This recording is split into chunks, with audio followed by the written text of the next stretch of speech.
Ladies and gentlemen, the next session will commence in 5 minutes.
Mesdames et messieurs les représentants et délégués des Nations Unies,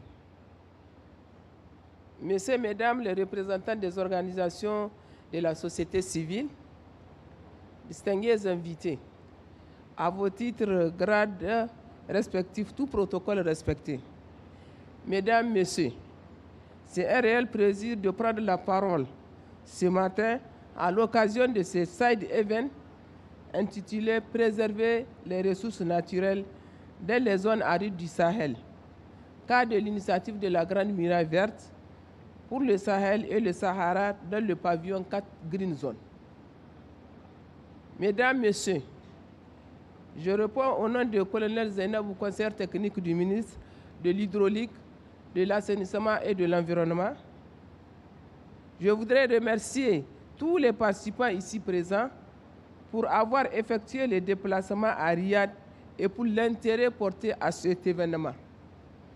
Notre objectif est d'impliquer plusieurs acteurs nationaux et internationaux pour la structuration d'un espace de référence et pour le développement de méthodes et de stratégies pour créer un cadre de vie plus agréable dans les zones semi-arides en l'insérant dans le Sahel mondial sur la lutte contre la désertification. Selon les récentes estimations, 83% des zones rurales d'Afrique subsaharienne dépendent des moyens de subsistance tirés de la terre. Pourtant, 40% des ressources foncières de l'Afrique sont actuellement dégradées, exacerbant la pauvreté, la faim, le chômage, les migrations forcées et les conflits, tout en amplifiant les risques climatiques tels que la sécheresse et les inondations. La désertification et ses conséquences ont déjà une incidence sur les terres et paysages forestiers subsahariens et accentuent le processus de dégradation des sols, promettant ainsi les gains à la productivité et à la sécurité à la majorité de la population de l'Afrique. La dégradation des sols est reconnue comme une menace mondiale particulièrement manifeste en Afrique subsaharienne.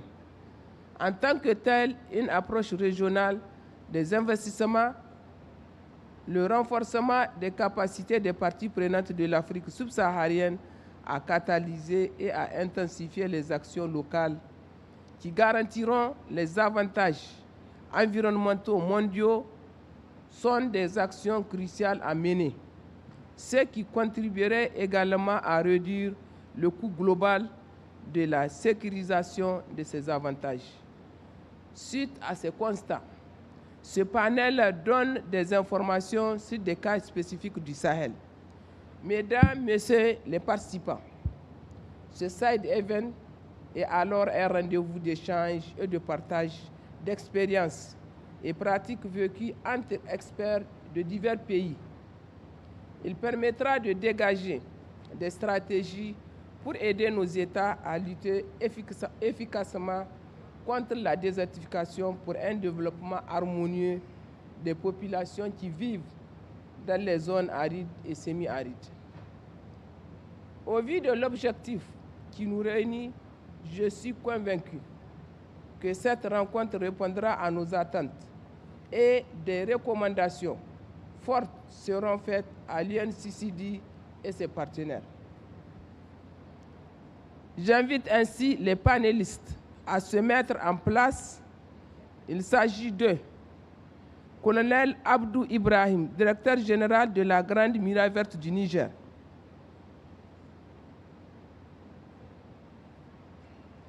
Colonel Nabas Sonogo Rock, coordonnateur Grande Muraille Verte Burkina Faso. Professeur Tijani Adamou Didier. Monsieur Sani Ayouba, directeur exécutif JVE Niger.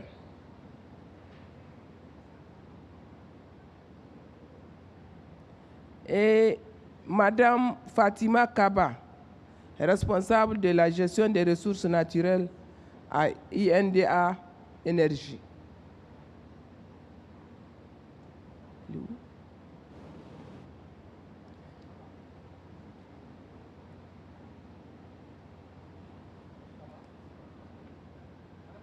Madame Fatima Kaba. Madame Fatima Kaba. Regagnez votre place. Et donc, permettez-moi de rappeler les objectifs spécifiques du présent Side Event. Et il s'agit de promouvoir la coopération Sud-Sud et la coopération triangulaire en tant que stratégie clé pour la mise en œuvre de la Grande Muraille verte. Il s'agit aussi de promouvoir l'apprentissage et l'enseignement mutuel ainsi que des investissements efficaces et pertinents. Et il s'agit aussi de renforcer la communication afin de maximiser la participation et l'appropriation de ces initiatives par toutes les parties prenantes.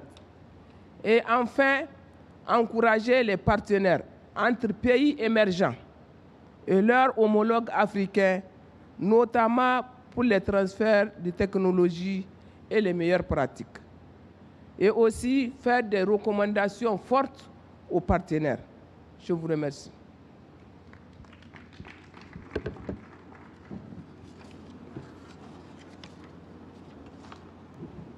Donc, c'est bon, il va passer. Merci. Merci, Madame la conseillère technique du ministère de l'Environnement et de l'Eau et de l'Hygiène de l'Assainissement du Niger. Merci, chers invités, distingués, et recevez nos salutations. Nous sommes à présent ici à Riyad pour cette COP 16, où je dirais les 30 années de l'UNCCD, où nous allons participer pour pouvoir discuter sur les questions liées à la dégradation des terres, à la sécheresse et surtout trouver un consensus pour pouvoir améliorer nos terres, comme l'a indiqué le thème de cette année, notre terre, notre futur, notre avenir. Alors, j'ai devant moi ici d'éminentes personnalités et j'ai à ma gauche, comme l'a dit Madame, donc le directeur général de la Grande Muraille verte du Niger, le colonel Ibrahim Abdou, et merci. Au suivant, Monsieur Rock. Nabasnogo Rock Panandi Tigri, donc directeur général de la Grande Muraille verte du Burkina Faso. Et au milieu, j'ai le professeur Didier Tidjani Adamou de l'Université de Niamey Abdou Moumouni. Et j'ai en lieu et place de M. Sani Ayouba qui n'a pas pu arriver. Donc nous avons le coordonnateur général de l'ONG Action pour le développement du Sahel, ADESA, et pas les moindres, notre sœur, la grande sœur que j'ai l'habitude de l'appeler, donc Madame Fatima Kaba, gestionnaire des ressources et management de l'ONG Inda Énergie du Sénégal. Alors, donc sans plus tarder, nous savons tous qu'ici, nous sommes réunis pour la COP 16 en Arabie Saoudite. Alors, ma toute première question va à l'endroit de chacun de ces 5 panélistes. Donc, je vais dire, si vous permettez, Monsieur et Madame, nous sommes en train de discuter sur le thème « Préserver les ressources naturelles dans les zones arides du Sahel et du Sahara » cas de la Grande Muraille verte. Et nous savons que la Grande Muraille verte est une initiative qui a été prônée par le président, si j'ose, Obasanjo du Nigeria. Et cette Grande Muraille verte regroupe 11 pays de l'Afrique. Et cette initiative cherche à s'étendre dans les autres pays. Alors, ma toute première question, comme le thème l'indique, je vais aller tout droit vers le professeur. Monsieur le professeur, je vais commencer avec vous. Oui. Et chacun d'entre vous va répondre à cette question. Qu'entendez-vous par préserver les ressources naturelle dans dans les zones arides. Ok, merci pour cette question très pertinente qui résume un peu le problème central qui nous réunit ici à Riyad. Ce qu'on entend par préserver les ressources naturelles, c'est créer les conditions de les rendre durables, malgré l'exploitation que l'être humain et les animaux en font. Donc, en résumé, c'est un peu cela. C'est-à-dire, ça ne veut pas dire qu'il faut cesser de les utiliser. Il faut les utiliser dans la mesure de leur potentiel, tout en créant un potentiel de régénération, de préservation durable. Donc, c'est ça un peu à chaud ce que je dirais par rapport à ça. Merci, professeur. Et la même question pour chacun d'entre vous. Je continue avec le colonel. Ok, merci Kodjo. Je pense avant de définir un peu de ce qu'on entend sur la préservation des ressources naturelles dans le Sahel, il faut peut-être rappeler même le Sahel, c'est quoi? Parce que pour moi, notre entendement, d'abord, le Sahel, c'est cette bande très large qui se situe entre le désert du Sahara et la bande soudanaise, des zones boisées côtières. Maintenant, parlant de ressources naturelles dans cet espace, nous allons d'abord dire les réalités. Certes, on peut dire que c'est une zone aride ou semi-aride, le Sahel, mais ça regorge d'importantes ressources naturelles. En termes de diversité biologique animale et aussi végétale.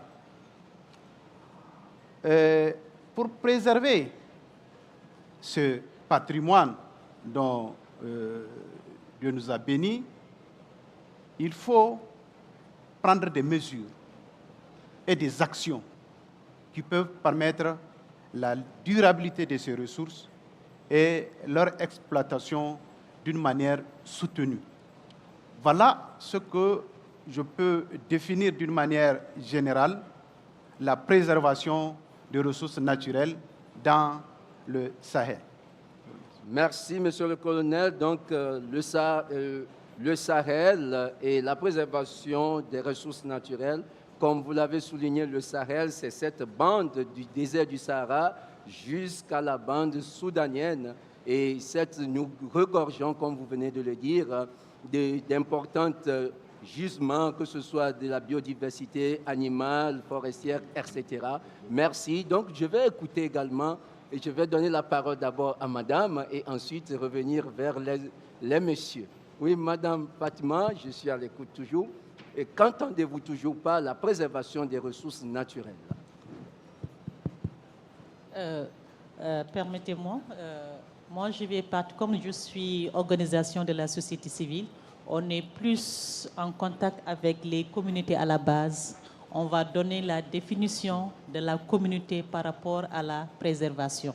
Parce que la communauté utilise ces ressources dont il parle, floristiques et animales, pour satisfaire premièrement leurs besoins alimentaires, cosmétiques, construction, agriculture, comme outil pour faire de l'agriculture. Donc, pour eux, la préservation, c'est de pouvoir utiliser seulement pour satisfaire leurs besoins pour lesquels j'ai cité. Il y a d'autres maintenant, c'est les services déconcentrés ou bien les organisations qui viennent les sensibiliser pour leur dire il faut utiliser de manière rationnelle pour assurer la durabilité, pour que ces ressources, vous puissiez l'utiliser et aussi laisser une partie pour les générations futures. Et pour leur utilisation, maintenant, on les amène à moderniser ou bien à formaliser l'utilisation. Par exemple, s'il y a des transformations à faire pour leur montrer que tout ce que vous faites, il faut penser à la durabilité. Vous d'abord, mais les générations à venir pour que la ressource puisse rester pour rester pour un héritage. Merci. Merci, Madame Fatima. Donc, satisfaire les besoins, comme vous venez de le dire, vous travaillez avec les communautés locales, donc satisfaire leurs besoins alimentaires, cosmétiques, etc. Et également les amener, les sensibiliser sur l'utilisation rationnelle et conventionnelle afin de garantir ces ressources pour les générations futures. Alors, je vais écouter M. Roch, le directeur de la Grande Muraille Verte du Burkina, par rapport à cette notion de préservation des ressources naturelles. Qu'attendez-vous par là? Ok, merci. Et pour ma part, préserver les ressources naturelles dans les zones arides, c'est tout d'abord reconnaître que ces ressources-là sont assez fragiles dans ces zones. Et dans un deuxième temps, reconnaître que c'est d'une importance capitale pour les communautés. Et pour ce faire, il s'agit en fait d'entreprendre un certain nombre d'actions concrètes, terrain, pour préserver ce qui est naturel en termes de terre, de ressources terre, en termes de ressources eau, voilà, pour une gestion durable pour les communautés. Donc, de façon concrète et pratique, il s'agit en fait de limiter l'exploitation excessive de ces ressources. Pour ma part, je pense que c'est un volet important et il faut exploiter de façon rationnelle ces ressources et travailler à une restauration de ces écosystèmes-là en présence. Et nous pensons qu'il faut nettement renforcer les capacités justement des communautés à gérer au mieux ces ressources et promouvoir une gouvernance de ces ressources, une gouvernance assez inclusive de ces ressources. Et là, on peut parler vraiment d'une préservation à long terme de ces ressources. Voilà un peu ce que je pourrais me prononcer par rapport à ce premier point. Merci. Merci, directeur. Reconnaître la fragilité de ces ressources est d'une importance capitale, limiter leur exploitation et restaurer ces écosystèmes. Voilà quelques mots, aussi renforcer les capacités des communautés en proie de ces ressources. Voilà quelques mots que nous pouvons retenir par rapport à ce que vous venez de dire. Merci infiniment. Je me tourne cette fois-ci vers le coordonnateur de l'Action pour le développement du Sahel. Selon vous, qu'est-ce que vous attendez par préserver les ressources naturelles? Merci. Merci pour cette question très pertinente. Et préserver les ressources naturelles, moi je peux dire que c'est un concept dans le domaine de l'écologie et de la protection de l'environnement. Qui dit écologie veut dire l'interaction entre les êtres vivants et leur milieu de vie. De sens large, je peux dire qu'elle englobe les ressources. Elle englobe les ressources de manière à préserver, à conserver et à gérer de manière durable. Ça ne va pas se limiter seulement de préserver, il faut conserver et de gérer de manière durable ces ressources afin de garantir des ressources aux générations futures. Merci. Merci beaucoup. Donc, c'est l'interaction, selon vous, entre les êtres vivants et leur milieu de vie. Et également, ces trois verbes qu'il faut garder: préserver, conserver et gérer de façon durable pour les générations futures. Merci pour ces réponses que nous venons d'entendre. Et nous allons continuer dans la même optique d'idées par rapport à ce thème: préservation des ressources naturelles dans les zones arides et du Sahel et du Sahara, cas de la Grande Muraille Verte. Merci. Alors, je continue mes questions par rapport à cela. Donc, nous savons ici aujourd'hui que la désertification, le changement climatique et la dégradation des terres impactent fortement sur les principaux leviers de croissance économique, de cohésion sociale, de stabilité et de sécurité des États sahélo-sahariens. La récurrence et la recrudescence des impacts malgré des divers plans d'action de lutte rappellent l'urgence d'une approche régionale basée sur un engagement commun, des actions concertées. D'où l'initiative de la Grande Muraille Verte. Alors, je me tourne vers le colonel. quelles sont les actions? Ici, est-ce que vous pouvez d'abord nous parler de la Grande Muraille Verte en général et particulièrement au Niger? Merci, monsieur. Merci, monsieur Kojo. Je pense que tu as parlé d'une initiative régionale. Quand on va parler de la Grande Muraille Verte, on doit faire d'abord référence au comité des États sahélo-sahariens, le SANSAD. Je pense que l'idée est partie de là. En 2005, lors d'une réunion de ces États à Ouagadougou, on parlait de la désertification, on parlait de problèmes de restauration de terre, on parlait de la diversité biologique.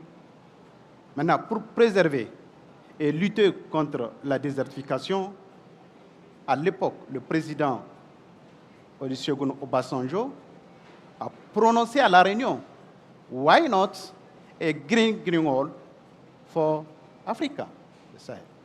Tout est parti de là. Maintenant, en prononçant cette idée, en 2005, lançant cette idée, Maître Wade a commencé à faire sien. Maître Wade a développé l'idée, a attiré ses frères présidents africains à pouvoir créer cette initiative de la Grande Muraille Verte. Et il a fallu, en 2010, au Tchad, lors d'une réunion toujours de la SANSAD, pour pouvoir donner un contenu et créer une instance qui va gérer l'agence, qui va gérer l'initiative Grande Muraille Verte.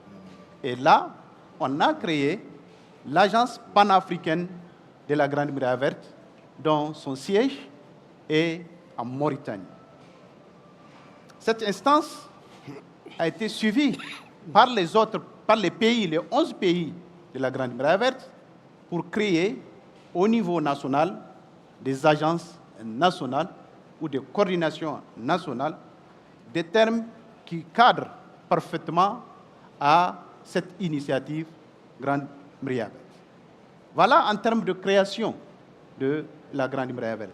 Donc c'est un contexte, une initiative qui a été lancée pour permettre à lutter contre la désertification par les 11 pays de son SAD. Et là, on a donné une idée qui est partie de là, d'avoir une bande verte de 15 km de large sur 8000 km de long qui traverse les 11 pays.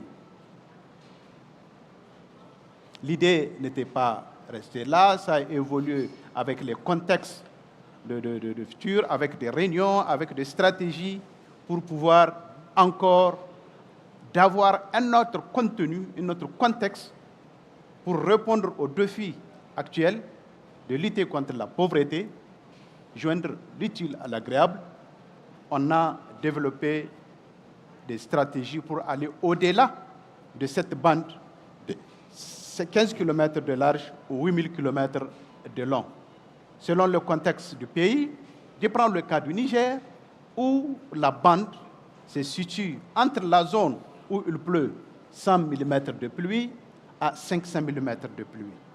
Donc c'est dans cette bande, les actions appelées les actions de la Grande Muraille Verte sont réalisées, qui comportent en plus des actions de lutte contre la désertification, des actions qui vont permettre à la population d'atteindre leur souveraineté alimentaire. Voilà ce que je peux dire en quelque sorte de la création ou de l'idée de la Grande Muraille Verte en général. Pour partir sur la particularité du Niger, je pense que je l'ai déjà annoncé, la bande qui comporte le Niger et les actions qu'on compte. Je pense qu'on va revenir plus tard. Merci, monsieur le directeur général de la Grande Muraille Verte. Et comme vous venez de souligner, c'est une idée originaire depuis 2005 et qui a évolué en 2010 en contenu et en instance, et comme a été développée par le doyen maître Wade du Sénégal. Et comme vous venez de souligner également, Et cette grande muraille verte couvre 11 pays, dont le Burkina Faso. Alors, ma question va directement au DG du Burkina Faso de la grande muraille verte.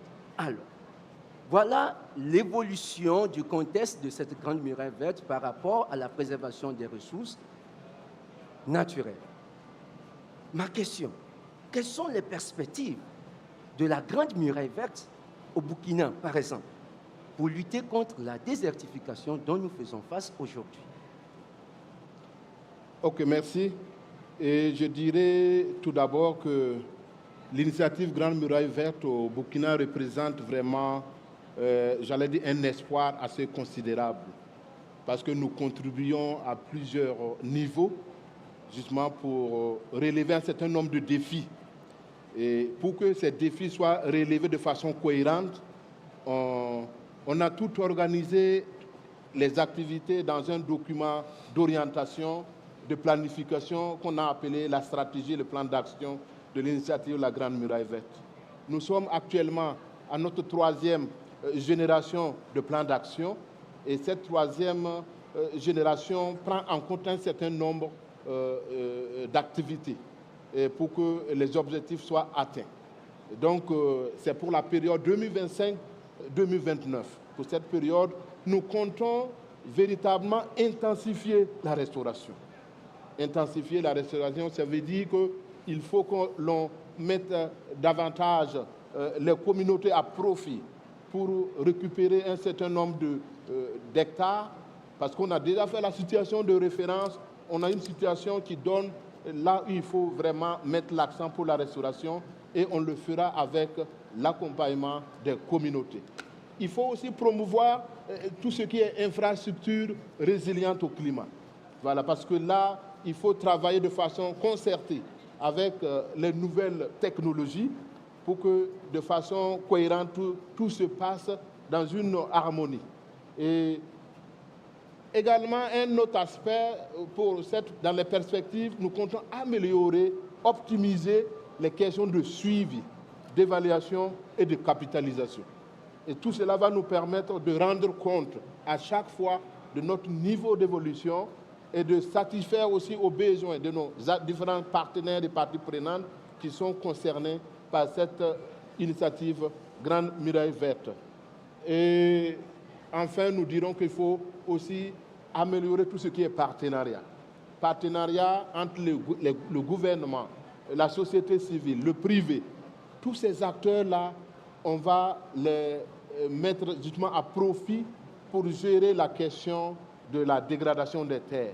D'où la mise en place de coalitions nationales qui vont permettre en tout cas de toucher du doigt et d'avoir une contribution active des différents partenaires et des différents acteurs.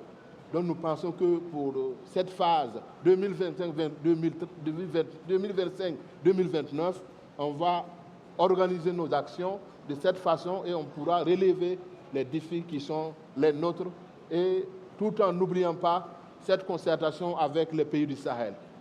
L'AES est en train de travailler ensemble pour qu'on ait des projets communs, qu'on ait des orientations communes pour la mise en œuvre de cette initiative-là dans cette zone.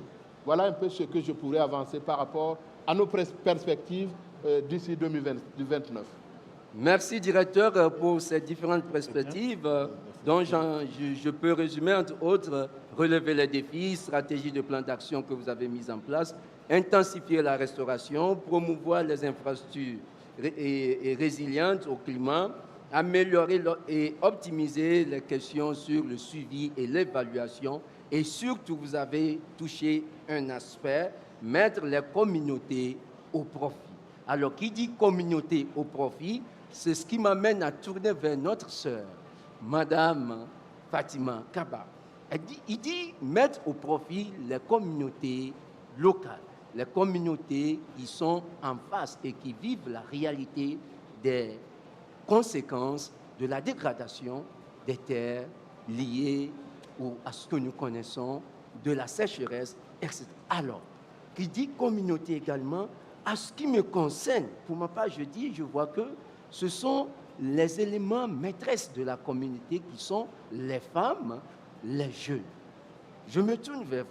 Quel rôle, vais-je dire, jouent les femmes, ou peuvent jouer les femmes, les jeunes, dans la préservation des ressources dans ces communautés, la préservation des ressources naturelles, non seulement au Sahel, mais au Sahara, dans ces communautés-là, pour pouvoir pérenniser et assurer ces ressources aux générations futures.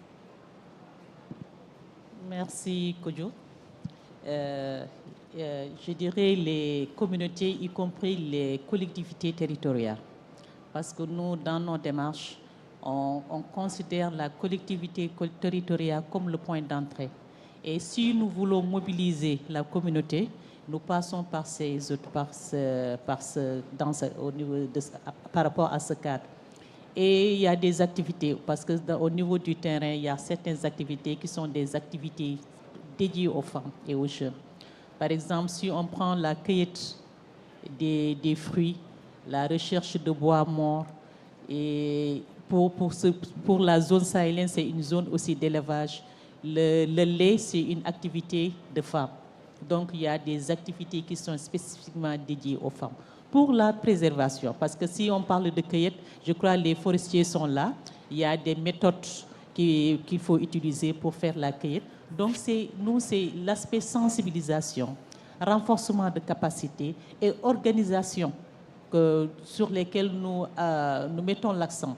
Parce que si on parle, par exemple, si on prend les filières, parce que nous, quand on est parti sur le terrain, depuis le début de la Grande Muraille Verte, on a dit que la Grande Muraille Verte ne doit pas être une activité de foresterie. Il faut partir des potentialités de chaque zone, organiser les communautés autour des ressources ou bien d'une ressource qui existe, exploiter la ressource jusqu'à la structuration d'une filière finie. C'est ça qu'on a fait au niveau du Sénégal dans la plupart de ces communes, et tout en associant les collectivités territoriales. Quand on est allé, on les a consultés, on a fait une étude pour voir dans chaque zone le potentiel qui existe. Et par rapport à chaque zone, on a pu identifier la ressource qui a plus de valeur. Par exemple, si on prend le balanétes sur lequel on a travaillé, on a fait l'évaluation, on a organisé ces femmes en coopérative. Ces coopératives, il y a un bureau de coopérative, et la formalisation, on a responsabilisé la commune pour s'assurer que tous les documents sont réunis pour aller faire la formalisation de la coopérative au niveau de la zone. Et ces coopératives, c'est essentiellement constitué de femmes. Mais à la fin, quand on a fait la coopérative par zone, on a créé une fédération de coopératives. Cette fédération, on a mis en place une unité. L'unité, c'est une entreprise sociale. Dans l'entreprise sociale, il y a les hommes qui sont dedans, qui assurent la gestion, parce qu'il y a des activités qui sont plus dynamique au niveau de la fédération. Et c'est pour dire qu'au niveau de la chaîne pour l'unité de balanétes, c'est la cueillette ou bien la commercialisation, c'est une activité qui est dédiée aux femmes. Ce sont les femmes qui font le ramassage, ce sont les femmes qui font la cueillette, ce sont les femmes qui recherchent aussi les noix au niveau des enclos de bétail. Donc, c'est une activité de femmes avec les jeunes. Pour la filière aussi lait, c'est toujours aussi avec les femmes. C'est une activité parce que en milieu peul chez nous, quand une femme se marie, il y a le mari qui donne quelques vaches, la maman donne des vaches et le père donne ça. C'est le capital de la femme. Et le lait, on dit que la vache, c'est pour le mari, mais le lait, la femme peut utiliser le lait. Donc, le lait est vendu, est conditionné, vendu, est traité aussi, transformé, parce qu'on a d'autres sous-produits qui sortent du lait. Et donc, tout est commercialisé par la femme. Donc, la femme est au cœur de toutes ces activités de structuration des chaînes de valeur au niveau de la Grande Muraille Verte. Et aussi, s'il y a sécheresse ou bien il y a la transhumance, ce sont les hommes, la plupart qui partent, qui restent. S'il y a quelqu'un qui doit rester au niveau des maisons, des amants, ce sont les femmes qui restent la plupart, donc qui doivent gérer toutes les ressources, l'eau, la gestion de l'eau, la recherche de l'eau, toutes les ressources. Merci. Merci beaucoup pour ces éléments de réponse sensibilisés. Et je peux noter que la femme est au centre de tout ce que vous avez dit. Quoi que vous ayez énuméré, la vache, c'est pour le mari et le lait, c'est pour la femme. Et je puisse comprendre que la femme est au centre parce qu'avec ce lait, elle peut arriver à travailler ce lait, fermenter, avoir des biscuits, d'autres choses de ce lait. Donc, elle est essentielle, elle est un maillon essentiel dans ces activités. Et j'ai aussi remarqué que vous avez touché la pluridisciplinarité de ces activités et la multisectorialité par rapport à ce que nous faisons. C'est ce qui m'amène à conduire ce débat vers le professeur. Alors, monsieur le professeur, donc l'approche pluridisciplinaire et multisectorielle de tout ce que nous venons de dire, lié aux ressources naturelles dans les zones arides, et plus précisément dans la Grande Muraille Verte. Donc, et sa mise en œuvre nécessite l'analyse de la situation. Et aussi faire des références, la disponibilité des données actualisées. Comme nous venons, quelle est la place, ou quel est le rôle, où je puisse dire, que joue la recherche dans la lutte contre la désertification, puisque la désertification est un élément qui joue contre les ressources naturelles. Quelle est la place de la recherche dans la lutte contre la désertification et la mise en œuvre des activités de la Grande Muraille Verte? Et comme vient de le dire Madame Fatima, les femmes travaillent, mais qu'est-ce qui peut, à travers les recherches, accentuer ces activités pour avoir un résultat? Ok, merci pour cette question très pertinente. Et le premier avis que je donnerais en lien avec la place de la recherche dans ce processus de la Grande Muraille Verte, je dirais que la recherche joue un rôle d'accompagnement. Il y a un problème de... Ils n'entendent pas. Ils disent qu'ils n'entendent pas. Ah, ok. Ils sont en train d'enregistrer, donc... C'est ça. Voilà. Bon, mais ça va. Ah, ok. Donc, je dirais que la recherche joue un rôle d'accompagnement de façon globale. Et sur le plan spécifique, la recherche intervient d'abord dans la compréhension du processus de dégradation des terres qui a amené à cette idée de la Grande Muraille Verte, et aussi dans la compréhension et la mise en œuvre des actions de restauration. Et ces actions-là permettent de créer d'abord un nouveau savoir, parce que quoi qu'on dise, ces phénomènes de dégradation sont des phénomènes assez récents qui ont pris toute leur ampleur ces derniers temps. Donc il faut créer un savoir qui va permettre au développement de mieux s'adapter. Ça permet aussi de faire des positionnements sur la base des indicateurs de dégradation et de restauration, c'est-à-dire voir quelles en sont les véritables causes. On chante toujours que c'est le climat, mais quand on fouille bien, on découvre bien que l'homme joue un rôle très très important dans le processus. Et la recherche est là pour produire des indicateurs pour répondre à ces choses.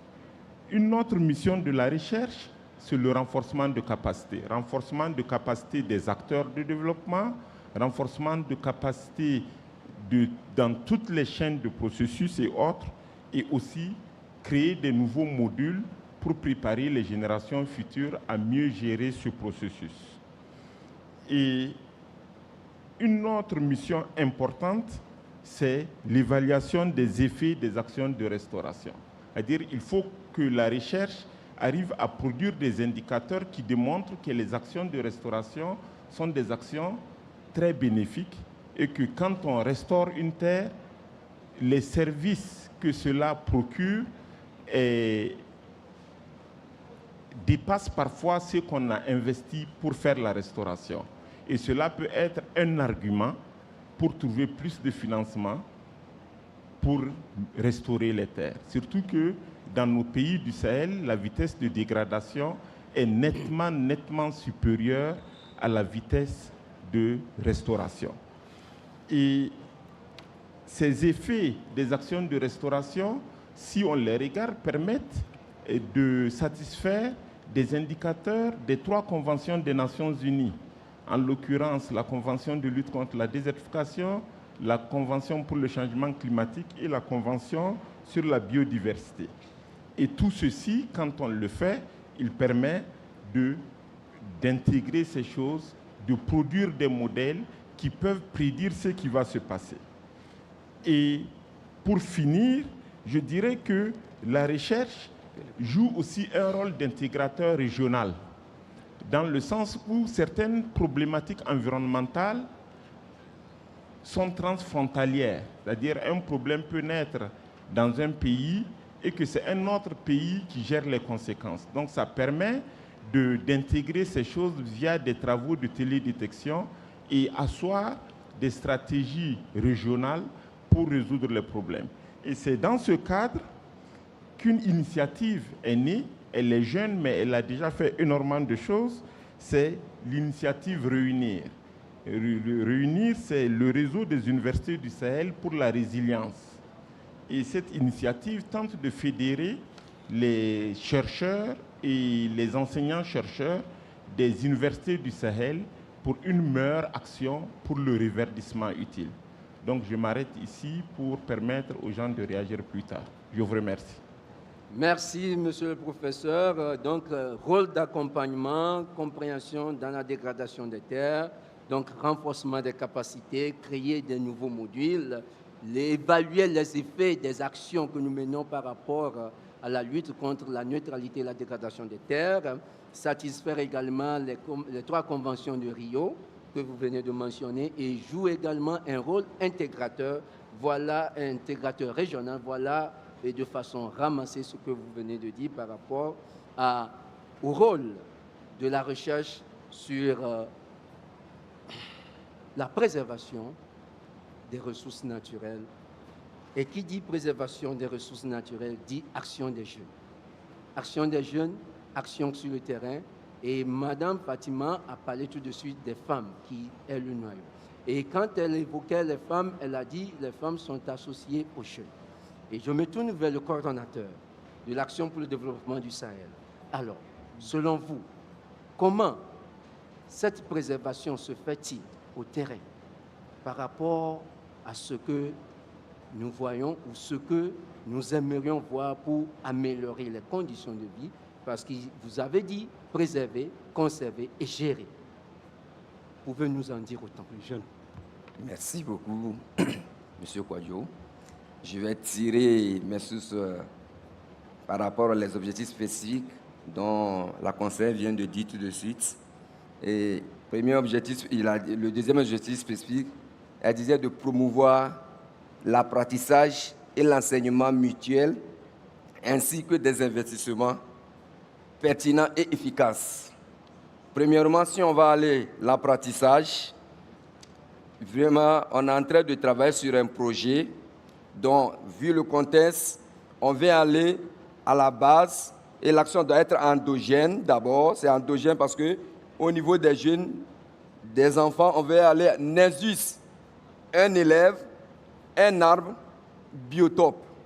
Donc c'est ça ce projet qu'on est en train de mettre en place présentement. NESUS, quand on parle de NESUS, c'est l'humanitaire. NESUS, c'est un élève qu'on sache à cas de catastrophe naturelle, que ce soit l'inondation, qu'on sache que les élèves, que ce soit les jeunes, doivent prendre cette initiative en main.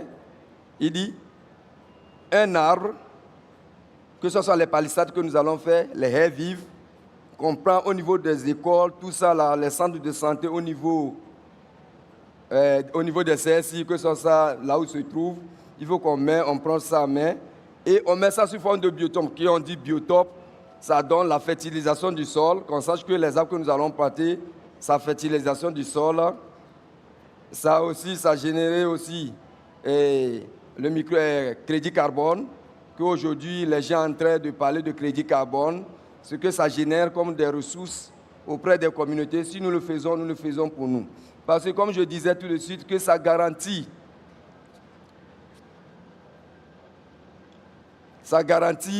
les ressources pour les jeunes futur. 9 minutes. Et ça aussi, ce qu'on peut savoir aussi, ça équilibre l'écologie si nous le faisons, ça équilibre l'écologie et la biodiversité. Si, en cas de catastrophe naturelle, on commence à planter des arbres, ou que ce soit n'importe quel arbre que nous plantons, ça va générer des ressources.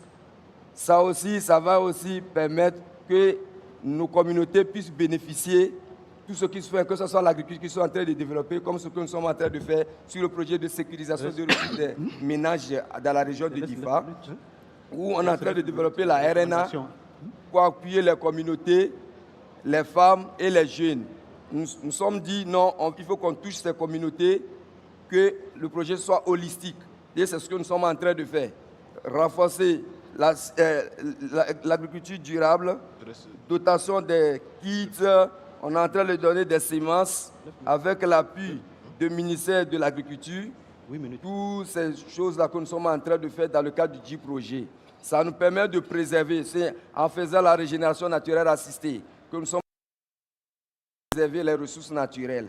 Merci. Préserver les ressources naturelles, promouvoir l'apprentissage, l'investissement, donc la coopération, comme on l'a dit, coopération Sud-Sud. Également, vous avez parlé du nerf suisse, élève, un arbre, un enfant, un enfant ou un jeune, je vais dire, un élève, un arbre, le biotope, et pour permettre de faire la récupération des terres dégradées et aller vers la neutralité de ces terres dégradées. Alors, pour ma dernière, très rapidement, quelques secondes, et j'aimerais savoir quelles sont les stratégies que vous pensez, chacun d'entre vous, en quelques secondes, quelles stratégies pensez-vous mettre en place pour préserver ces ressources naturelles dont nous discutons aujourd'hui? En quelques secondes, les ressources naturelles en Afrique, en général. Quelle stratégie? Première stratégie, moi je pense qu'il faut qu'on passe très rapidement, comme tu l'as dit. Le temps, on est contre le temps est contre nous plutôt. Et en termes de stratégie, je pense que d'abord, il faut développer une stratégie de synergie d'action. Qui dit synergie d'action, ça ne doit pas être des documents stratégiques juste déposés dans les tiroirs. Élaborer des documents stratégiques, mobiliser les ressources pour le financement et aller directement à l'action. Le temps de discours, comme le disait notre président, est fini. Il faut qu'on acte. Voilà, juste en une seconde, ce que je peux dire pour permettre aux gens d'intervenir, parce qu'on n'a que 30 secondes, il ne nous reste que 5 minutes. Merci. Ok, merci. Moi, j'avais tout juste un point pour ajouter par rapport aux stratégies. C'est vraiment intégrer la dimension environnementale dans les politiques publiques. Dans les politiques publiques, je crois que c'est assez important.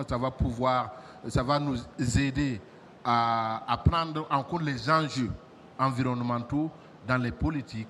Et je pense que si on l'opérationnalise, on peut atteindre un certain nombre de résultats. Merci. Okay. Professeur. En mot de fin, je complète le directeur de la Grande Muraille Verte, la synergie d'action au niveau de tous les acteurs et la prise en compte des résultats de recherche dans l'action. Parce que ça fait gagner du temps, car ça traite sur les réalités qu'on voit tous les jours. Moi, en termes de stratégie, j'aimerais qu'on mette dans chaque communauté le plan d'action communautaire d'adaptation. Ce qui va nous permettre de renforcer le plan de contingence dans chaque zone. Merci. Comme stratégie, nous, comme on est dans des territoires, c'est de renforcer les capacités techniques et financières des autorités. C'est parce que les projets passent, les autorités, il y a les agents se déplacent et les autorités sont là et les communautés. Merci. Merci à chacun d'entre vous. Merci pour votre participation. Directeur général de la Grande Muraille Verte du Niger, M. Abdou Ibrahim, M. Roch, merci effectivement, directeur général de la Grande Muraille Verte du Burkina Faso, professeur Didier Tidjani de l'Université Abdou Moumouni, merci infiniment. Le coordonnateur général d'ADESA, merci beaucoup à Dioda Koudio et gestionnaire des ressources et environnementales de Enda Énergie, Madame Fatima Kaba. Merci. Nous retenons la synergie d'action, qui dit synergie d'action entre les parties prenantes, et non seulement entre les parties prenantes, mais également entre les régions, les pays, coopération sud-sud et coopération nord-sud, également mobilisation des ressources, intégrer les dimensions environnementales dans les politiques de l'État, prise en compte des résultats de recherche, comme l'a évoqué le professeur, et faire des plans d'action communautaire d'adaptation, renforcer les capacités techniques et financières, comme l'a soulevé Mme Fatima Kaba. Et j'ose croire que pour cet événement que nous venons d'organiser sur préserver les ressources naturelles dans les zones arides du Sahel et du Sahara, cas de la Grande Muraille Verte,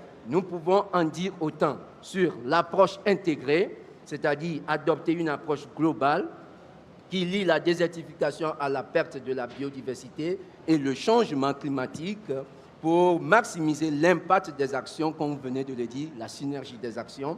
Également, faire le reboisement et la gestion durable, préserver, conserver et gérer. Donc, promouvoir le reboisement et la gestion durable des terres pour prévenir l'érosion et restaurer la fertilité des sols.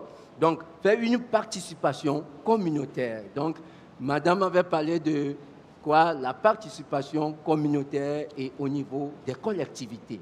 Donc, impliquer les communautés locales, quelles que soient, impliquer-les dans les projets de restauration en utilisant des approches participatives pour garantir leur engagement et leur appropriation.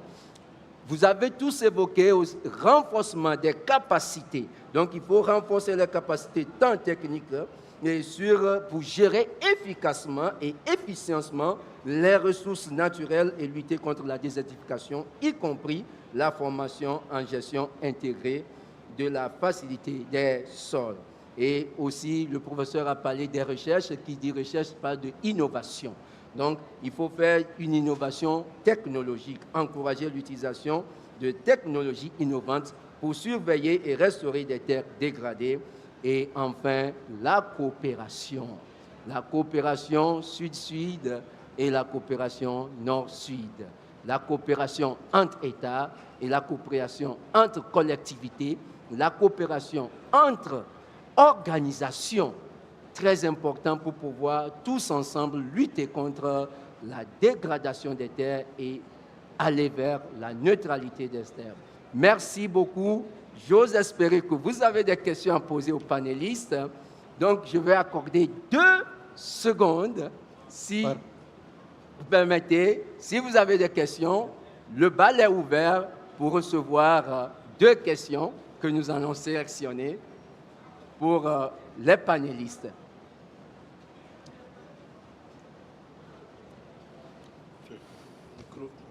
Oui. Le micro, très rapidement.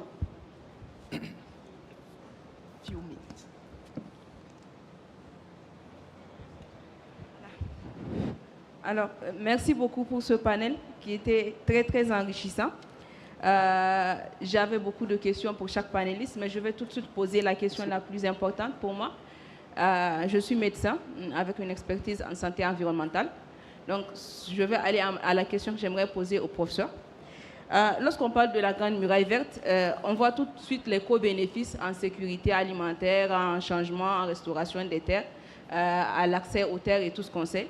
Mais j'imagine que quand vous prenez vos données, c'est par rapport à ces thématiques-là pour asseoir peut-être des réalités et faire des projections également. Maintenant, j'aimerais savoir, est-ce que vous allez vers les bénéfices sur la santé, par exemple l'amélioration de la qualité de l'air au niveau de la population locale? Est-ce que vous pensez nutrition? Est-ce que vous pensez santé mentale? Est-ce qu'il y a un angle de vision vers ce côté-là? Voilà. Merci beaucoup. Merci beaucoup. Et l'autre derrière.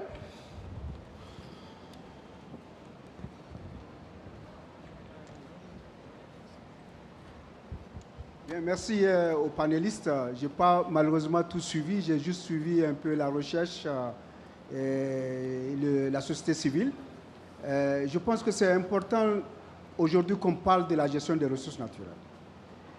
mais j'ai tout entendu sauf 2 points essentiels. D'abord, c'est pourquoi la dégradation des ressources naturelles aujourd'hui au Sahel.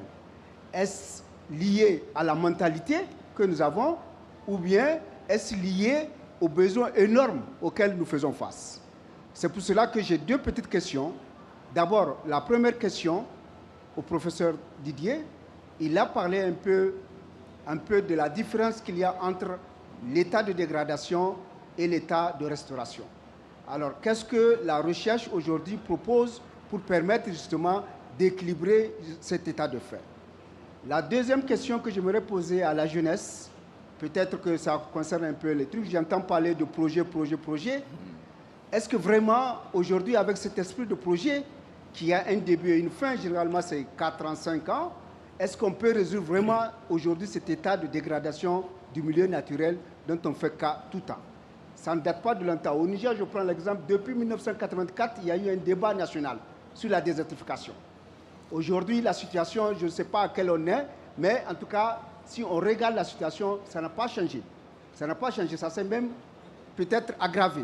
Alors, est-ce que réellement, on peut trouver des solutions par rapport à ça? Merci beaucoup pour la question. Oui.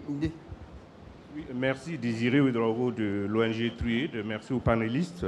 Ma question s'adresse beaucoup plus aux responsables de la Grande Muraille Verte parce qu'à travers les derniers mots sur les recommandations ressortent la notion de synergie d'action, chose qui est très bien quand on est dans un contexte là où les ressources naturelles subissent une dégradation accélérée. Alors je voudrais simplement savoir quels sont les niveaux de synergie que vous prônez, quels sont les types de synergie pour qu'effectivement, ensemble, on puisse inverser la tendance en matière de dégradation des ressources naturelles. Merci. OK, merci beaucoup pour ces questions. Voilà, je me tourne vers les panélistes. Madame a évoqué un cas. Et j'ai l'habitude de lire M. Sani Ayouba, le nexus environnement, santé et migration, population. Elle a évoqué le cas de angle de vision sur la santé, la nutrition, etc. Que vous répondez, lui? La question bien adressée ou à Sani Ayou? À tout le monde du panel. Donc je me porte volontaire pour alors, la question sur l'angle de vision sur la santé, la nutrition. Ok, elle va finir. Sur la protection, parce qu'elle a parlé de ressources naturelles. On peut rapidement, docteur complète. Donc, la santé n'est pas oubliée dans ce processus. Je vais vous donner 2 exemples. Le premier exemple, c'est une recherche qu'on fait dans la compréhension des processus de désertification qui permettent de mesurer la charge de l'atmosphère en poussière. Et cette recherche permet de faire des liens entre la charge de l'atmosphère en poussière et certaines maladies oculaires, certaines maladies respiratoires. Et on voit très bien que les environnements dégradés produisent plus ce genre de patients. Donc, lutter contre la désertification, c'est garantir une bonne santé publique.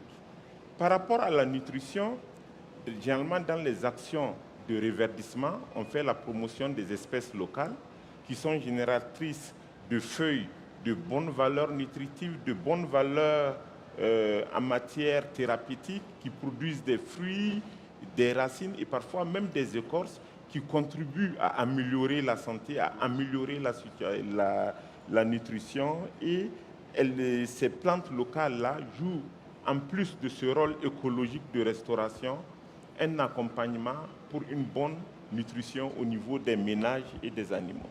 Donc c'est ça à chaud ce que je pourrais dire entre le lien entre santé et environnement. Merci, je vais continuer directement avec lui. Je vais compléter. OK. Oui, par rapport à la santé de la dit, je pense qu'il faut qu'on se réfère à l'action One Health. Il y a une stratégie, une politique qu'on appelle One Health. Santé environnementale, santé animale et santé humaine. Et le ministère de l'Environnement est point focal du secteur de l'environnement. Comme tu parlais de la pollution de l'air, comme tu parlais de la biologie, donc des animaux domestiques ou plutôt sauvages, il y a ce lien. Donc s'il n'y a pas ce lien, ils ne devraient pas développer cette stratégie. Et dans la mise en œuvre, on prend en compte ce lien qui existe entre la santé animale, la santé humaine et l'environnement.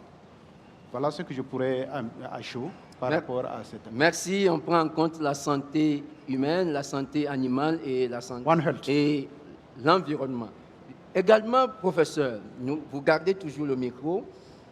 Monsieur a parlé de l'état des lieux, pour moi, de la dégradation des terres. Est-ce lié à la mentalité, au comportement, ou est-ce lié aux actions, vu l'agrandissement de la population? Et il a parlé d'état de dégradation et état de restauration. Que vous lui répondez? Oui, à chaud, je dirais que c'est une question où, pour le moment, la réponse n'existe pas. Mais sur la base, nous, de nos activités de recherche, il en est ressorti que les véritables responsables de l'accélération de la dégradation des terres sont surtout les êtres humains à travers leur activité. Le climat, on dira qu'il a généralement changé, il varie, mais les facteurs d'accélération, c'est surtout l'homme et ses activités. Et les chercheurs, dans leur action de compréhension de ce processus de dégradation et de la restauration, essaient de travailler pour répondre aux problèmes sociétaux et environnementaux. Et à travers ces résultats de recherche, on comprend mieux qu'est-ce qui provoque certaines formes de dégradation, et à travers les processus de dégradation que les chercheurs ont pu mettre en place, on peut asseoir des bonnes stratégies de restauration en agissant sur le bon levier, parce que ce n'est pas partout qu'il faut agir. Et là, l'exemple le plus palpable, c'est l'approche bassin-versant. C'est-à-dire quand vous êtes dans un paysage accidenté, l'action, au lieu de se faire là où le problème se manifeste, il faut le faire en amont, là où le problème naît. Et ça permet de préserver les parties futures. Donc c'est ça que j'ai à dire un peu à chaud par rapport à cette question. Merci beaucoup. Oui, on peut compléter juste par rapport à la question du colonel Outeni.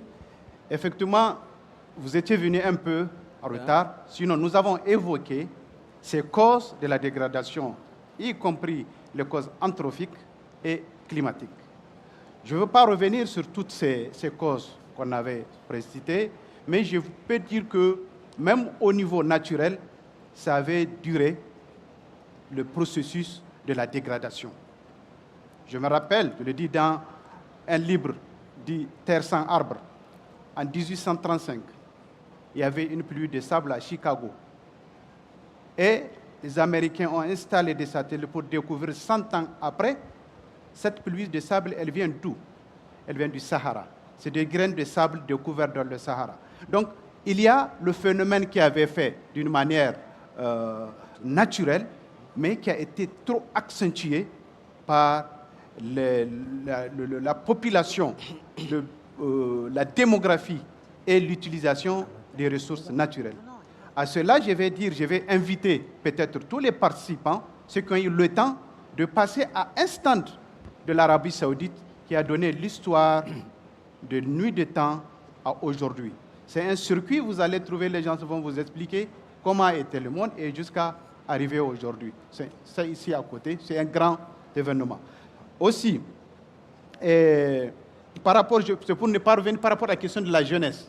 Donc, il avait posé qu'on n'avait pas. Exactement, j'avais voulu tourner vers Madame Fatima et le coordonnateur Télésphore par rapport à sa question. Parce qu'il a relaté le fait qu'on entend projet par ici, projet par là, mais il ne voit pas, selon lui, si je m'exprime bien en empruntant ces mots, il ne voit pas la réalité, qu'est-ce qui est fait depuis, parce que pour lui, les choses ne font que s'empirer. Affirmez-vous cela ou infirmez-vous cela? Ça dépend de sa zone de référence, mais les projets, je crois, ont eu des effets positifs, mais ce sont à petite échelle, avec des petits financements sur une durée déterminée. Comme je l'ai dit, c'est comme les projets passent. Les agents des services déconcentrés se déplacent. Il faut renforcer les communautés qui sont sur le terrain, qui vivent de ces problèmes. Les sensibiliser, surtout la sensibilisation et la communication, ça joue un rôle très important dans l'appropriation des activités qui sont menées dans le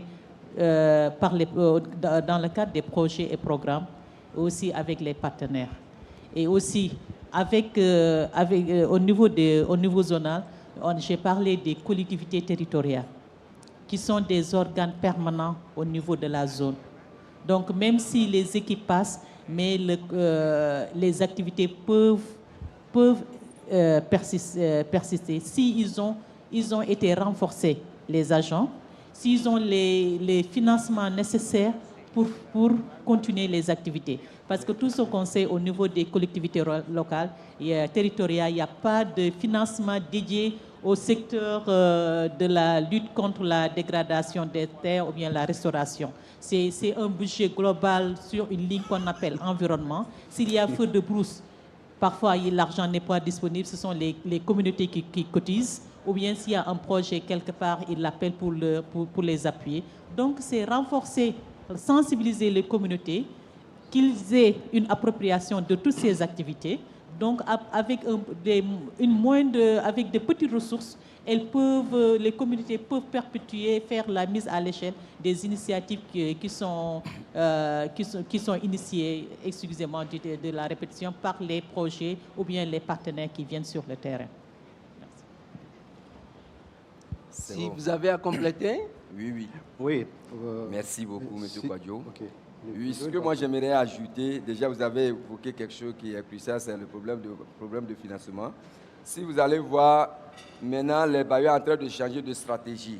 Parce que si vous allez voir, il n'y a pas des actes concrets que vous allez voir sur le terrain. C'est lié à quoi? Parce que les financements, les bailleurs mettent beaucoup de financement dans les projets d'urgence. Et s'il dit urgence, ils mettent beaucoup d'argent d'urgence plus que le développement. Parce que l'action doit être endogène. C'est la raison pour laquelle ils sont en train de mettre en place le flagship. Le flagship, il prend en compte 5 piliers. Tu veux ou pas, tu vas passer par la communauté. Et les décideurs, maintenant, c'est les communautés qui vont décider. C'est eux qui prennent les choses en main maintenant pour dire, et le projet ne doit pas être urgence maintenant, ça part au-delà de l'urgence pour aller en juste développement. Ça veut dire humanitaire, développement. Maintenant, ils ne vont pas s'arrêter seulement pour dire non, on va faire un projet sur l'urgence, 3 mois, on s'arrête, 6 mois, non. Maintenant, le projet doit être holistique. Si c'est holistique, il faut lier les interventions humanitaires au développement. Première chose que moi j'aimerais dire, si on lie humanitaire au développement, on va avoir d'impact. Et si aussi, essayer de mettre des approches basées sur la résilience. C'est ça qu'on manque de beaucoup. On laisse ça de côté, des fois on investit des milliards pour un projet qui n'a pas un plan de contingence. En 1 minute, on dit qu'il y a l'inondation est venue, le projet ne dispose pas d'un plan de contingence. Comment ce projet peut se tenir? Donc on ne peut pas voir des choses. C'est ça que je parlais de stratégie de plan d'action communautaire d'adaptation. Si nous ne disposons pas de plan d'action communautaire d'adaptation dans chaque communauté, ce serait difficile pour nous de voir l'impact du projet auprès de la communauté. Et la communauté, il faut que l'action doit être endogène. Endogène. Merci. Si l'action... Merci pour l'action endogène. Merci pour le nexus humanitaire et développement en passant par la résilience. Merci. Le colonel veut ajouter quelque chose? Oui, par rapport à ce qu'il a dit, moi, c'est qu'il y a une action il faut tenir compte des soutiens politiques à travers tous les projets et programmes de la jeunesse. Nous avons, dans les différents pays du Sahel, qui sont mis en place des conseils de la jeunesse. C'est un acte aussi politique qui permet et qui doit être soutenu pour accompagner et le suivi et le contrôle de ces projets et programmes. Un exemple concret au niveau du Sahel, ou bien je prends le cas du Niger, où le président a dit « passons à l'action ». Et il a demandé à la jeunesse d'être au cœur de cette action. Ça, le « passons à l'action » là, ce n'est pas au hasard. Il avait demandé qu'on passe à l'action. Il a regrouvé la note. il a ouvert un camp de jeunes, où 200 jeunes venus de chaque région du pays et des autres pays, les autres pays du Mali, du Burkina, étaient rassemblés sur un camp.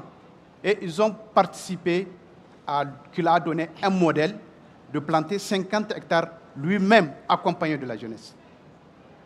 Clôturé, avec de l'eau, et présentement, tu pars, tu fais l'évaluation, c'est 100% de réussite. Un auditeur était venu qui avait audité les actions de la Grande Muraille Verte. Ça, c'est une anecdote. Il est à mon bureau, il dit que les actions que les jeunes ont fait, il a entendu parler, planter 50 hectares. Il va aller voir le visite. On est parti. Avant de quitter mon bureau, il y avait des plans. Il a choisi un plan. Il dit que je vais moi aussi planter parce que je suis certain que ça doit être regarni. Il doit peut-être avoir de manquants. On est parti, on a fait le tour de 50 hectares. Il n'a pas eu un seul plan manquant.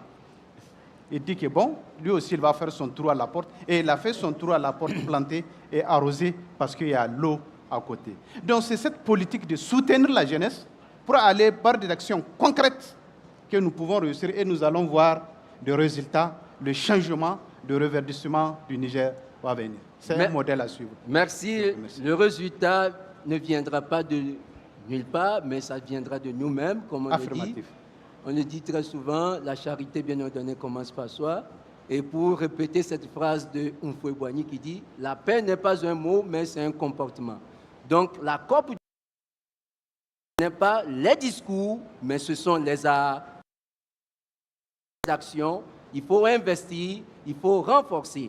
Alors, quelqu'un a posé la question également, et vous gardez la parole, et après, monsieur le DG Roch va parler. Il a parlé de synergie. Oui, il va parler. Synergie. Quel niveau de synergie et quel type de synergie souhaitez-vous ou aimeriez-vous avoir? Ok, merci. Effectivement, on entend parler de synergie. Et quelles sont les synergies que nous souhaitons?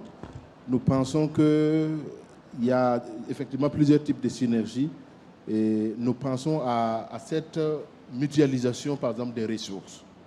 Dans un espace ou dans un pays donné, il faut que l'ensemble des acteurs qui évoluent dans le même domaine doivent pouvoir se parler et pouvoir mutualiser les ressources pour mettre en œuvre les différentes actions.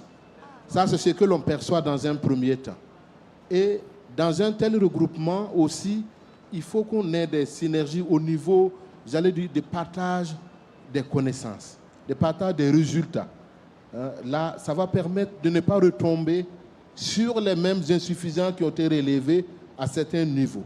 Donc, on peut partager le maximum d'informations et partager les résultats auxquels tel ou tel projet a pu enregistrer.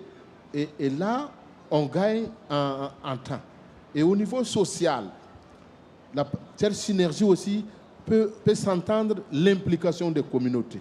Il y a des approches qui sont assez éprouvées et qui donnent des résultats assez probants. Il faut qu'on se partage dans cette synergie. Voilà, parce que là, on va limiter des approches qui affectent ou qui détruisent les relations entre les différents acteurs dans un même espace donné.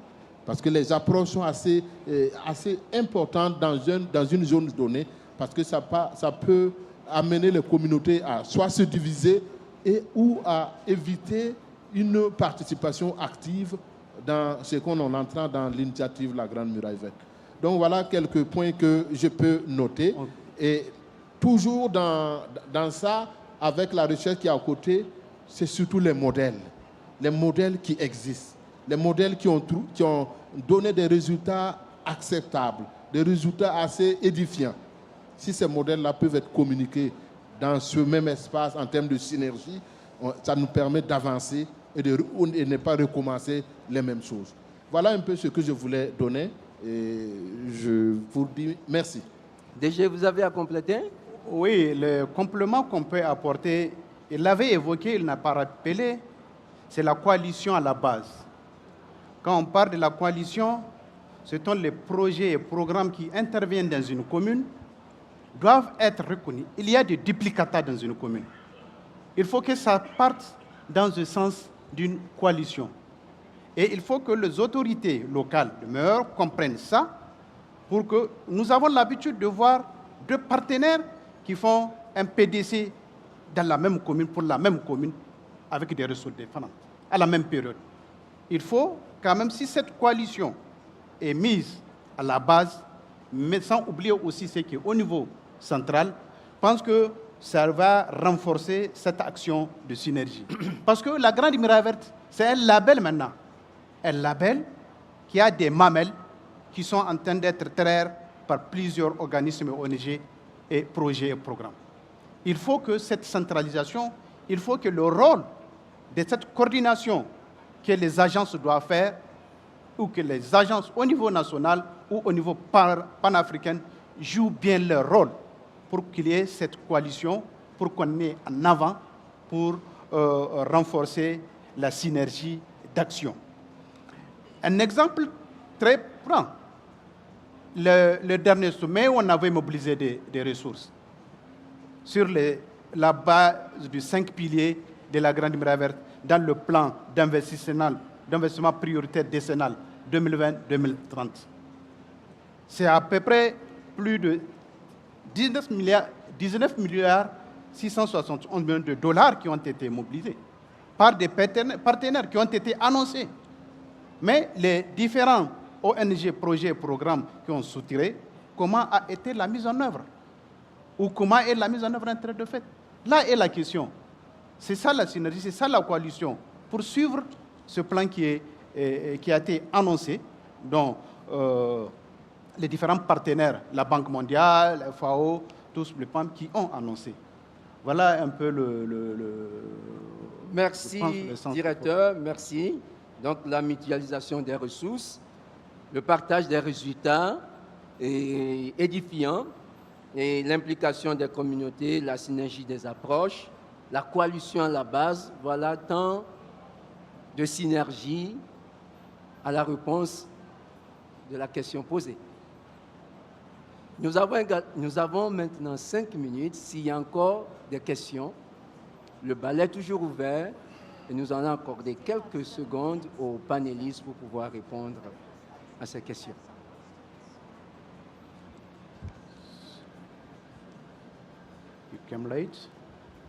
Bonjour tout le monde, docteur Abdougadou Fana du Niger. Donc je suis arrivé un peu en retard, donc j'ai trouvé la question sur la santé environnement. Donc pour préserver les ressources naturelles en lien avec le nexus santé et environnement, donc outre ce que les panélistes ont dit, je voulais ajouter 2 résultats de 2 de nos études que nous avons menées. Donc le premier résultat, c'est le transfert de la pollution des sols vers les cultures qui sont faites sur ces sols-là. Donc, je travaille dans le domaine de la pollution environnementale. Donc, pour montrer ce lien entre la pollution de l'environnement qui impacte sur la santé de l'homme, nous avons identifié des sites de pollution. Une fois qu'on a identifié ces sites-là, on a dosé la pollution dans les sols et on a vu que les éléments transmétalliques, qui sont les polluants présents dans ces sols-là, sont présents en des teneurs élevées qui dépassent les normes réglementaires. Et les études ont démontré, ou cette étude, que cette pollution présente dans les sols-là se transfère vers les cultures qui sont menées. Notamment les maraîchers là-bas, ils cultivent ou bien ils mettent beaucoup l'amarante, la tomate, le gombo et l'oseille. Toutes les 4 espèces qui sont cultivées sur ces sols-là, la pollution des sols-là se retrouve au niveau de ces cultures-là. Or, ces cultures-là sont les plus prisées par la population au Niger. Donc, il n'y a pas une semaine qu'on va faire où on n'a pas mangé une sauce à base de feuilles d'oseille ou une sauce à base de feuilles d'amarante ou une sauce dans laquelle il y a du gombo et de la tomate. Donc, ça montre vraiment qu'il faut préserver les ressources naturelles pour diminuer l'impact de cette pollution-là présente dans les sols vers les espèces qui sont cultivées et consommées par la population. Ça va nous permettre d'agir au niveau de la santé publique. La deuxième, c'est concernant une zone aurifère. Cette exploitation de l'or utilise des produits chimiques. Donc ces produits chimiques-là impactent sur les ressources naturelles, notamment les sols et les eaux. Donc les animaux qui pâturent là-bas et qui appiètent les espèces qui se trouvent dans cette zone-là, nous avons trouvé qu'après 6 mois de pâturage dans une zone où les sols et les eaux sont menacés, sont pollués, ces animaux-là ont en leur sein les différents polluants qui se trouvent dans les sols et dans les eaux. Et qui va consommer ces animaux-là? Notamment, c'était des moutons. C'est nous qui faisons les méchouis, c'est nous qui faisons les brochettes. Donc, la santé de l'homme est menacée. D'où la nécessité de préserver les ressources naturelles, une vulgarisation des études scientifiques qui sont faites et une mise en œuvre des différentes solutions que nous proposons, notamment la phytoremédiation des différentes ressources naturelles. Merci beaucoup à cause du temps. Merci pour le complément d'information. Merci au docteur. Merci pour le complément d'information, pour et ces éléments très capitaux. Il parle beaucoup aussi. Ok, merci bien. Moi, c'est Sadigida Bourema. Je suis attaché de mission au niveau de la primature Burkina Faso. Je voudrais insister sur la synergie pour la préservation des ressources naturelles. Quand on dit préservation des ressources naturelles en milieu aride, nous savons que généralement dans les milieux arides, nous avons une population galopante. Et qui dit population galopante dit extension des terres culturelles pour pouvoir survenir à l'autosuffisance alimentaire. D'un côté, le ministère de l'Environnement qui mène des actions pour préserver les ressources naturelles. De l'autre côté, le ministère de l'Agriculture qui mène des actions pour subvenir à l'autosuffisance alimentaire. Nous remarquons que généralement, ces deux ministères mènent des actions de façon parallèle. Alors qu'on aurait voulu une synergie d'action pour non seulement subvenir à l'autosuffisance alimentaire, mais également préserver les ressources naturelles. Alors, ma question à ce niveau, qui concerne les grandes murailles vertes, quelles sont les actions qu'elles mènent au niveau des politiques, surtout les sectorielles, pour pouvoir vraiment parvenir à cette synergie? Merci. Le temps est contre nous. Merci, monsieur. En fait, j'avais demandé la parole. Moi, c'est Marcelin Sanou de l'Agence panafricaine de la Grande Muraille Verte. Il a abordé un peu ce que je voudrais dire. Les panélistes qui sont là, nous avons la société civile, les jeunes, la recherche et la Grande Muraille Verte. Ils ont parlé de synergie d'action. Donc, ensemble, pour une action commune. Je voudrais savoir, est-ce qu'à leur niveau, il y a eu des processus qui ont été entamés dans le sens de la concrétisation de cette synergie d'action? Merci beaucoup. Merci. Et le doyen, et nous allons terminer. Vous avez quelques secondes pour répondre à cela. Oui, moi j'ai une toute petite question et je voudrais féliciter en passant les panélistes pour leur exposé. C'est de nous permettre au moins d'apprécier le niveau d'appropriation de la Grande Muraille Verte par les communautés. Parce que quel que soit ce qu'on puisse faire sur le terrain en matière de projet, s'il n'y a pas une appropriation par les communautés, il y a un problème de durabilité et il y a un problème d'impact. C'est ce que je voudrais vraiment avoir donc des panélistes pour nous assurer que nous sommes sur la bonne voie. Merci. Merci. Donc, vous avez le temps. Je prie la régie de nous accorder. We need a few minutes to answer the questions and after we will leave the floor. Thank you. Vous avez écouté la synergie entre les ministères. Oui. Je peux aller? OK. Par rapport à la synergie, je pense brièvement. Oui, brièvement, nous avons parlé de la coalition à la base et au niveau du sommet. Ça veut dire quoi au niveau du sommet? Nous avons des coalitions nationales. Et le processus pour certains pays sont avancés. Je parle d'une manière générale de la Grande Muraille Verte. Pour d'autres sont amorcés, d'autres sont à la fin. Et d'autres continuent à mettre en action déjà ces coalitions au niveau national.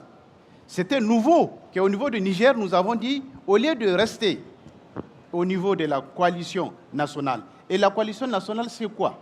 Ce sont les différents ministères sectoriels qui interchangent pour pouvoir donner des directives, des orientations pour la synergie d'action, y compris le ministère de la Culture, y compris le ministère de l'Éducation, y compris le ministère de la Santé. Pas seulement agriculture, environnement, élevage. Un autre point au Niger, c'est la task force. Excusez-moi, c'est la task force.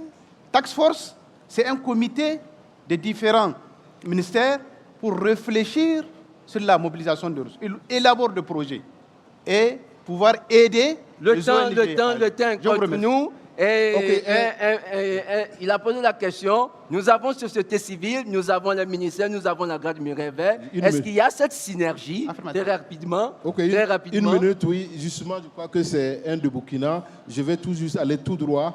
Nous avons justement entamé le processus au niveau de Burkina à travers la mise en place d'une coalition autour de la Grande Muraille Verte. Et là, vous voyez, au niveau stratégique, on a le SPCPSA, on a le SPCNDD, qui est au niveau stratégique, qui coordonne en fait l'ensemble de ces actions. Et nous voulons relever ça au niveau du Premier ministère pour la coordination globale de cette initiative-là. Donc pour dire qu'on a entamé le processus, on vous reviendra, surtout que vous êtes là, on pourra échanger. Merci beaucoup, voilà. Le processus est entamé et ils vous reviendront sous peu. Également, donc le doyen en a parlé de la pérennisation des actions. Et si la communauté n'est pas impliquée, implication, participation, inclusivité, alors là, tout ce que nous faisons, qu'est-ce que vous en dites? Professeur veut commencer et vous allez terminer. D'accord. En fait, nous, au niveau de la recherche, on a changé notre façon de faire. On fait maintenant une recherche pour le développement, c'est-à-dire toutes nos thématiques de recherche doivent venir du monde du développement, du monde des communautés. Et donc, on tente de faire une recherche où les résultats de recherche serviront au monde du développement, aux communautés pour mieux réussir. Et cette forme de recherche, tu ne peux pas la faire seule, tu la fais en présence des communautés, des projets et autres. Donc, le chercheur n'est plus dans son coin, il est dans un dispositif intégré. Le chercheur n'est plus dans son coin, il est dans un dispositif intégré, donc recherche pour le développement. Oui. Donc, qu'est-ce que vous allez compléter par rapport à ce que le doyen en a dit? Exemple, pour la synergie des différents partenaires, Grande Muraille, société civile et recherche, nous avons un projet commun qu'on appelle les communautés revue de la Sahel. Il y a des questions de recherche qui sont reportées par les communautés et on a donné ça au Centre national de recherche forestière pour penser à ça. Mais aussi pour le cadre de synergie, nous, on a expérimenté au niveau de l'Ougrechori au Sénégal, parce qu'on avait un projet fleuve, les fleuves Fonds local environnemental pour Union verte. Chaque fois quand nous partions sur le terrain, il y avait notre porte d'entrée, c'est toujours la commune, mais on conviait tous les projets et programmes qui intervenaient dans la zone. Et chaque fois, avant de venir, on partageait notre plan d'action. Et eux, ils se réunissaient. Il y avait plusieurs programmes. Chaque fois, ils disaient que pour l'élevage, il y avait un projet qui disait qu'il va appuyer dans ce sens. Donc, même quand on avait fini le projet, ce comité existait et continuait à travailler ensemble dans cette zone-là. Merci. Voilà, merci à vous, merci à chacun d'entre vous, merci pour votre présence. Merci également pour les panélistes. Le débat était très riche. Nous aurions aimé continuer, mais le temps nous fait défaut. Nous vous remercions de votre présence. Nous allons continuer le débat entre nous, sur les réseaux, que ce soit au bureau, que ce soit sur le terrain, et nous allons faire tout ce qu'il y a de notre possible pour aboutir à un résultat meilleur, pour lutter contre la dégradation des terres et aller surtout vers la neutralité et permettre à nos communautés d'avoir l'autosuffisance alimentaire et vivre dignement et au même moment préserver, gérer, conserver les ressources pour les générations futures. Je vous remercie de votre présence et bonne journée.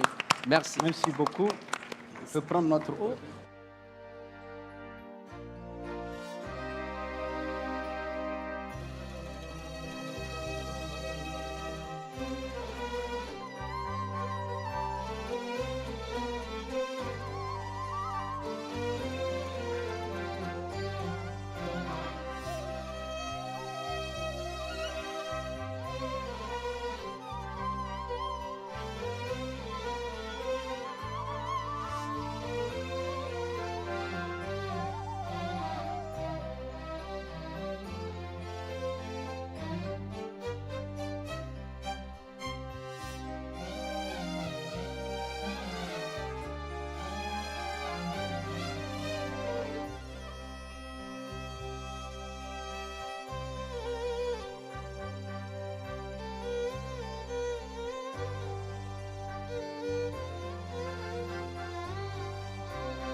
Ladies and gentlemen, the next session will commence in 5 minutes.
Okay, good afternoon, everybody. Welcome to today's presentation, Hope Springs, Landscape Management Boosts Dryland Community Development and Ecosystem Restoration.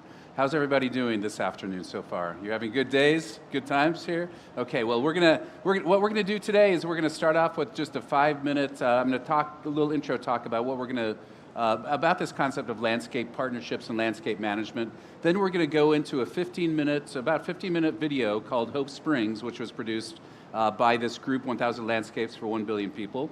And then we'll introduce our distinguished panel guests, and we're going to have a great conversation about what we saw in the movie and what that means for landscape management in times of drought, in areas of drought. So yeah, let's go ahead and get started. If we could get the PowerPoint started. So first of all, my name is Tom Mewald. I work for an organization called Eco Agriculture Partners, and I am the director of an initiative called 1,000 Landscapes for 1 Billion People. If we could get I think there was a PowerPoint that we were going to start first. Fertile lands. We're going to, okay,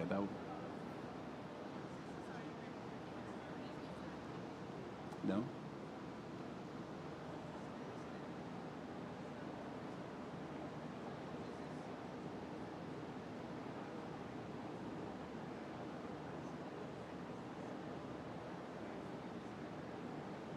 Okay, so yeah, like I talked about, we're going to do a quick introduction, then we're going to do Hope Springs, the video, then we'll get into the panel discussion.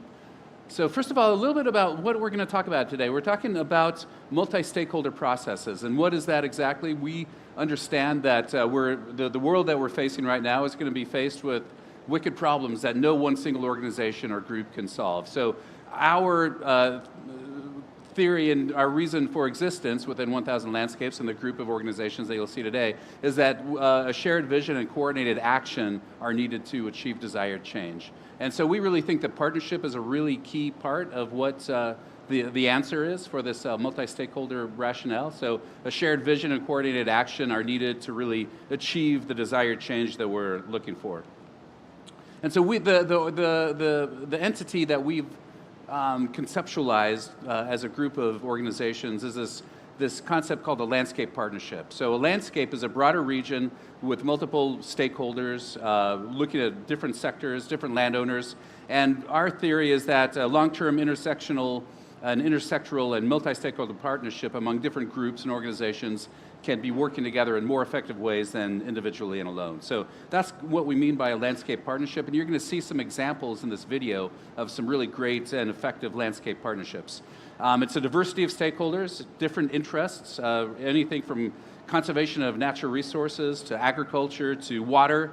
It's about collaborating, negotiating. Not everybody's always going to agree within a landscape partnership, but as long as there's a shared vision and goal, you can find those common things that will keep the partnership going forward. So who is typically sitting at the table is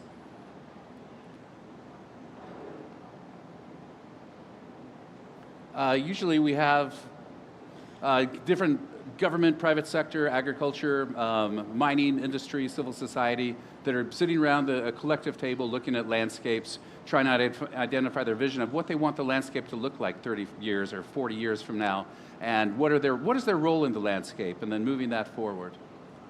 There's always kind of a diversity of roles and responsibilities, actors involved when we think about a landscape partnership. It's a lot of local communities. There can be international NGOs, research institutions, government organizations that are part of a landscape partnership, and they come together and they develop different segmented roles, from leadership, from coordination to finance to science to supporter or promoting, being a champion for the overall cause. And so then there's the function of the partnership is to manage the partnership process and move forward with the goals and the objectives that the partnership identifies. So that is kind of a brief overview of what we mean of a landscape partnership. And overall, we're trying to, sometimes the term governance can seem a little bit heavy, but that's what we're trying to get at, is a new way of thinking about the landscape that people exist in, and forging new relationships with different stakeholders within the landscape. And sometimes, I think a lot of landscapes, There are landscape partnerships that maybe don't self-identify immediately as a landscape partnerships, but they're basically meeting some of those goals and objectives that we just talked about. So it's not that we need to always create some new organization or partnership. And a lot of times it's people are already doing that, but how can we make them be more effective at their job? So with that, I think I will turn it back over to the movie. That gives you a little background on what a landscape partnership is and what we're trying to convey in this movie and what we're going to talk about later in the panel discussion as well. So thank you, and we can move on to the movie.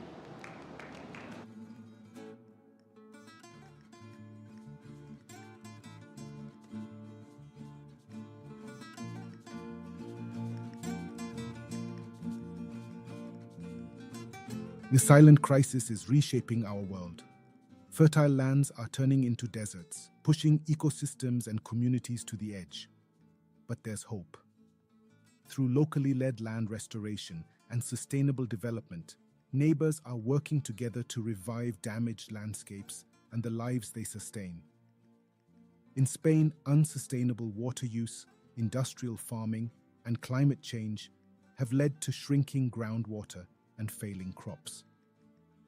A group called Alvelal is bringing together farmers, businesses, and concerned citizens to reimagine the future of the land. Bueno, uno de los grandes retos y problemas que está teniendo el territorio en los últimos años, cada vez llueve menos, la desertificación está viniendo cada vez más a pasos gigantados.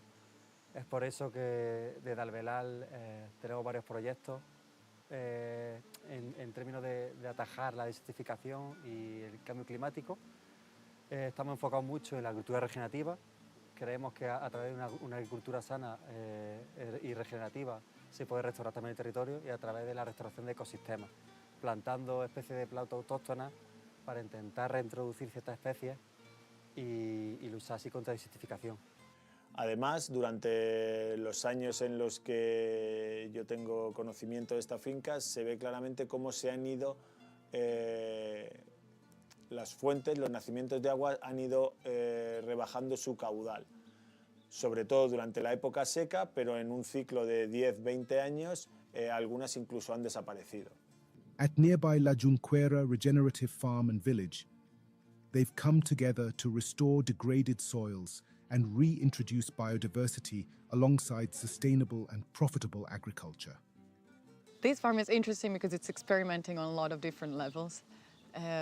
It's one of the biggest regenerative farms in Spain, which means that it's implementing regenerative practices, which are more sustainable ways of managing the land that aim at regenerating the soil, the biodiversity, livelihoods, water cycles.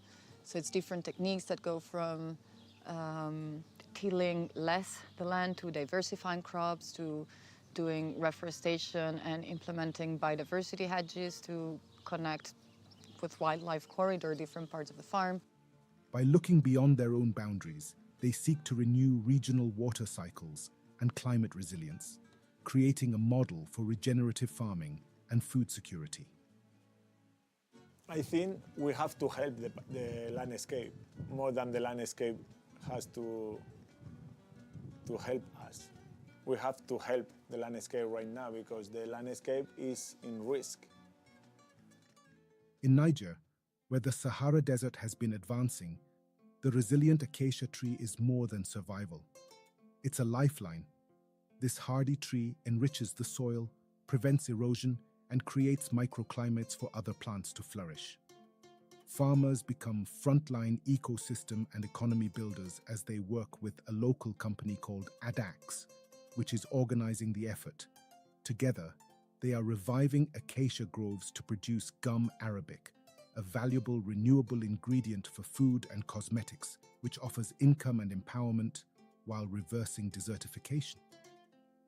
Andi kerma karuku yinde ma fuleni ana tenda isi azu badini ana karuku yinde jo mara fuleni ana ai kangwa di yimbur won tiji madi cha fasal bana di manaptundu azini kerma kango di kololu samma jitu ba kalala kololu samma chaljare kololla loru zane kololu kerma har kerma ma kuskala chaljana so urumia ti njula kerma ma kango ti din burtuk piyada. acacia farming is creating new economic opportunities, empowering communities to trade sustainably and lift themselves out of poverty. This integrated approach, restoring land while fostering sustainable trade, shows how a single initiative can have wide-reaching benefits. ye imingi iminbaɗane ƙoƙari ɗum jogano min ɓesdanta min ɗe sosai ɗum ɓesdana min ɗum awam ɗala fe'ugo ɗe ɗum wara leɗɗe ɗe imin mbaɗa ye amfani e maaje sosai imin itta ɗashe ɗe min mbaɗa amfani e maaje. Parce qu'ici on a du potentiel, le terrain il est favorable à la gomme, c'est un terrain favorable. Mais malheureusement les arbres que nous avons, les gommiers, ils sont vétustes. Donc on a besoin vraiment du renouveau.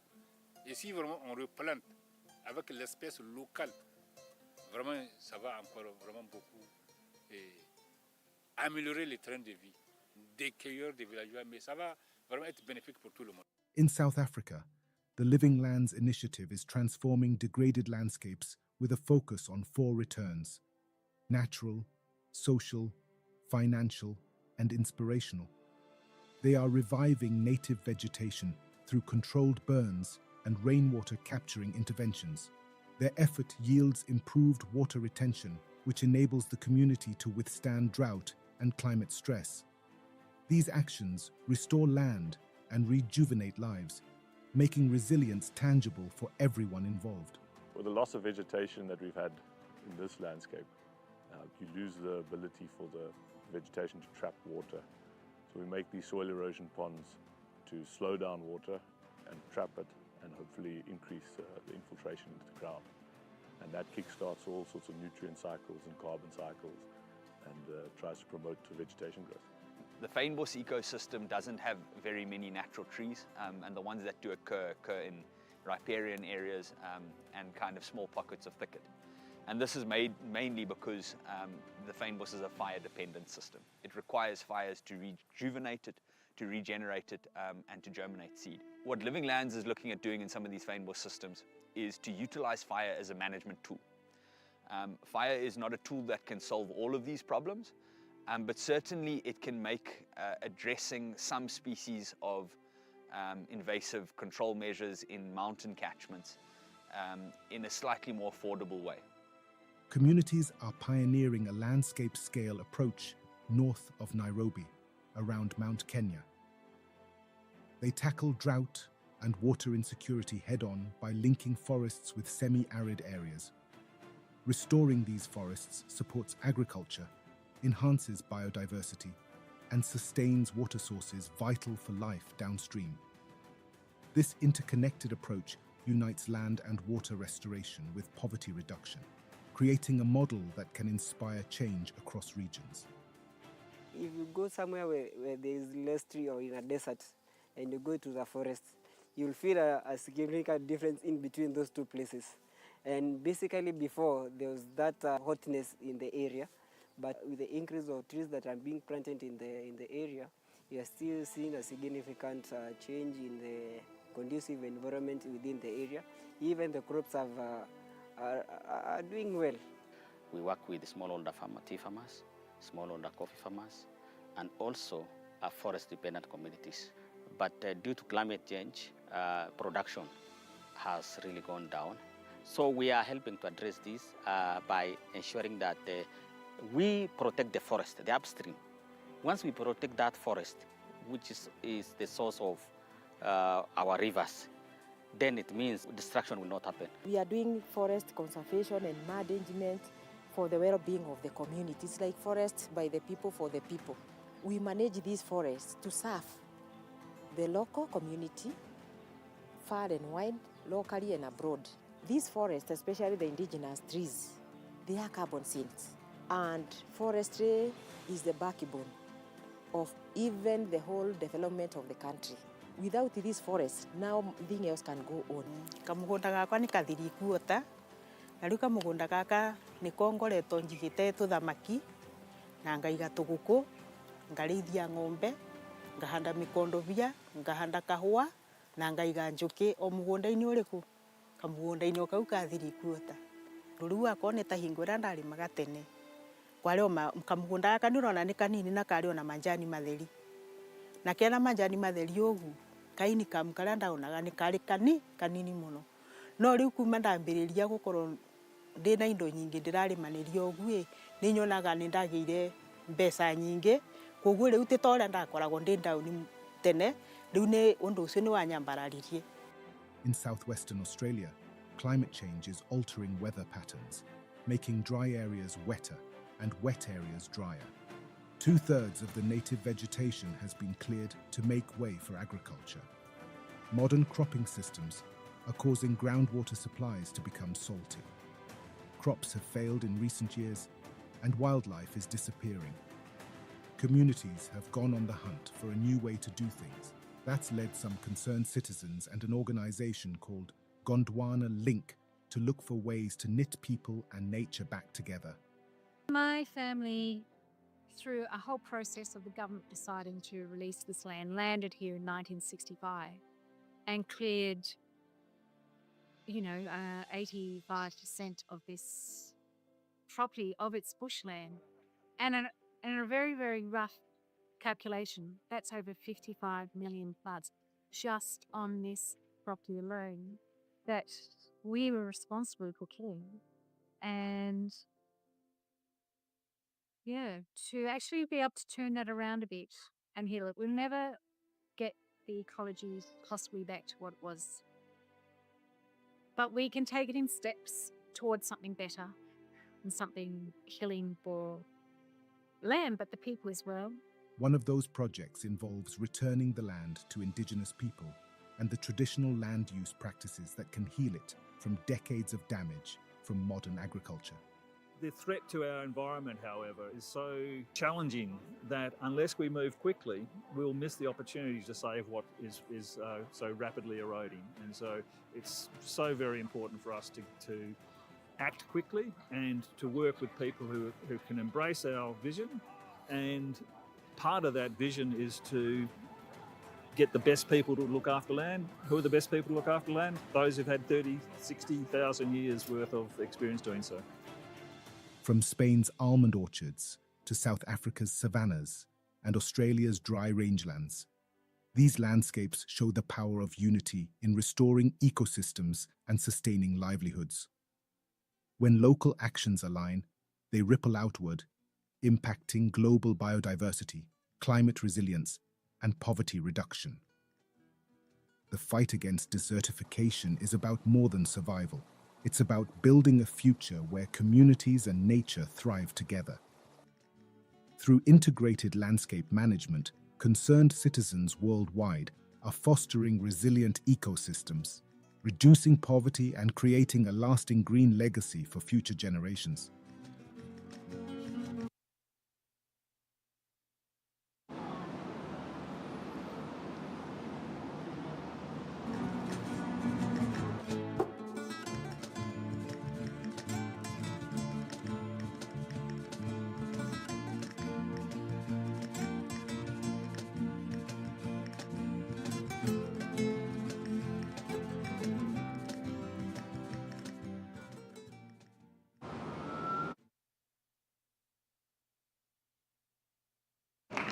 All right, thank you, everybody. That was really inspiring, wasn't it? Hopefully that gave you a sense of what I was talking about earlier about what a landscape partnership can do and what they can achieve. And let's give a big hand out to Mike Keller, who produced. A big shout out to Mike Keller, who did a lot of the hard work there. Well done, Mike. So if we could bring our distinguished panelists up next, and we'll go ahead and get started with the next part of the show.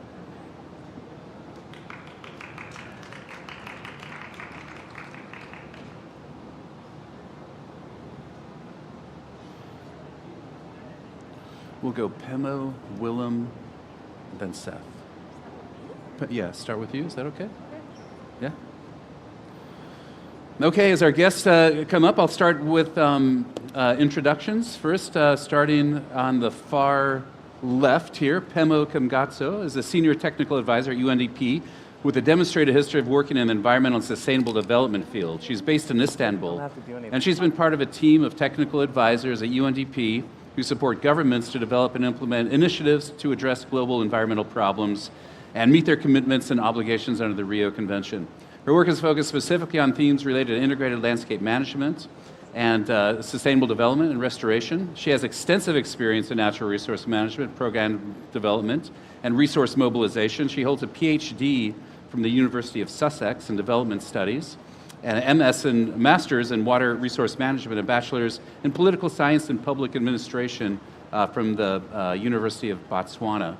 And then moving on to the center, we have Seth Seamus, who is he's a colleague of mine at Eco-Agriculture Partners. He's the managing director. He oversees the work plan and organizational development and staff management at Eco-Agriculture Partners. And he leads the Finance Solutions Design team, co-leads it with the 1,000 Landscapes for 1 Billion People initiative. He's been a leading innovator in the field of landscape finance and policy, and he's a lead author on a number of different publications, including Scale Up, Investment Finance for Integrated Landscape Management, and several other tools and resources that he's developed. He has a master's degree in environmental science from Yale School of Forestry and environmental studies, and a bachelor's in anthropology and environmental science from Columbia University. And he also has a persimmon orchard as well that he manages. That is quite amazing, I hear. And then moving on to the far right, we have Willem Ververde. He's the CEO and co-founder of Commonland.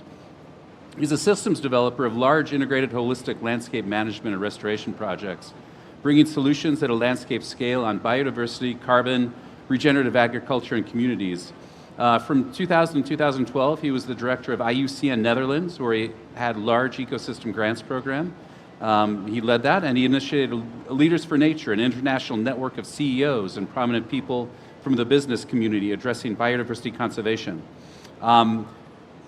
He is the executive fellow at the Rotterdam School of Management, and in 2016 he was awarded first place in the Sustainable 100, a list of Dutch people with the most influence on environmental and sustainability. So we're really honored to have this group of people to talk with us today for this next hour about landscape management and what we just saw in that movie. The question that I want to open up, starting with Pemo, is tell us a little bit about your organization, how they what you think of a landscape perspective is, and a landscape approach, how you work at a landscape approach, and how, in particular, that you focus on issues related to drought and dry lands, and if there's anything in the movie as well that really resonated. And that question will be asked to all of the members here. So you have 5 to 10 minutes to Do talk. I just talk? Yeah. Okay. Can you hear me? Yes. Okay. Good afternoon, everyone. Thanks for coming. As you heard, I'm from UNDP. UNDP is a development agency of the United Nations. Basically, our mandate is to work on all the SDGs, to try and connect this to the issue of human development and progress of humanity towards better lives, better and more resilient futures. For example, being lifted out of poverty through many different strategies from governments, from private sector, from community level action. So the issue of resilience is one of the key pillars of our work as UNDP, linking to many different other issues such as environment, energy, but also linking to political governance and poverty reduction and eradication, if you like. So we call it a signature solution. So when we look at resilience, we look at it from many different perspectives, including from the environment perspective, being able to bounce back from problems and challenges and shocks and stressors, such as the ones presented by drought, for example, as something that affects humans and our ability to thrive, whether it's at household level, having access to food and water, or at landscape, community level, and even economies of countries, right? They can be affected by shocks such as droughts, but also, not just as a drought that is coming as a shock and a disaster at a particular time, but as a slow onset sort of process and disaster, if you like. So building that resilience takes many different forms, including, things like access to education, so that people have better jobs in the future and are able to access better nutrition and better livelihoods, but also immediate response to problems that could get people to sort of fall from a better livelihood and household sort of economic status to poverty. So all these multifaceted approaches are what UNDP does as an organization. So in the space of integrated landscape management and restoration of degraded environments or nature conservation, we do all of this work. In this space, of course, the idea is to look at a landscape as a sort of like an entity where there's many things going on. There's economies that may be driven by smallholder farmers working on their land and trading with each other or trading with local markets. There could be big mining or infrastructure development. There could be settlements. So it's a space that is involving many different economic activities you like. So if you are going to come into a space and restore it, like right now at this COP, we're talking about coming up with agreeing on a target of restoring 1.5 billion hectares by 2030. This has to happen at the landscape level, on the ground. And so for us to come into that place, to be able to properly set restoration targets, for example, we need to know where to be realistic and understand the local context where this is happening.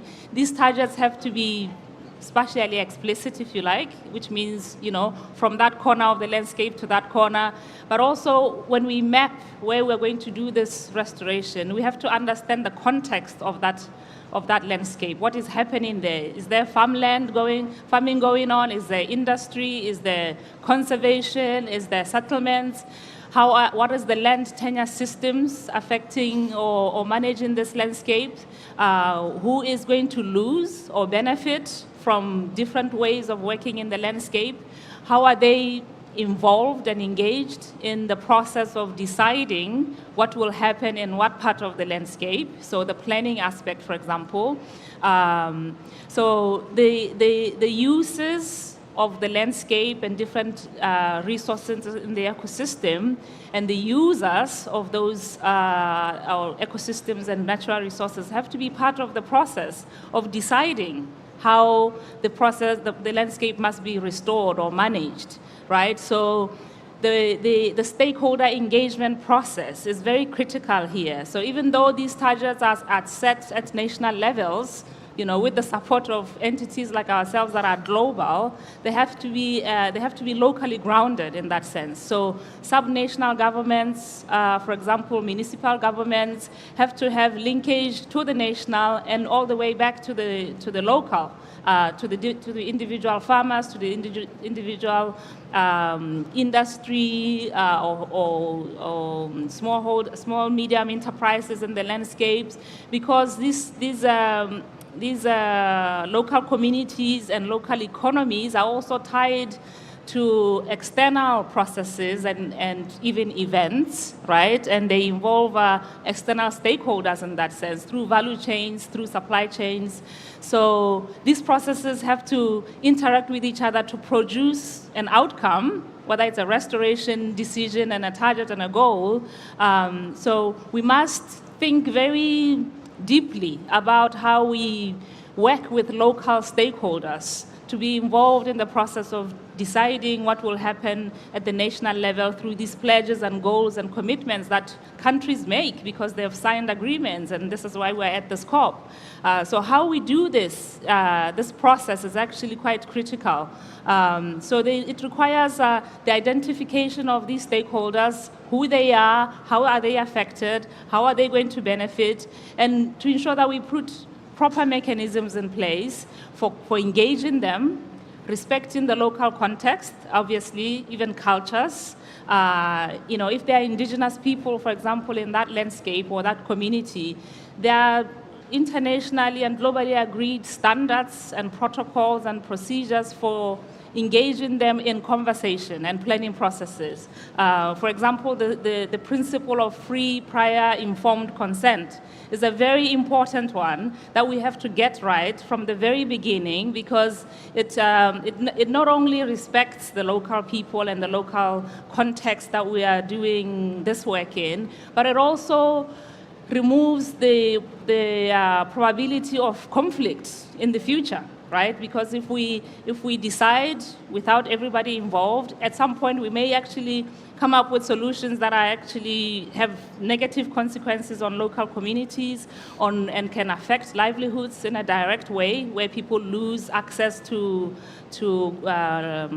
resources, and we call it economic displacement. Sometimes it can actually lead to physical displacement, which are things that are negative, right? And we should not be doing anything on the ground that results in that kind of process. So as UNDP, we work with governments, we work with communities, subnational governments at all levels, supporting global processes like this to make sure that these principles and processes and approaches and standards are integrated into decision-making and action. And governments, when they develop policies and strategies and action plans on the ground, which they commit to in platforms like this, like the COP, they take into consideration all these aspects: human rights-based approaches, people-centered approaches, conflict-sensitive approaches that lead to better outcomes for everybody, ensuring that governments as duty bearers, they are actually fulfilling their obligations to uphold human rights, to be accountable, while also communities and local people are empowered to go after and seek their rights as well, to be realized by all the stakeholders in an environment, whether it's the local chief or the municipal mayor or the minister or president of a country themselves. They feel that empowerment to be able to engage in these planning processes to ensure that decision-making also benefits them and, of course, nature itself at the landscape level. I'll stop there. Excellent. Pemo, that was incredible. Yeah, you're just bringing things down to the local level. All action happens at the local level, but it's useful to have these COPs, these global forums, but at the end of the day, things happen at the local level, and that's what the Landscape Partnership is all about. So over to Willem now to talk about how is Commonland facilitating this concept and some of the ways that Commonland works directly with Landscape Partnerships to make things happen on the land. Yes, thank you very much. Yeah, so integrated landscape management, and the question is, of course, how to do that. And if you look into the barriers that we are faced to, you see economic barriers, healthy landscapes and biodiversity are not very well valued. You see the huge problem of stakeholder management barriers, how to bring people together for a very long period of time within a landscape to restore that landscape for the sake of all. And you see purpose barriers. There are different belongings, different purposes of companies, of governments, and different stakeholders. So what we did at Commonland is we very carefully looked into one very important barrier, which is language. There was not such a thing as a common narrative, a common language that everyone understands. And that is actually needed for to tackle this very complex issue. And the complex issue is about basically the science of ecology, the economics of landscapes and agriculture, and the mindset of people, and how to bring that together in a way that you create future-proof landscapes. What we did actually is we carefully looked at the language to make ILM, integrated landscape management, possible. And we carefully looked into what are the most important words that unites everyone, whether they are working for corporates, the finance industry, or whether they are poor farmers or pastoralists. Basically, what we've seen is that a degraded landscape actually is characterized by 4 losses. And we deliberately use the word losses, as we also use the word returns, and we use the word risks. Those 3 words do resonate with everybody: risks, returns, and losses. So what we did is, if you analyze a very degraded landscape, you see basically 4 losses. The first loss is that people have lost their pride and hope. The second loss is that people have lost their sense of community.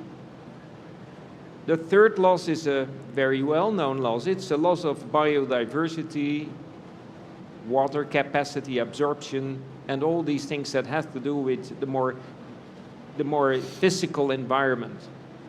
And the fourth loss is a loss of finance and a loss of income. So keep in mind those four losses. So if you want to look into what is a restored landscape or a landscape under restoration, actually it needs to deliver four returns. You just turn it around. The first return, let me go to the next slide.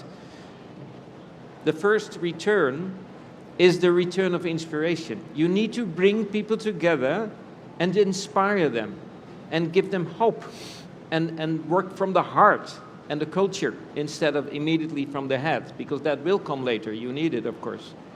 The second one is the return of the social return, bringing back communities and a sense of community feeling. The third one is understanding the ecology and working on bringing back the ecological foundation of a landscape. And then you can work on the fourth return, which is basically looking into new business cases that are about restoring the fundamentals of a landscape. Think about holistic grazing. Think about regenerative agriculture. Think about agroforestry. Think about land use planning systems that are using nature-based solutions. So these things will, at the end, will give financial returns, but more important, they will bring back the financial and the risks in general. So here the word risk comes in. So if you work from a degraded landscape that is delivering four losses and try to work toward a restored landscape that is delivering four returns of impact, then things will progress steadily. The beautiful thing of the impact thing for the four returns is that you can identify different key performance indicators for each return and you can measure them. Let's go to the next slide, because this is just the entry point. If you go to the next slide, this is the overview. The overview of how we have been working over the last decade and more in several landscapes. You saw some of those landscapes in Australia, Spain, and South Africa in the beautiful film made by Dr. Mike Keller. What is important is that people in general don't understand what a landscape is. Farmers sometimes do understand. Pastoralists and indigenous people certainly do understand what a landscape is, but urban people don't understand what a landscape is. So it's important to help them to understand that basically a landscape is looking for a balance between three zones. A zone where nature thrives, the natural zone, most often hopefully protected, and ecological corridors. A zone where you combine agriculture and land use with biodiversity, working with nature-based solutions. And an economic zone, basically the zone where we are here in Riyadh, the zone where you have urbanism, cities, and plants and fabrics. A next element is time. While many of us work in projects, we need to have much more time because we need to build trust among stakeholders, and we need to give nature the time to get restored. So we think about minimum 20 years, which is one generation.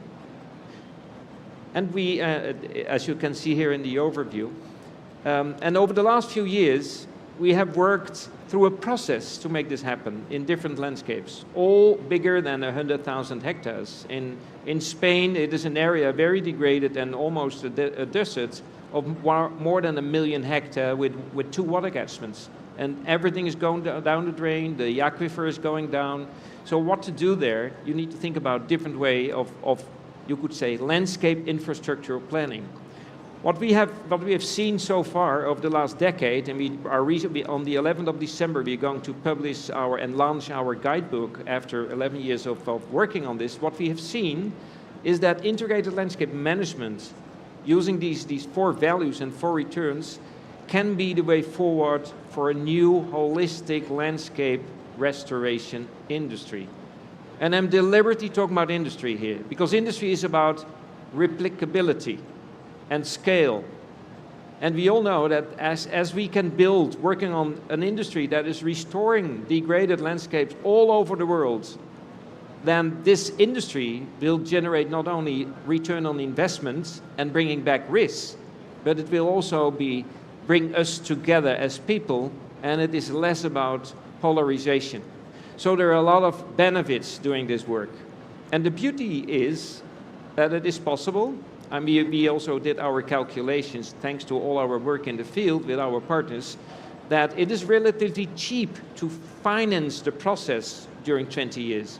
You only need $1 million or $500,000 to finance the process to make sure per year that you can do the right projects within those huge landscapes with the different actors.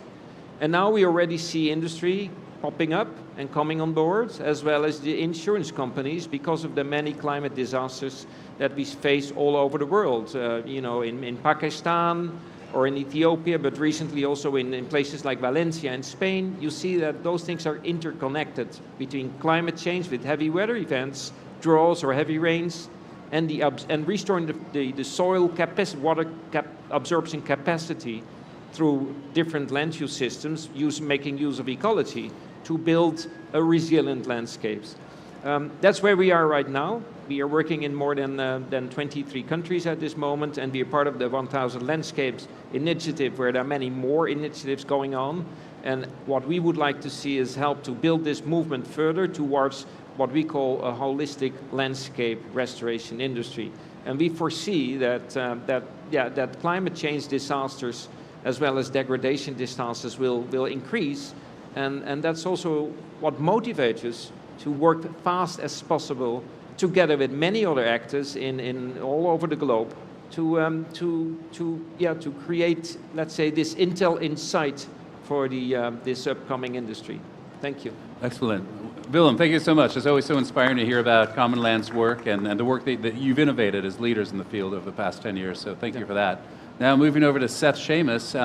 Willem talked a little bit about finance and some of the issues there, and so maybe that's a place that you can kind of chime in with a little more detail related to landscape finance. We always know that that's a big component of bringing people together and developing a plan. Then how do you actually implement it? So handing it over to you. Thank you, Tom.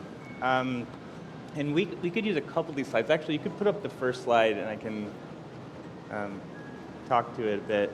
So yes, thank you, Brynja. My name is Seth Seamus from Eco Agriculture Partners. And I do want to talk a bit about what we refer to as integrated landscape finance. So we saw these examples from the movie on landscape partnerships and sets of activities in those places that were generated, ideas that were generated locally that were spatially organized and they were sequenced over time. And when we talk about landscape finance, we're talking about a process by which the investments in a particular landscape are identified that are aligned with local priorities, that if you make those investments, it will achieve the vision of transformation that the people in that landscape want to see. We've become more interested in this particular area of financing based on experience. This is at Eco Agriculture Partners, but many other organizations I think have had the same experience, where convening stakeholders to generate the idea for the future is something that happens in a lot of places. But when it comes time to actually get funding for an action plan, there is a lot of difficulty at this stage. And our hypothesis is that there are new ways that finance needs to flow, new kinds of actors that need to enter the system, new types of financial mechanisms that are organized to support this type of integrated action, not just a project level, not just at a farm level or a forest level, but has a vision for how all of those different elements of a landscape work together. And if that happens, and actually you could go to the next one, Tom, it's sort of like, why would you do it this way? There are these synergistic effects on, Willem mentioned risk, return, that if you do it in this way, it's beneficial even from an investment perspective. So the return, the social returns, the environmental returns, the inspirational returns, but also in many cases, financial returns over time are improved if you put on this lens for investment. So the work that we do to make it a bit more granular within 1,000 landscapes, we have various work streams. So we do have a work stream that's focused on landscape finance. On the side one of the landscape partnerships themselves, supporting the landscape partnerships to translate these action agendas into investable portfolios of activities that require different types of finance over time, and then figuring out how to connect those portfolios of activities to finance. So as a collaborative, our goal is not to work in all these places, but the individual organizations, such as Commonland, such as UNDP, Rainforest Alliance, Conservation International, are working in these places. And there are many other networks of landscape partnerships that need support to develop these financial strategies. So we're trying to develop tools and resources to support the development of that industry, if you will. So we work on the side of the landscape partnership. We've also been doing some work identifying and helping to aid in design of new kinds of financial mechanisms that explicitly think of landscape level action, landscape funds, landscape bonds. I know even kind of UNDP is interested in some of this work around restoration. And that's the area of focus for us. And if I had to make two specific points of recommendations, I've been told that often when you give a presentation, there's really only one thing people remember. Even if you're lucky, they remember one thing. But here are two things. That one is an area that is really underfunded, speaking of landscape partnerships, is the organizations, or the entities that convene and develop these action plans. We call them the landscape partnerships, but there are many other terms, terms for this. So that local group. So even if they're funders that want to come in, they might want to fund just specific activities. We want to fund a transition from a sun coffee system to a shade coffee system, or conservation tillage or reforestation, which are all critical investments to the overall portfolio. But the coordination of the activities itself is often invisible to funders. So I'd say that's one thing that needs additional support.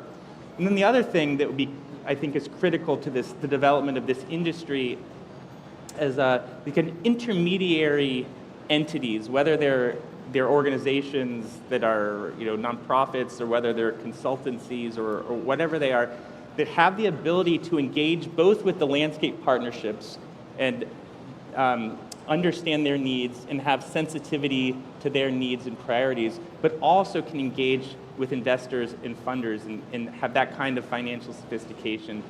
We find that there's a gap between these actors, and often you hear there's no pipeline of projects. We have a lot of projects, but we don't have any money. And I think that a lot of this is a lack of communication between these sides, actually speaking different languages, but also different kinds of presentations of needs. And there's a big gap here as well that needs to be filled, and it's a priority, I think, for any kind of scaling for 1,000 landscapes or anything else. A lot more of that is required. So that's what I'll leave it at that. Excellent. No, thanks, Seth. Yeah, that rung a lot of bells with me about some of the needs, and I think between all the panelists, we came up with I was taking note of some things that we need to do to really implement this landscape perspective that we're talking about. We have to think at a broader spatial scale, broader temporal scales.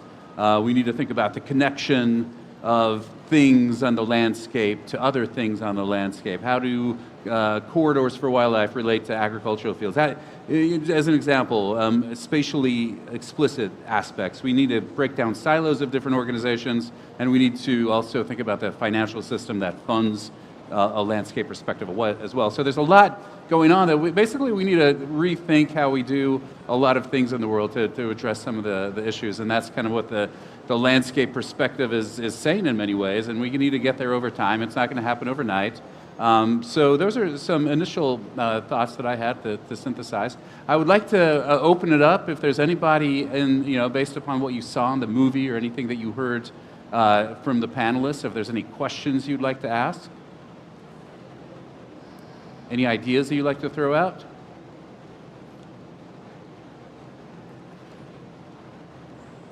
Willem, go ahead. Yeah, I think it is also a mind shift. I mean, I think we all know the infrastructural business, the world of building environment and large infrastructural projects. I think here in Saudi Arabia there are beautiful large infrastructure projects going on, like in many other places in the world. And if you carefully look at those business cases, there are some components that we see in large green, restoring green infrastructural projects at landscape level. First is, stakeholder management. You need to bring all kinds of stakeholders together, and that takes time. The second one is you need to find a whole group of different investors, and that takes time. But the third one is that mostly you find a government bringing in the first financial resources as a kind of guarantor in funding. And what you see in the infrastructure world is that this happens relatively fast and easy, you could say. It still takes a lot of time, and they're huge, it takes a lot of time to do all this. But it's happening. We are able to build large bridges or new cities or new subways or whatever. We are doing that. Thanks to governmental catalyst funding. And what we are now lacking is that, the stakeholder management stuff is similar. The bringing different businesses together and NGOs and other actors is similar. But what we are lacking is this government action to come up with a kind of catalytic guarantor funds to make the first process up and running.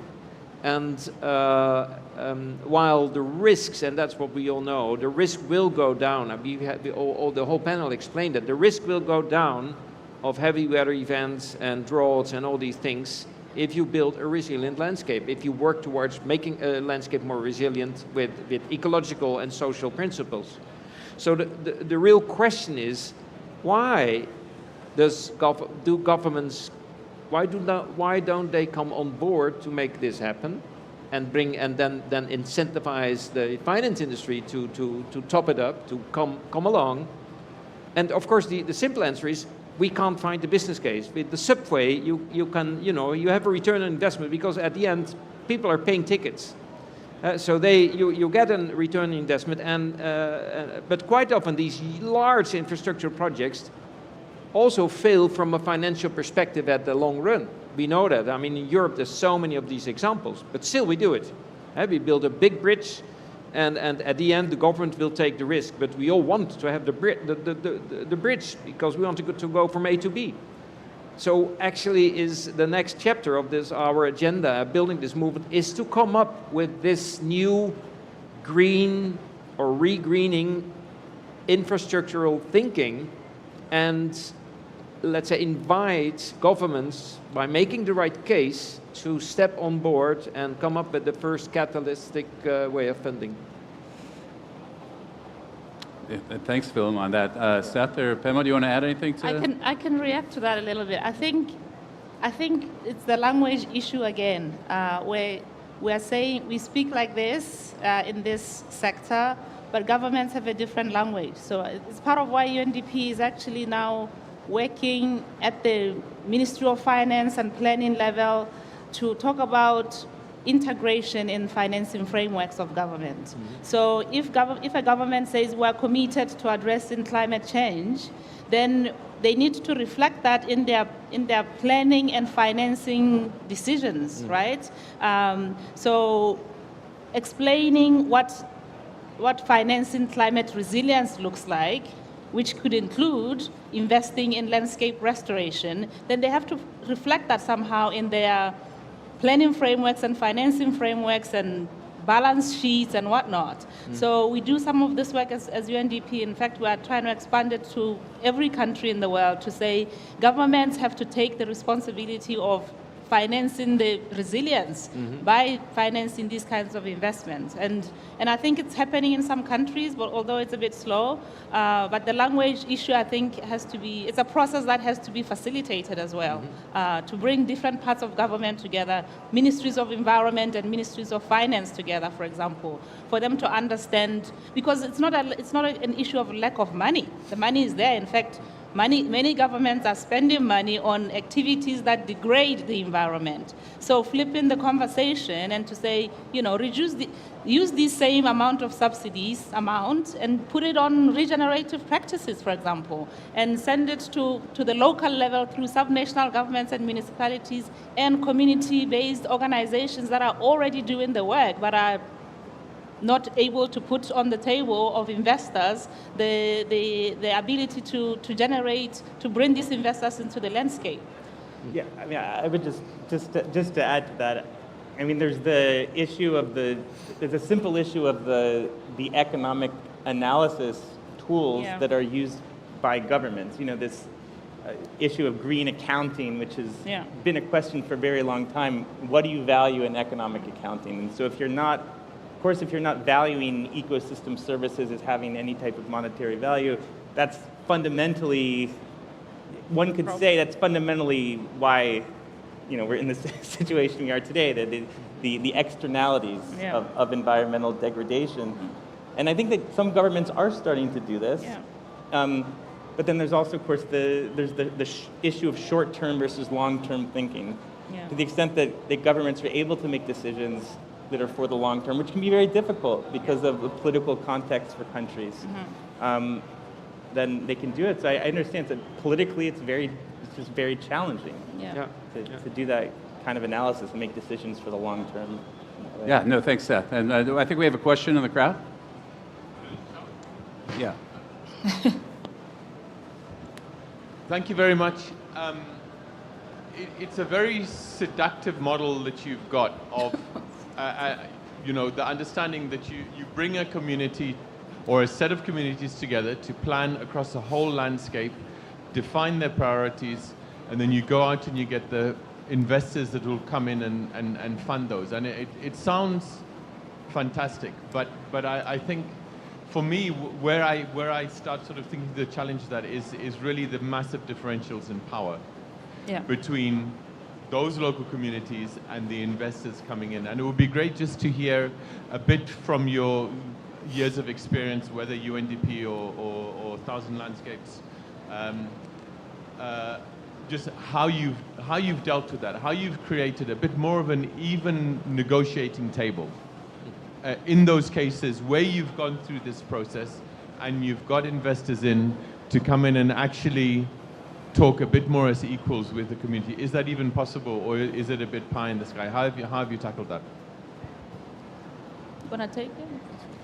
I can elaborate on that. That is, of course, an issue, a very important issue. Our experiences is so far is that if you start with a process of long-term commitments, the balance of power shifts, and you start with bringing those actors together and start to have a conversation about the deeper belongings and feelings and sense of place of these areas. I'll give you an example of Australia. Maybe you saw some pictures of Australia, West Australia, and you saw that lady maybe in the film who was a farmer who basically said, it's my ancestors' fault, and we feel guilty about it, that this land has been degraded because they were colonists, and their ancestors removed with power the Aboriginal people. So when we started to work in Australia in 2015 and introduced this and did this framework as a guidance of to understand complexity in a practical way, after 2 years we came across the Noongar Aboriginal community, and we were part of a larger initiative to organize an event to talk about landscape, the Western Australian landscape. And the Aboriginal community, they were invited, but they were definitely not in the lead. And at a certain moment, they said, we want to be in the lead of this conference.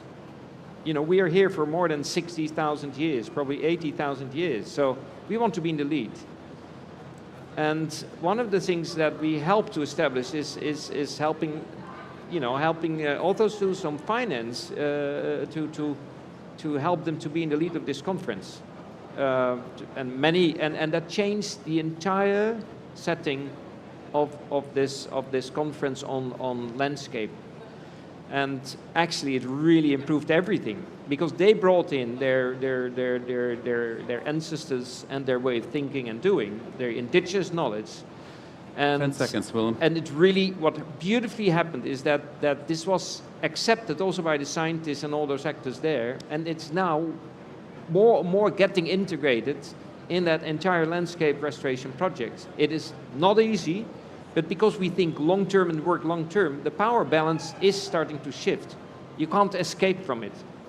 Thank you, Willem. That's a great question. And so one of the things that we do address with 1,000 Landscapes for 1 billion people, it's an initiative that is a group that all of the organizations that you see on the are part of, along with about 30 or 40 different organizations that are partners. So check out our website at landscapes.global. We're going to have a webinar on December 18th that talks about some of the resources and tools that we've produced. And Willem also has the December 11th, is that what you said for the At 1 PA in the Blue Zone in the C Restoration Pavilion of the G20. Yeah. Excellent. The launch of the guidebook. Yeah, a lot of exciting things happening in the world of landscapes. We're trying to push this moment forward and this movement forward. So we invite you to join us and be part of that. So thank you so much. And thanks to the panel. Thank you, Tom.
Eh bien, bonjour à tous. Eh bien, il était prévu qu'on parle en anglais, mais je vois que l'audience est plutôt française. Donc, on va parler en français. Donc, bonjour et... Ah, sorry. Okay, but yeah. Yeah, I can try. Okay, I will try English. So, welcome to this session. We are very happy to have you here. This session is on the promotion of research, innovation for the Great Green Wall area. You know, the Great Green Wall area is an initiative, an African initiative, which is launched in 2007. And the objective is a large implementation of soil restoration in 11 countries of Sahel and Sahara. Bon, je pense que ceux qui sont en français, ils comprennent ce que je dis. Ce n'est pas la peine, mais majoritairement, on va parler français. We will translate for you because you are alone who speak English. So, yeah, okay, thank you very much. OK, donc, dans cette session, hein, comme je disais, hein, qui est autour de la Grande Muraille Verte. Excusez-moi. Sorry.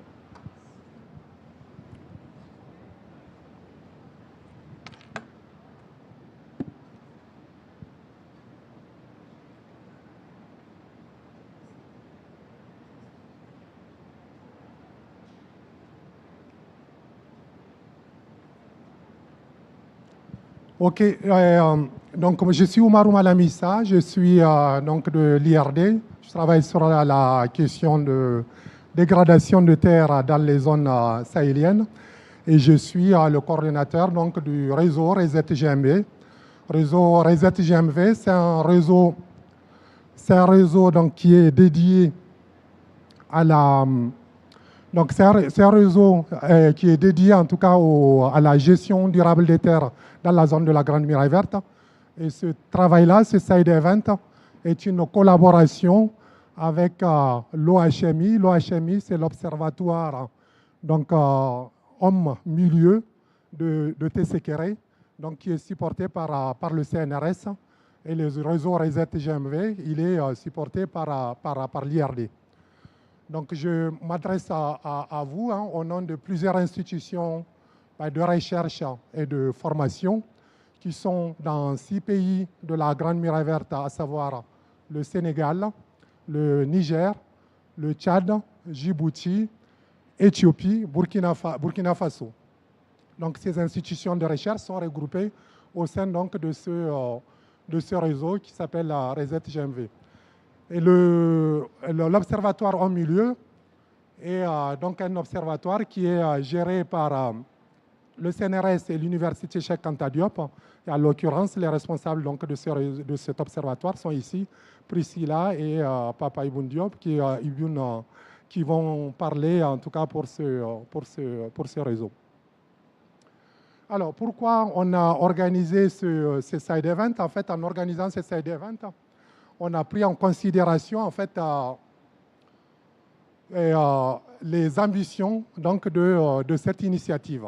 Donc, quelles sont ces ambitions? En fait, cette initiative est une initiative qui vise donc, à mettre en place des actions de restauration en fait, des terres à large échelle.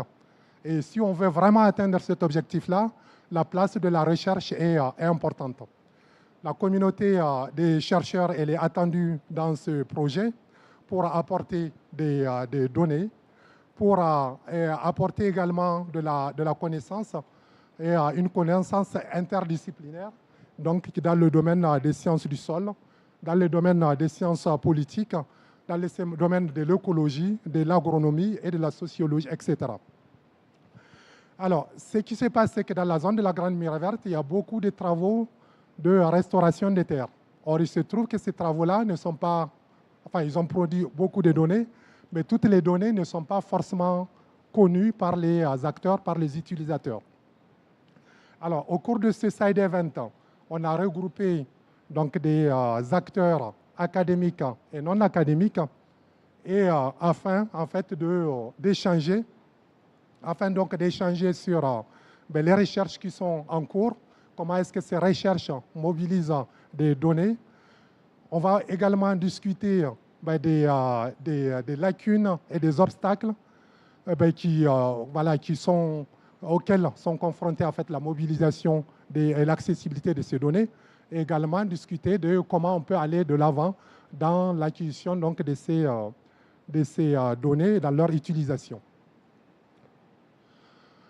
Alors, donc, au cours de ce panel, en fait, on va avoir donc, une introduction donc, par Jean-Luc Schott. Jean-Luc Schott est chercheur à l'IRD. Il est spécialiste des sciences du sol. Il est également donc, le président du comité français de lutte contre la désertification, le CCFD. Et Jean-Luc Schott va nous parler de l'importance de la mobilisation de la communauté scientifique dans cette initiative. Je te donnais la parole. Et puis après, moi je vais présenter un peu plus en détail le réseau Reset-GMV. À la suite de ça, on va avoir un panel. Donc ce premier panel, il va s'intéresser principalement donc, aux questions scientifiques, aux recherches qui sont en cours. Et donc, on a une première présentation par Priscilla Dubos, qui est donc chercheur au CNRS.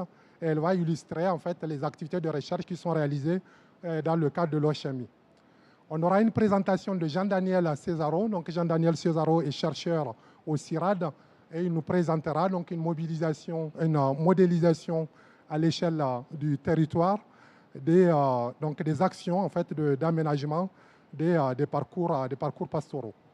Il était prévu qu'on ait une présentation d'un chercheur qui est ici en Arabie Saoudite, donc à distance. Malheureusement, on n'a pas la possibilité d'avoir cette présentation. Je t'assurerai de vous présenter cela. Qu'est-ce qui se passe?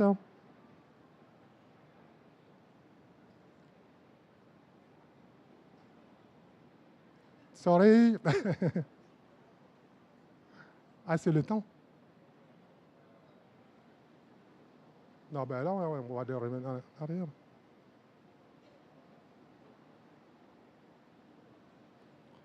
Sorry, we have an issue here.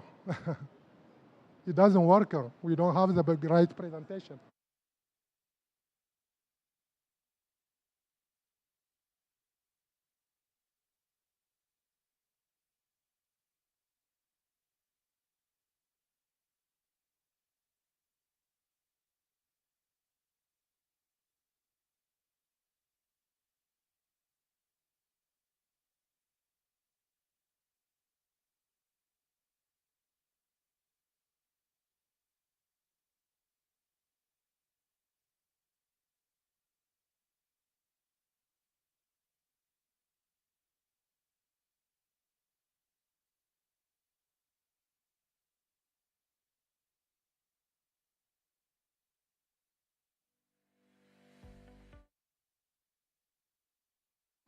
Allô, allô? Ah oui, c'est bon, ok.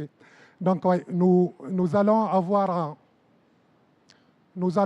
donc une présentation, en fait, j'ai parlé de la présentation de Jean-Daniel, et puis le second panel, ça va être l'APGMV, qui n'est pas encore là. Une présentation donc, de l'OSS Sahel qui sera faite par Fatou Mar, Fatou est là, et puis la présentation donc, de Maxime Thibon, en fait, du FIDA, et on aura une discussion générale.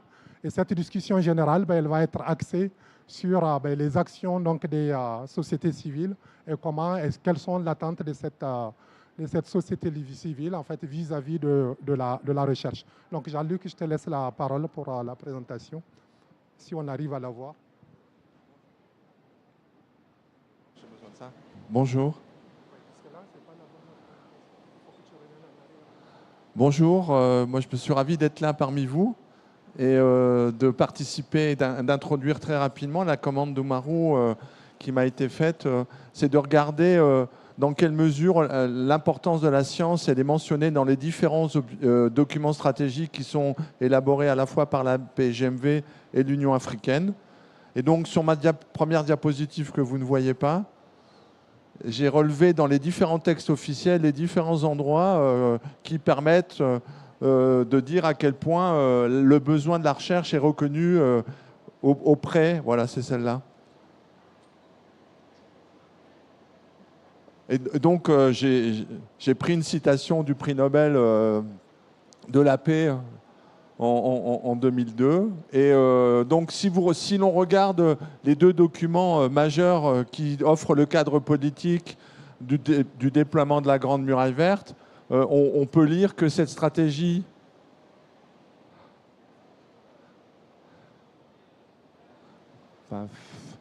donc on peut lire dans ces différents textes, je suis désolé, hein.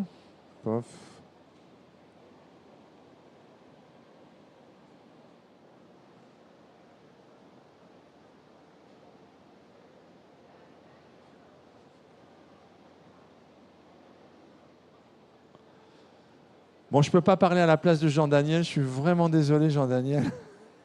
J'aurais adoré, mais...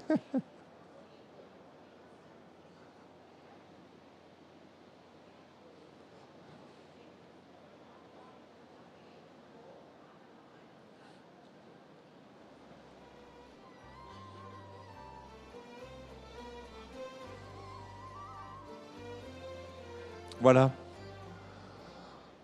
Donc, je veux dire, vous voyez les différentes priorités ou les principes qui sont évoqués dans les différents documents de la PGMV, donc, et non de la Grande Muraille Verte. Donc, c'est un projet qui a été mis en place et voulu et qui est, comment dire, à l'initiative du continent africain, qui considère la question de la participation du continent africain sur des questions d'environnement, mais aussi d'adaptation et de changement climatique, avec comme promouvoir les valeurs culturelles dans tous les pays et de toutes les communautés au niveau de l'Afrique, avec la volonté d'avoir un impact économique, mais aussi d'avoir une contribution entre les différentes disciplines et les institutions, et aussi promouvoir des expériences, enfin promouvoir l'implémentation de la Grande Muraille Verte basée sur des expériences et des approches qui associent à la fois la science, la pratique et les décisions politiques, une volonté de développer des capacités, la nécessité de promouvoir un accès sécurisé et l'accès des terres à toutes les populations, sur les réserves, sur les arbres et les autres ressources, mais aussi les troupeaux et comment dire, le pastoralisme, et avoir une vision commune sur les questions d'environnement et de connaissances. C'est ce qu'on lit dans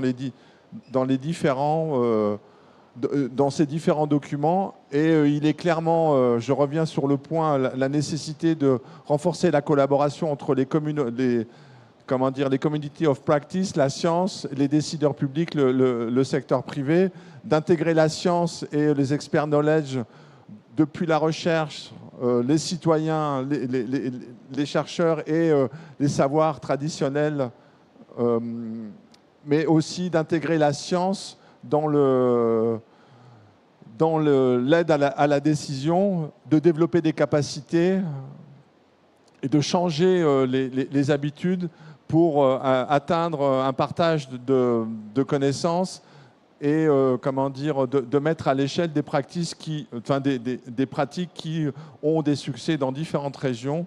Et donc ça nécessite, comme le disait Oumarou, hein, je répète ce qu'il a dit, d'avoir une approche interdisciplinaire, d'avoir une approche multi-stakeholder, et pour, je veux dire, une approche durable autour de la gestion durable des terres, à des approches territoriales, mais aussi à des approches régionales comme dans les différentes parties de la Grande Muraille Verte.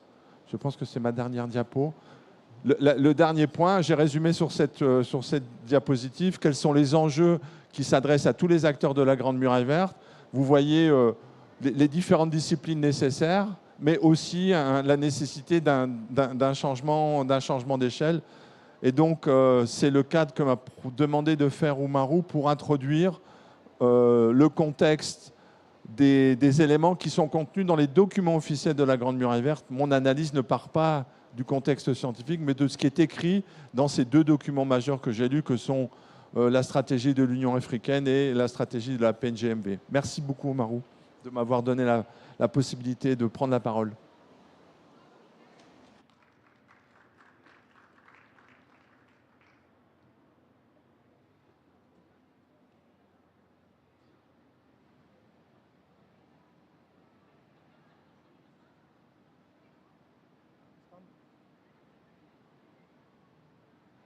Ok, donc pour poursuivre, en fait, pour illustrer cette mobilisation donc, des actions de recherche, ben, je vais vous présenter rapidement en fait, un réseau qu'on a mis en place, donc le réseau Reset GMV, dont je vous ai parlé au départ. Et donc ce réseau en fait, regroupe 17 universités et instituts de recherche et de formation, donc, qui sont ben, des instituts du Sud et également du Nord. Donc, dans cet pays, en fait, les six pays de la zone de la Grande Muraille Verte, donc je les ai cités, Sénégal, Burkina, Niger, Tchad, Éthiopie et Djibouti. Et donc, ces institutions, en fait, ont en commun de travailler déjà sur des actions qui sont liées à la Grande Muraille Verte, et en particulier, en fait, les actions donc, de restauration donc, de terres qui représentent un challenge, un défi hein, pour ces différents pays. Alors, pourquoi on a créé en fait ce réseau, hein? En créant ce réseau, on a pris en considération donc 3 choses. La première chose, c'est d'abord en fait les nouvelles orientations de la Grande Muraille Verte. Ces nouvelles orientations sont des orientations qui sont inscrites dans l'accélérateur, qui sont inscrites dans le plan décennal de la Grande Muraille Verte, mais également dans la stratégie africaine de la Grande Muraille Verte. Et cette stratégie, en fait, préconise une approche multi-acteurs, c'est-à-dire une approche qui implique les acteurs non académiques, les acteurs de terrain, les décideurs, mais aussi les acteurs académiques. La deuxième chose qu'on a prise en compte en fait, dans la création de ce réseau, c'est qu'il existe justement dans cet espace-là beaucoup d'institutions de recherche. Ces institutions de recherche ont produit beaucoup de données et des encadrements d'étudiants. Donc, sur des questions importantes pour la Grande Muraille Verte, par exemple le changement climatique, la dégradation des terres ou des questions qui sont liées à la mobilité. Mais seulement quand on regarde en fait, dans la littérature scientifique, tous ces travaux ne sont pas forcément liés à la Grande Muraille Verte et ne sont pas forcément toujours visibles. Il existe des thématiques qui ne sont pas couvertes, par exemple la question de séquestration du carbone. En lien avec la Grande Muraille Verte, elle est très peu traitée, pourtant elle est centrale dans la Grande Muraille Verte. Donc je vous présente ici en fait sur la carte, vous verrez que la plupart donc, de ces productions scientifiques sont plutôt principalement dans 2 pays, je vais dire, qui sont surreprésentés. C'est par exemple le Sénégal et également l'Éthiopie où il y a beaucoup de travaux. Mais quand on regarde les autres pays, les travaux qui sont visibles sont peu nombreux. Au total, en fait, il y a à peine 200 à 300 productions scientifiques qui sont visibles. Donc, l'idée, c'est également de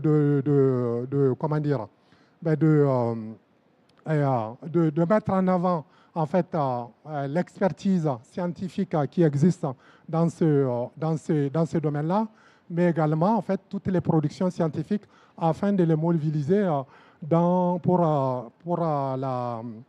le programme de la Grande Muraille Verte. Alors, qu'est-ce qu'on cherche à faire en fait, dans ce réseau? D'abord, c'est d'amener les chercheurs eux-mêmes à collaborer ensemble, à avoir une approche interdisciplinaire. Donc, je dirais, ça, c'est la première chose, c'est de promouvoir le réseautage, de promouvoir l'interdisciplinarité entre les chercheurs.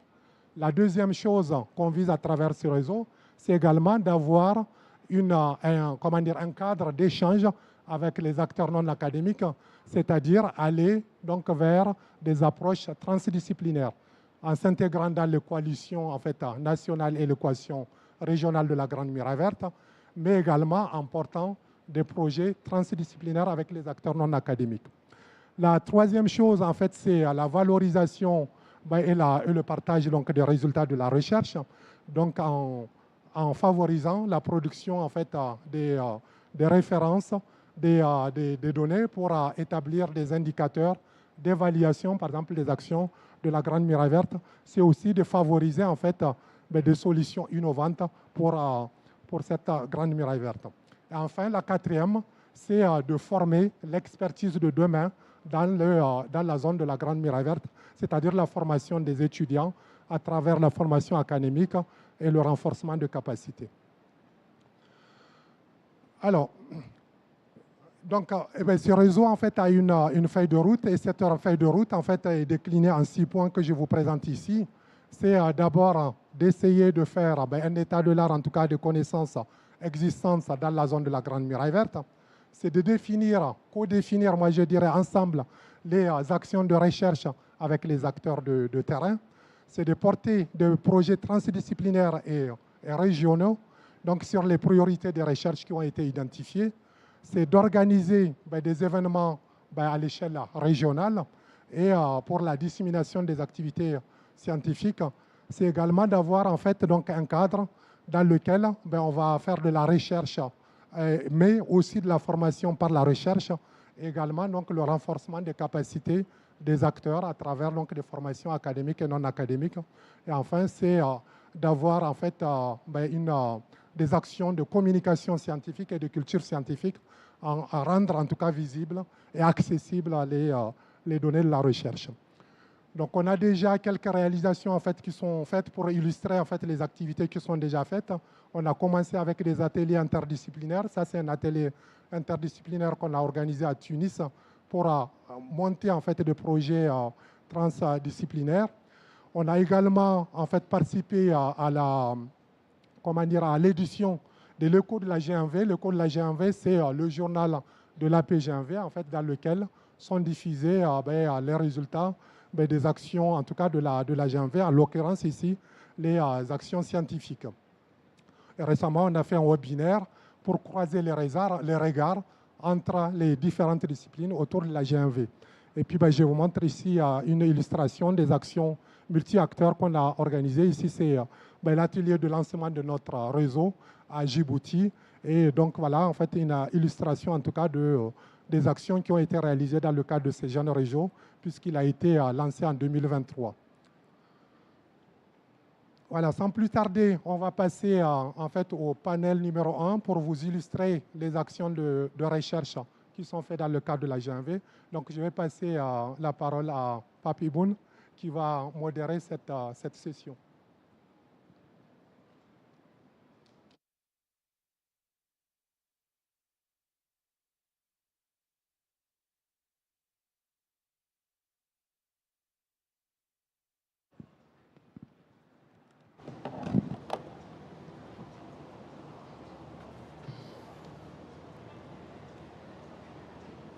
Qui est un outil mis en place par l'Université Cheikh Anta Diop et le CNRS en 2009 et que je dirige aussi avec Dr Priscilla Dibos qui est là et qui fera une présentation de l'Observatoire. Donc l'objectif de cette première plénière, c'est de vous présenter donc, les résultats de recherche qui sont là. Nous sommes réunis dans le cadre de cette COP de la désertification où les deux principaux objectifs sont tout simplement la lutte contre la désertification et puis la sécurité alimentaire. Nous en avons parlé depuis des jours.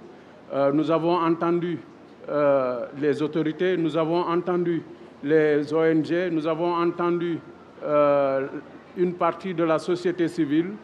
Cet après-midi, on va donner la parole aux chercheurs parce qu'il y a un cri de cœur qui est énorme, à savoir la disponibilité de données et des questions de formation. Donc, on va vous exposer quelques présentations sur ces éléments.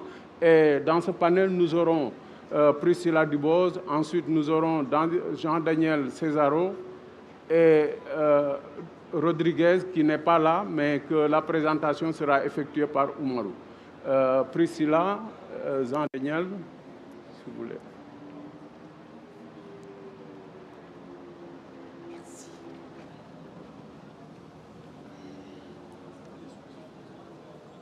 Donc chacun fait son truc, hein. Ah, bon, c'est bon, je le vois. Bonjour à tous, merci beaucoup Papa Ibnou pour cette introduction. Donc je m'appelle Priscilla Dubose, je suis chercheur au Centre national de la recherche scientifique en France, au CNRS, et je co-dirige avec Papa Ibnou Ndiaye l'Observatoire au milieu international TCCRE. Donc, cet observatoire a été créé en 2009, co-créé donc par le CNRS et l'Université Cheikh Anta Diop de Dakar. Okay. Et cet outil d'observation scientifique, il a pour objectif d'analyser l'impact de la mise en œuvre de la Grande Muraille Verte, au Sénégal initialement, sur les populations humaines, les populations animales, les populations végétales et sur le biotope. Donc, vous doutez que pour pouvoir mener à bien ce type de recherche, très clairement, il faut mobiliser des chercheurs qui sont issus de disciplines extrêmement variées. C'est pourquoi, donc, depuis 2009, nous avons travaillé avec environ 40 laboratoires de recherche, des laboratoires de recherche qui sont multi-tutelles, hein, avec l'IRD, bien sûr, le CIRAD, mais aussi des laboratoires au Maroc, au Burkina Faso, laboratoires en France, au Sénégal. Et ça illustre deux faits. D'abord, le caractère pluridisciplinaire de l'approche qu'on a développée, puisqu'il y a là autant des chercheurs qui sont issus de la physiologie, de la sociologie, de l'anthropologie ou d'autres sciences humaines et sociales, que des chercheurs issus de l'écologie, de la zoologie, de la microbiologie, etc., etc. Et d'autre part, cette diversité illustre également la nécessité d'étendre cette approche à d'autres pays, comme par exemple le Burkina Faso avec qui on a travaillé depuis 2019, pour mieux comprendre pourquoi et comment cette grande muraille verte peut et doit s'adapter à différents contextes, écologiques bien sûr, mais aussi économiques, sociologiques, démographiques ou encore politiques. Donc ainsi, l'ensemble des travaux qui ont été réalisés par ces équipes de recherche ont permis d'analyser la dynamique de la biodiversité floristique et faunistique, à travers notamment l'étude des ligneux, des populations d'insectes, des pollinisateurs, notamment du couvert herbacé ou de l'avifaune. Et tout ceci a été évidemment réalisé en fonction de l'implantation des parcelles de la Grande Muraille Verte. Par ailleurs, l'initiative Grande Muraille Verte, qui contient en son sein toute une partie de valorisation des produits locaux et de la production d'économie basée sur ces derniers. Et c'est pourquoi les études portant sur les dynamiques sociales qui sont associées à l'implantation de la Grande Muraille Verte ont été également privilégiées afin d'étudier son impact sur, par exemple, les usages de l'eau, les activités économiques, l'émergence des nouvelles technologies de l'information et de la communication et les systèmes alimentaires. Ce sont ces différentes approches dont vous pouvez trouver les résultats sur le site internet de l'OHMI Tessécré qui ont permis par la suite la construction d'un projet d'étude plus systémique aujourd'hui sur les impacts de la Grande Muraille Verte, tenant compte de l'activité majeure de la zone sahélienne, c'est-à-dire l'élevage, et ainsi avec le concours des chercheurs du CIRAD, de l'IRD, de l'UCAD, de l'université de Ziguinchor, on a conçu un projet concerté et interdisciplinaire qui permet de lier l'écologie pastorale et la gestion durable de la biodiversité dans le Sahel sénégalais. Alors, comme j'ai malheureusement pas le temps de vous détailler les résultats obtenus au sein de notre observatoire, eh bien, je vais simplement et rapidement vous présenter les productions dans lesquelles vous pourrez les retrouver. Donc, comme vous pouvez voir, on a publié plus de 120 articles scientifiques dans des revues à comité de lecture nationale et internationale. On a également publié 4 ouvrages. Le dernier vient de sortir, un 5e est en cours de préparation. Nous publions également chaque année ce qu'on appelle les cahiers de l'OHMI et qui permettent une diffusion aux chercheurs et aux étudiants qui travaillent avec nous auprès de la communauté de recherche, accessible en ligne. Et enfin, nous avons également publié les répertoires de la biodiversité de la Grande Muraille Verte au Sénégal, qui inclut les ligneux, les insectes, les herbacées, les oiseaux, les petits et les grands mammifères. Enfin, depuis 2023, le CNRS et l'Université Cheikh Anta Diop de Dakar ont créé l'International Research Network, les sciences et la Grande Muraille Verte, qui permet aux acteurs institutionnels de la Grande Muraille et aux chercheurs issus de plusieurs pays traversés par cette initiative de se réunir plusieurs fois par an et de faire avancer les connaissances sur ces thématiques. Et bien entendu, ce réseau, tout comme l'IRN Reset, est un exemple de la dynamique de recherche internationale qui se crée autour de l'initiative Grande Muraille Verte et de son caractère central dans la mise en œuvre d'un tel projet. Voilà, j'avais 5 minutes. Je vous remercie. C'est Césaro, non? Voilà, ok. Donc, merci Priscilla pour ce résumé donc, des travaux effectués au sein de l'OHMI. On va donner la parole maintenant à Jean-Daniel Sozaro, qui est du CIRAD, qui va nous faire l'économie de leurs travaux sur ce terrain. Allez, Jean-Daniel. Ok. Voilà, merci. Ok. Merci. Merci, Pape.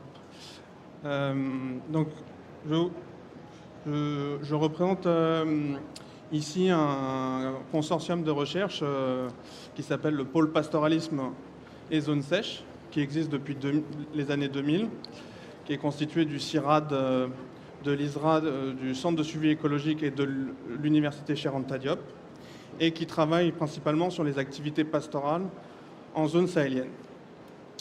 Quand, lors du One Planet Summit en 2021, on a entendu parler de la relance de la Grande Muraille Verte à travers l'accélérateur, on s'est demandé si les éleveurs pouvaient avoir une place dans ce nouveau dispositif, sachant un peu l'historique qu'il y avait. Et c'est vrai que l'analyse bibliographique nous a montré qu'il y avait quand même un certain nombre de conflits entre les pasteurs et les opérations de restauration, notamment autour de l'accès aux ressources. Et l'objectif a été de pouvoir comprendre ces mécanismes de conflit et aussi comment on pouvait les résoudre. Et c'est pour ça qu'on a travaillé avec l'Observatoire OHMI pour avancer ces travaux. Donc, principalement, les éleveurs utilisent des ressources dans ces milieux semi-arides qui sont des ressources naturelles pour pouvoir alimenter leurs animaux. Mais ils sont considérés par, évidemment, le monde de la conservation comme étant une menace et un facteur de dégradation.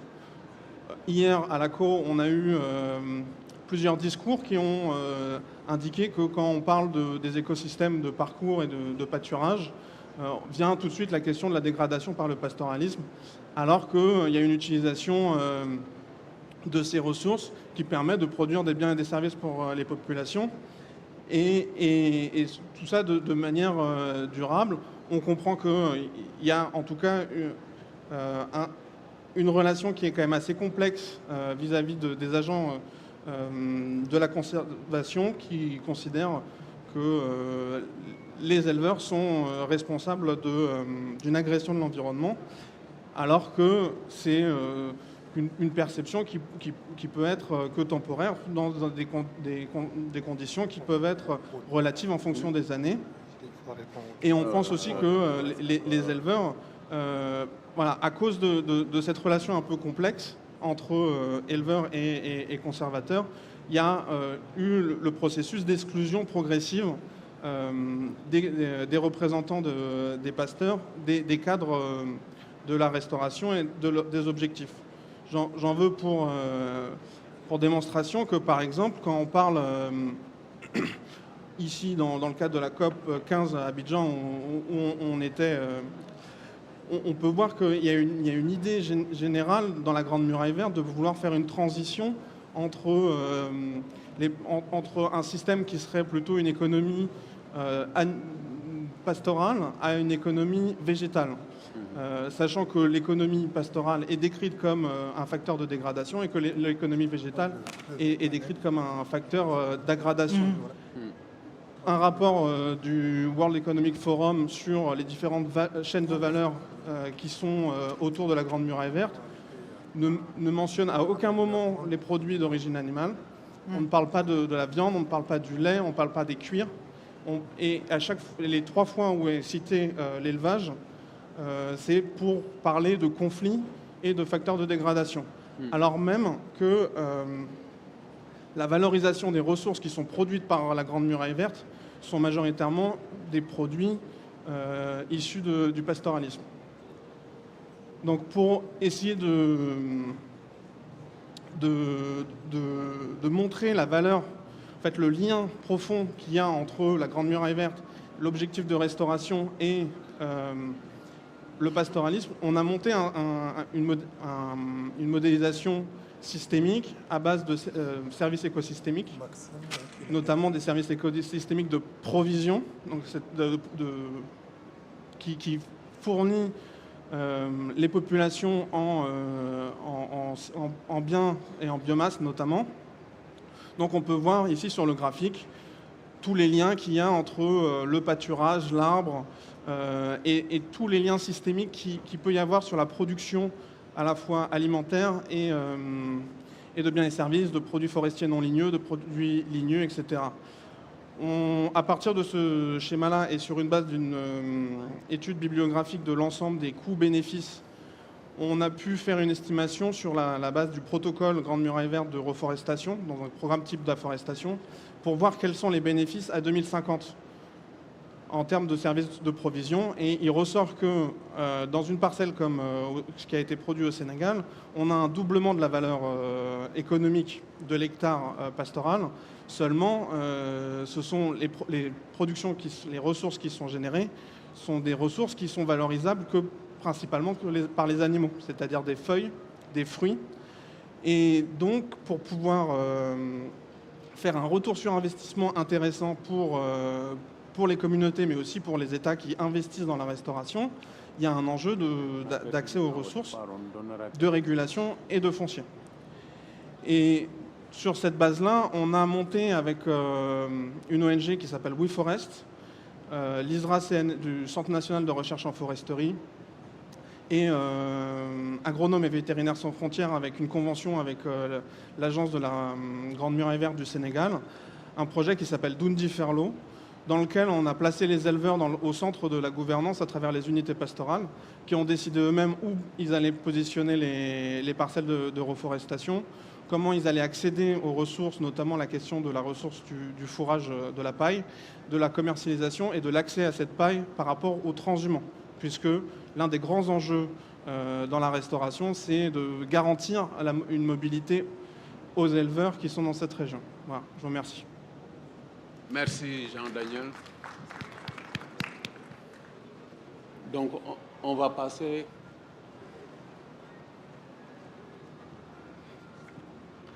Donc on va passer à la présentation de Fernando, qui n'est pas là, mais Oumarou nous la fera. Oui, je vais aller assez vite sur cette présentation. On a voulu vraiment faire cette présentation qui n'est pas dans la zone de la Grande Muraille Verte, mais qui peut inspirer les actions de la Grande Muraille Verte. En fait, il s'agit d'un dispositif de suivi dans les zones arides. Et ce dispositif de suivi a été réalisé dans les 5 continents. Il a impliqué plus de 326 sites qui sont répartis dans 25 pays et dans lesquels en fait, il y a eu un suivi des services écosystémiques et de l'action en fait, du pastoralisme. Donc, dans ces zones, il y a plus de 200 scientifiques qui ont travaillé dans ce cadre-là. Et vous pouvez voir ici, la zone de la Grande Muraille Verte, il n'y a qu'un seul point. Et ça, c'est un site en fait, au Niger qui est dans la zone de la Grande Muraille Verte. Alors, cette étude-là, qu'est-ce qu'elle a montré? En fait, je vais vous montrer 2 résultats importants. Vous avez sur la gauche, en fait, tous les services écosystémiques qui vont de la séquestration du carbone à l'érosion, à l'accroissement de la fertilité ou, du forage. Et puis, vous avez, sur l'axe des abscisses, vous avez tous les facteurs qui peuvent influencer ces services écosystémiques. Et ce qu'on peut voir, c'est que le pastoralisme, en fait, représente en fait le facteur le plus important, que ce soit sur le stockage de carbone, que ce soit sur la décomposition de la matière organique ou sur les forages en positif comme en négatif. Il a une influence beaucoup plus importante que le facteur climatique, donc c'est ce que montrent ces résultats. Le deuxième résultat en fait, auquel en fait, on a abouti dans cette recherche, c'est que si on compare des zones où il n'y a pas de pâturage et des zones avec une forte activité de pâturage, c'est qu'on voit la biodiversité en fait, qu'on observe dans les zones où il y a une forte intensité de pâturage, elle est beaucoup plus importante. Donc l'action du pastoralisme en fait, est pas forcément une action négative sur un certain nombre de services écosystémiques, en particulier ici la biodiversité. Alors quelle implication ça peut avoir dans la zone de la Grande Muraille Verte d'installer ces genres de suivi? Il y a plusieurs implications en fait qu'il peut y avoir. La première implication d'abord, c'est d'avoir un suivi qui est standard dans tous les pays, dans différentes zones de la Grande Muraille Verte, ce qui permettra en tout cas d'avoir un suivi en fait, de cette initiative. La deuxième chose, c'est que ça constituera un cadre aussi où on peut avoir donc, de la formation des étudiants. Ça peut également être donc, un cadre dans lequel on va renforcer la capacité de ceux qui travaillent dans le domaine de l'écologie, dans le domaine des sciences environnementales. Ça peut être aussi un cadre dans lequel qui permettra d'apporter des conseils aux politiques ou à tous ceux qui font des réalisations dans ces zones. Et enfin, ça sera important d'avoir en fait ce genre de suivi dans la zone de la Grande Muraille Verte, puisqu'on disposera des données qui peuvent permettre d'évaluer en fait quel est l'impact des actions de la Grande Muraille Verte dans cette zone. Voilà, merci.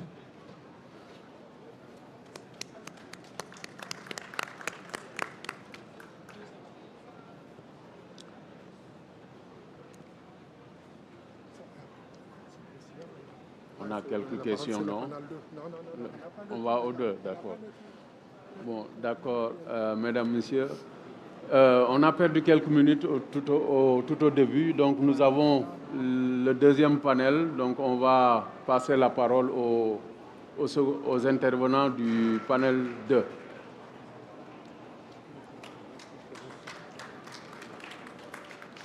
Donc, venez avec nous. Et Sarouda?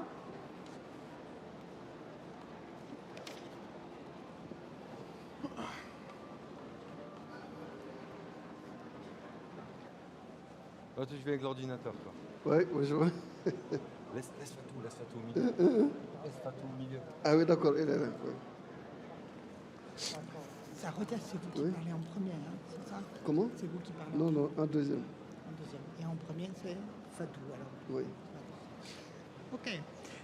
Merci beaucoup. On va essayer de ne pas prendre trop de retard parce que visiblement on est pressé.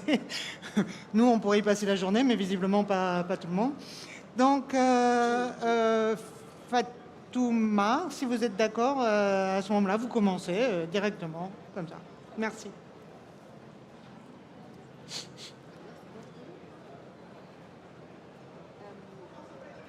Ça marche pas. C'est bon maintenant? D'accord. Bonjour à tous. Merci beaucoup, Omaro. Merci à l'IRD de nous avoir associés en fait, sur cette question qui est très importante. C'est les données. Aujourd'hui, gestion des données scientifiques et des connaissances sur la GMV. Donc, l'Observatoire du Sahara et du Sahel, moi, je peux le définir. En fait, on est des producteurs de données. En même temps aussi, on en a besoin pour appuyer. Donc, ce que je disais, il y a une longue quand même histoire avec l'installation en fait des réseaux Roselt avec l'IRD depuis très longtemps. Et pourquoi? Parce qu'on investit sur la gestion des ressources naturelles, sur l'appui aux populations, et pour cela, il fallait en fait avoir des outils de suivi et de suivi-évaluation. Et les questions des données ont toujours été posées. Quelles données? La fiabilité. Et donc, il y a eu des réseaux de recherche. Et aujourd'hui, la question, moi, je vais le traduire sur la traduction de ces informations qui sont parfois produites par les chercheurs pour de l'opérationnalisation. Souvent, les projets, les activités que nous menons, il y a quand même un délai de temps qui est assez court. Est-ce qu'il y a un accompagnement? La recherche, ça prend du temps. Donc, moi, je pense que la question qu'on doit se poser, c'est que comment la recherche peut en fait, nourrir ce que nous faisons dans des temps assez courts. Alors, je prends l'exemple de suivi-évaluation. Quand nous avons des programmes qui sont investis et que nous voulons, par exemple, la gestion dans la Grande Muraille Verte, si nous voulons, par exemple, le développement des écosystèmes, de l'agriculture, tout à l'heure, sur la présentation des pastoralismes, moi, je pense que la question devrait se poser autrement. Comment tous les acteurs peuvent vivre ensemble? Donc, il faudrait que la recherche aussi puisse produire des informations qui permettent de mettre les acteurs autour de la table et qu'on puisse travailler ensemble, produire ensemble et avoir les résultats. Donc moi, je pense que c'est ça, l'exemple de se dire que les éleveurs, ils sont là, ils produisent. Il faut montrer comment les éleveurs peuvent continuer leurs activités, mais comment aussi on peut continuer à faire de la restauration et puis aussi que les agriculteurs puissent travailler et intégrer les connaissances locales. Donc je pense que là-dessus, il faudrait qu'on puisse des données mises à jour, temps réel et prise en compte des connaissances locales au niveau de ces informations. L'autre partie qu'on voudrait partager sur la gestion des connaissances aussi, c'est qu'il y a cette durabilité. Voilà, je pense que le rôle de la recherche doit aussi appuyer dans la durabilité de ce qui se fait. Aujourd'hui, nous développons des projets, il y a des résultats assez intéressants qui peuvent se montrer. Il faudrait qu'au niveau des labos, qu'on puisse trouver cette traçabilité au fil du temps pour ne pas à chaque fois qu'on recommence à réinventer la roue. Parce que ça arrive souvent, on lance des enquêtes, on prend des consultants qui vont aller sur le terrain, alors que peut-être dans les labos, il y a des informations. Donc la question qui se pose, c'est que comment quand même renforcer les échanges entre ce qui se fait dans les labos et les producteurs, les utilisateurs, les producteurs. Et comment aussi la recherche peut venir vers les institutions comme l'OSS, comme le SILS, et accompagner ce que nous faisons pour pouvoir produire là-dessus et appuyer dans le dernier point qui est la mise à l'échelle. Voilà, merci beaucoup. Rapidement sur ces questions. Merci beaucoup, Fatouma de l'OSS, pour le fait de souligner cet important travail de traduction. En effet, vous avez raison, de la recherche jusqu'à l'action. Ce n'est pas toujours facile, c'est un métier à part entière, je pense. Docteur Sarotiakam, je vous passe la parole. Merci beaucoup, Madame la modératrice. Je n'ai pas besoin du micro baladeur là. Voilà, donc merci bien, Madame la modératrice. Je voudrais d'abord profiter de cette occasion pour remercier et féliciter les organisateurs de cette importante rencontre sur une thématique qui est vraiment une thématique majeure. Comme vous le savez,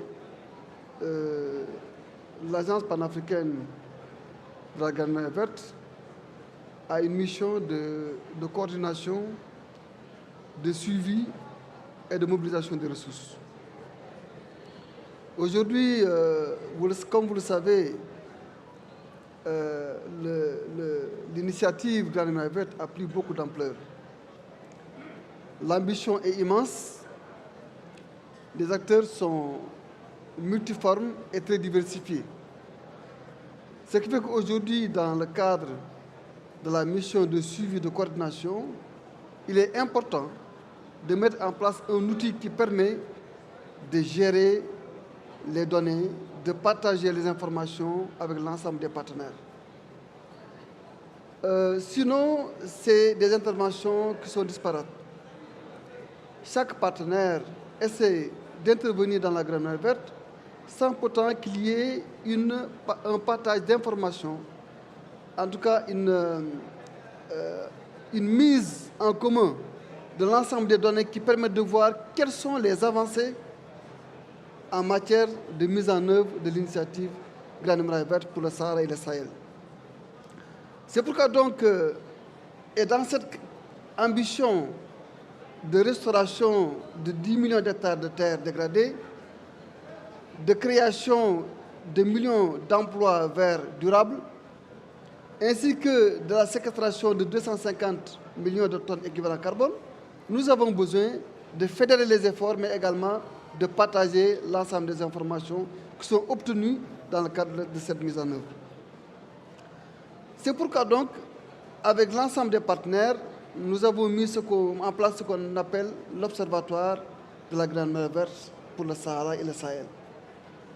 Il s'agit un peu donc de mettre en place un outil qui permet de capitaliser l'ensemble des informations, aussi bien en termes de résultats sur le terrain qu'en termes de financement et de suivi des annonces de financement.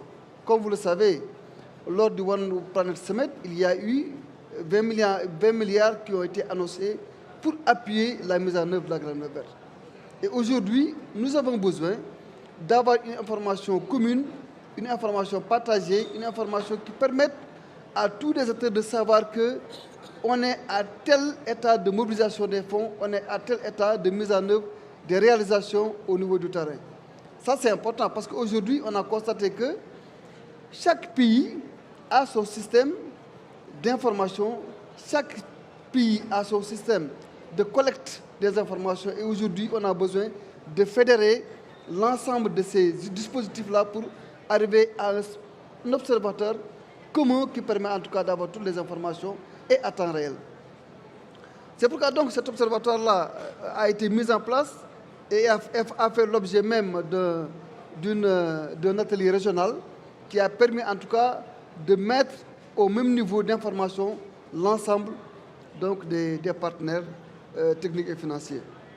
Et suite à cela, il y a une feuille de route qui a été déterminée, et qui a commencé d'abord par des rencontres au niveau de chaque pays.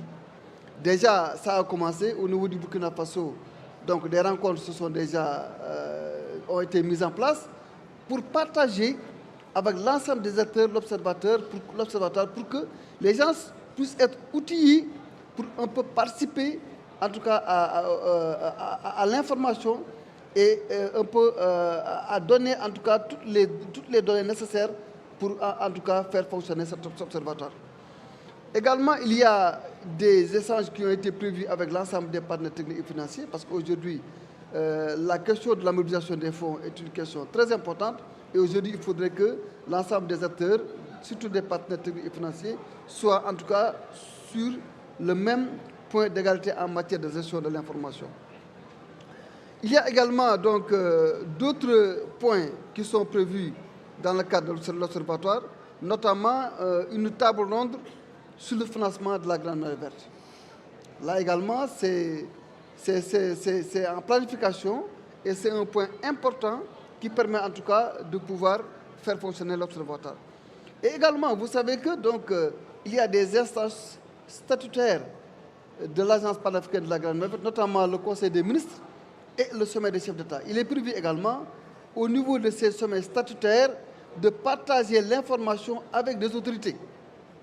Je pense que c'est important que les autorités puissent prendre connaissance de cet observatoire-là et que ça soit un outil de plaidoyer au niveau de nos pays pour que la Grande Mer Verte soit prise en compte dans la planification nationale des pays.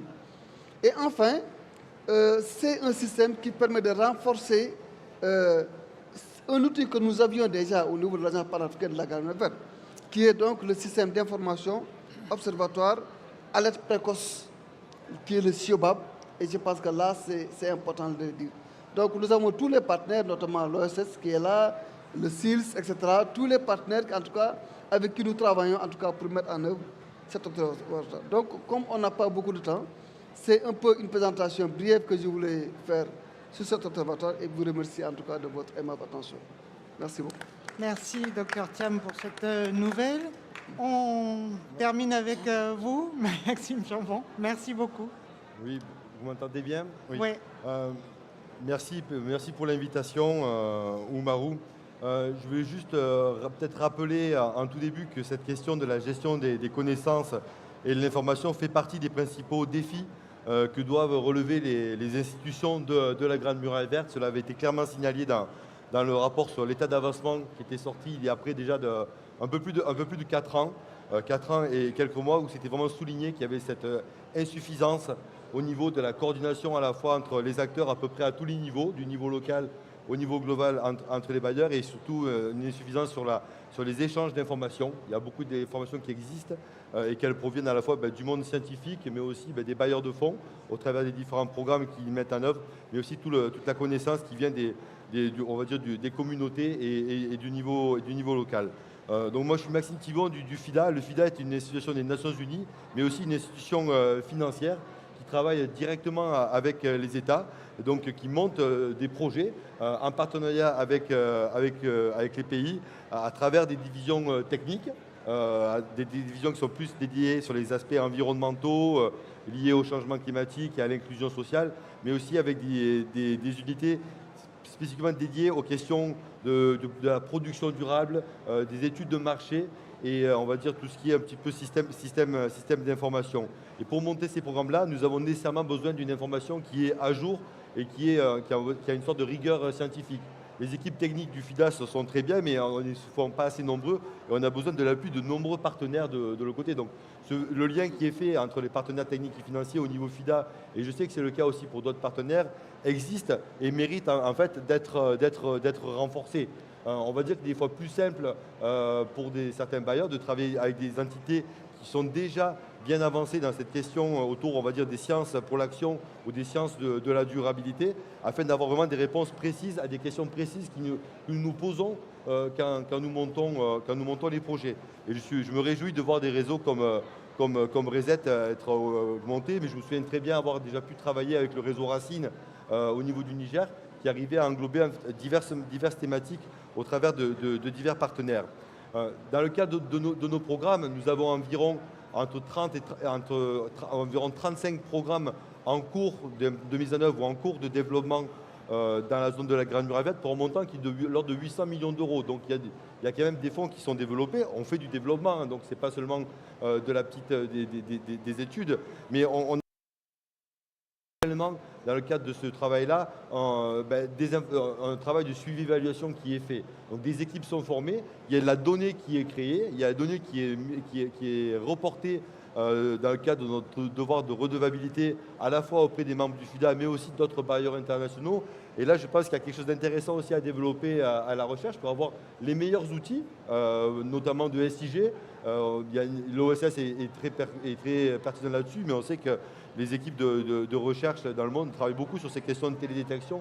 Et c'est très important pour nous d'avoir cette information fiable pour savoir si on doit réorienter ou pas certaines activités des projets. Mais même à la fin de nos projets, on a toujours une sorte d'impact assessment qui est fait pour voir comment le projet a pu permettre certains changements au niveau de la politique des pays. Alors ça peut être des questions des fois qui peuvent être très, on va dire, très biotechniques, très dures au niveau de, je sais pas, de la fertilité des terres, mais aussi certains aspects qui sont, on va dire, beaucoup plus mous, comme savoir comment les connaissances qui ont été produites ont été intégrées dans le cadre de politiques publiques, que ce soit de stratégies envers les bailleurs de fonds, mais aussi comment elles ont été perçues, ces nouvelles connaissances, par les différentes populations qui mettent en œuvre les différents programmes de restauration des terres. Donc on a vraiment besoin, nous, en tant que bailleurs, d'une plus grande mobilisation de l'expertise scientifique. Et quand je dis plus grande, c'est parce qu'elle existe déjà. Par exemple, on a un gros programme sur la gestion des risques climatiques sur 7 pays de la Grande Muraille Verte. Et toutes les études préliminaires ont été faites avec Preston Climate Analytics, qui aux États-Unis nous a fourni l'ensemble des données quasiment de manière très précise, qui nous ont permis d'avoir quelque chose qui était un programme qui avait une véracité scientifique très importante. On a vraiment aussi besoin de cette coopération, on va dire, transdisciplinaire et multi-acteurs. Le FIDA n'est pas une entité d'exécution. On travaille avec les gouvernements, des équipes projets sont mises en place et ces équipes projets travaillent avec les acteurs locaux, la société civile, les organisations de producteurs, les communautés. Donc on a besoin d'avoir ce travail qui est fait dès le départ de coopération pour que les projets vraiment répondent aux besoins des communautés. Et là, il y a vraiment un renforcement à faire auprès, je pense, de la communauté scientifique pour se rapprocher de ce type d'acteurs. J'ai déjà évoqué la capitalisation des savoirs, mais si j'ai deux petites recommandations pour les collègues issus du monde de la recherche, c'est qu'il faut être plus proactif au niveau des bailleurs. On ne viendra pas vous chercher, grosso modo. On va aller chercher l'information, elle existe. Et la participation des acteurs de la recherche dans ce type d'instance est parfaite. Mais on est dans des COP qui sont très environnementales. Climat, biodiversité, dégradation des terres. Les références sont dans les ministères de l'Environnement. Nous, on travaille avec le ministère de l'Agriculture.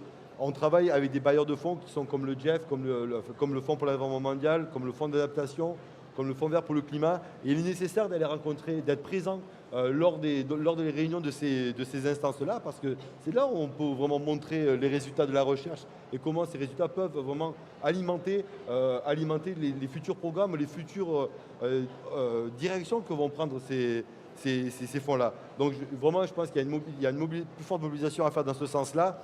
Et aussi, une dernière point, c'est faire attention à ne pas rester dans l'entre-soi. Parce qu'on a souvent tendance que les scientifiques, il n'y a personne qui comprend mieux le discours d'un scientifique qu'un autre scientifique. Donc je veux dire, c'est voilà. Et je veux dire, moi je viens du monde de la recherche, donc je vous comprends très bien. Mais je sais qu'autour de moi, il y a des gens qui me disent, mais qu'est-ce qu'ils sont en train de parler? Donc des fois, il faut être un peu plus straight to the point, être un peu plus direct, pour pouvoir après engager le débat et engager la collaboration avec les différents partenaires qui soient du monde des bailleurs, mais aussi de la société civile. Merci beaucoup. Merci. Omarou, on va passer à la prochaine. Allez. D'accord, je te laisse reprendre. Merci beaucoup. D'accord, je prends l'eau là. Quoi? Si j'en ai. On va peut-être commencer par toi, Ange. Oui, je pense qu'on va rester là. En fait, si vous avez des questions par rapport à la recherche, qu'est-ce que la recherche en fait pourrait faire? Comment vous utilisez les données de la recherche? Quelles sont vos attentes? Enfin, vous pouvez vous exprimer et puis on va passer comme ça. On a très peu de temps. Merci. D'accord, merci beaucoup. Je suis Ndjedan Gombay Etienne de SOS Sahel International France. Déjà, je voudrais féliciter le travail qui se fait. Sans la recherche, on n'ira nulle part. La recherche est la clé pour améliorer tout ce que nous faisons. Et je voudrais féliciter ce travail-là. Pour la Grande Muraille Verte, le chantier, il est grand. Et je pense dans nos pays, le champ, il est très vaste. Et je voudrais prendre en exemple le Tchad. Je pense que la recherche doit davantage impliquer, se concentrer sur l'écosystème, nos écosystèmes existants. OK. Pour intégrer davantage, prendre en compte, impliquer nos essences locales qui ont des vertus au niveau médicinal, qui ont des vertus dans le cadre environnemental, mais je pense que ça n'a pas été très pris en compte et c'est une fenêtre que j'ouvre pour que cette recherche-là qui se fait puisse prendre en compte davantage nos essences locales. Un exemple, les campagnes, par exemple, qui sont organisées dans le cadre des campagnes nationales de l'arbre. On fait beaucoup plus la promotion des essences exotiques. Alors que nos essences, nos plantes sahéliennes et tout l'écosystème qui va avec, tous les éléments, la communication, l'harmonisation entre les éléments de l'écosystème ne sont pas très bien étudiés. Et donc, pour permettre à la Grande Muraille Verte de prendre les résultats et les utiliser au niveau des communautés rurales. Donc, et aussi que la recherche puisse travailler encore, développer une très grande synergie avec les organes de diffusion et de vulgarisation des résultats de la recherche. C'est insuffisamment fait et je crois que ce constat est déjà relevé et je reviens dessus. Voilà, donc c'est surtout prendre en compte les essences locales et tout l'écosystème sahélien qui doit être étudié individuellement et la diffusion de ces résultats-là. Merci. Merci beaucoup. Je vais donner la parole au SPONG. Patrice, je te laisserai dire le dernier mot au titre de la société civile. Donc voilà, merci. Même question. Merci bien.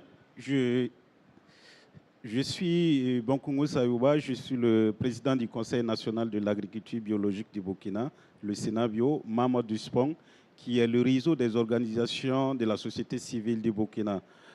Il faut le dire que nous travaillons avec le SPONG, avec ses partenaires techniques, pour la mise en œuvre des projets ou programmes dans la zone de la Grande Muraille Verte. Mais il faut également noter que nous travaillons en synergie avec la recherche. Aujourd'hui, à travers la promotion de l'agroécologie, nous travaillons avec la recherche pour mettre en place des recettes biopesticides, biofertilisants pour accompagner les producteurs pour la promotion de l'agroécologie. Également avec la RNA, nous travaillons avec la recherche pour mettre en place des observatoires à ciel ouvert pour faire des prélèvements après et voir comment se font l'évolution des sols, comment se font l'amélioration de la fertilité des sols. Mais il faut le dire que c'est souvent très complexe parce que souvent la recherche n'est pas vraiment très disponible au service des communautés à la base. Nous dirons qu'il faudrait vraiment que lorsqu'on élabore des programmes de recherche, qu'on associe en même temps des programmes de diffusion, de vulgarisation avec les communautés à la base. Parce que souvent, les résultats existent, mais quels sont les mécanismes que nous allons mettre en place pour vulgariser ces trouvailles au profit des communautés? Donc nous disons qu'il est très nécessaire, en tout cas, d'associer les communautés à la base à travers les richesses pour l'amélioration de la fertilité des sols, pour l'amélioration des semences des variétés paysannes sur les terrains. Aujourd'hui, nous voyons que la thématique crédit carbone, carbone du sol est une thématique d'actualité. Mais aujourd'hui, qu'est-ce que la recherche fait en collaboration, en synergie avec les communautés à la base? Je pense qu'il est très intéressant de nous associer et que nous allons évoluer et être en phase avec la recherche par rapport à cette thématique. Sinon, nous allons aboutir un jour à des résultats où il y a quand même des choses très probantes qui montrent en tout cas la séquestration du carbone dans les sols, mais au niveau des producteurs, qu'est-ce qu'il faut activer comme levier pour permettre à ces communautés à la base de pouvoir suivre ce qui a été trouvé comme résultat, qu'est-ce que ça peut être bénéfique comme ces producteurs. Donc je pense qu'il est très intéressant. C'est vrai, aujourd'hui, nous collaborons, nous travaillons en synergie, mais il serait très intéressant de nous impliquer davantage de nous impliquer davantage à travers cette recherche pour produire des évidences. Et lorsque ces évidences existent et que ça a été fait par les producteurs, par les communautés à la base, il y a plus, en tout cas, de crédibilité, il y a plus d'acceptabilité de ces producteurs à mettre en place ces évidences. Merci bien.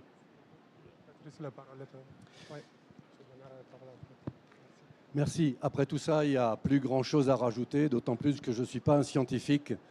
Donc voilà, moi ce que je voudrais simplement rajouter quand même, c'est 3 remarques. La première, c'est que souvent dans ces types de descriptions, on parle toujours de restauration des terres. Moi je suis très étonné, parce qu'avant la restauration, on pourrait déjà penser à éviter de dégrader la terre ou de réduire la dégradation des terres. Je pense qu'il faudrait aussi beaucoup faire de la recherche sur ça. Je trouve qu'il y a un beaucoup trop gros accent qui est mis sur la restauration des terres. La restauration des terres, certes, c'est un point, mais il y a 2 autres points qui sont au moins aussi importants et sur lesquels il faudrait développer des travaux. La deuxième remarque que je voudrais faire, et les chercheurs ne m'en voudront pas de dire ça, c'est que la recherche a tendance à produire de la recherche et à produire de la recherche et à produire de la recherche et quoi encore ? Ah ben, à produire de la recherche.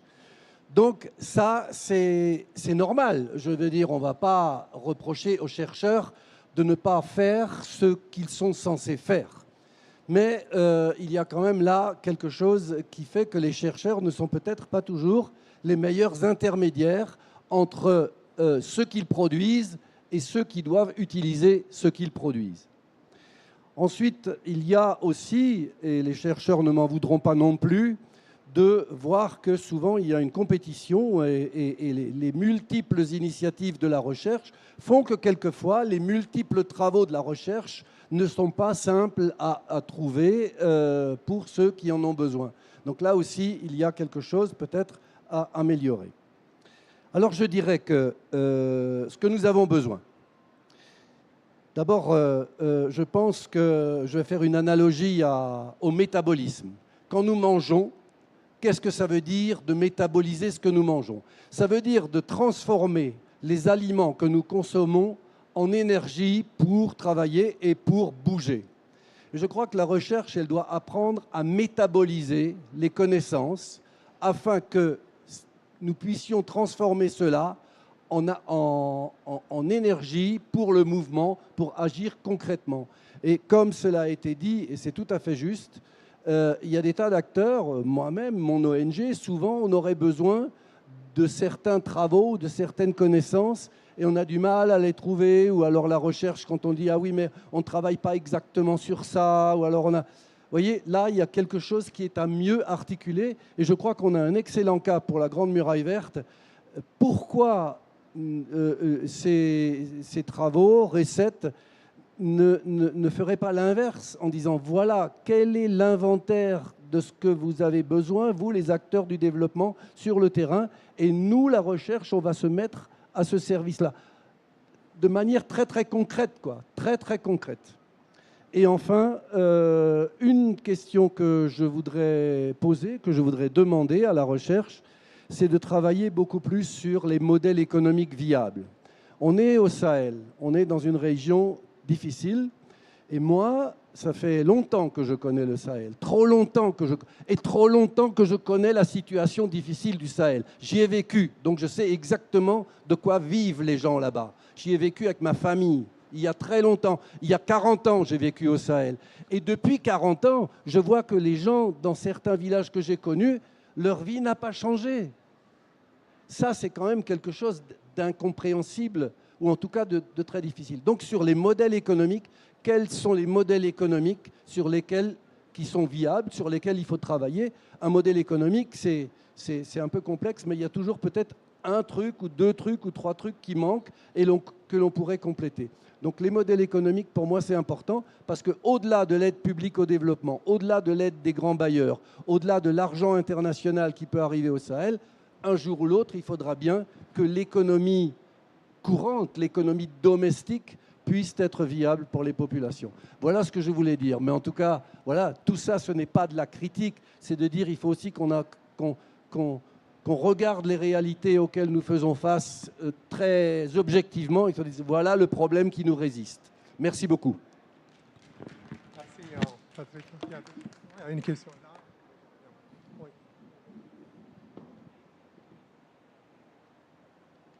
Ok, merci Umoru. Et moi, je vais faire une autocritique du chercheur en matière de la nature que je suis. Et je dirais que nous, chercheurs, parfois quand on travaille, on a plus tendance à travailler pour nous-mêmes, pour notre carrière, que de produire des résultats de recherche qui peuvent faire avancer les problèmes sociétaux et environnementaux. Et mon rêve, mon souhait pour la nouvelle génération de chercheurs, c'est qu'on arrive à d'abord faire de la recherche sur la base des problèmes que la nature ou la société gère. C'est qu'on arrive à produire des résultats de recherche que tout le monde puisse comprendre.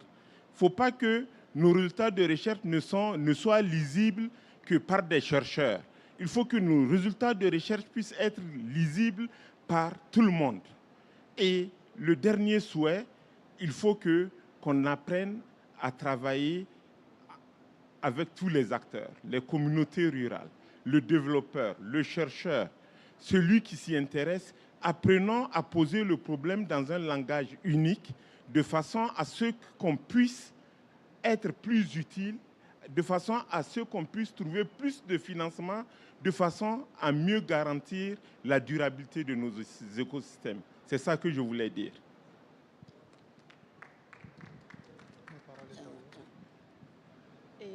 Bonjour à toutes et à tous. Donc, on a pris le train en marche, mais c'est un sujet qui est tellement important. Et moi, je suis entrepreneur dans le secteur de l'agroalimentaire depuis une dizaine d'années au Mali et plus largement au Sahel, Afrique de l'Ouest.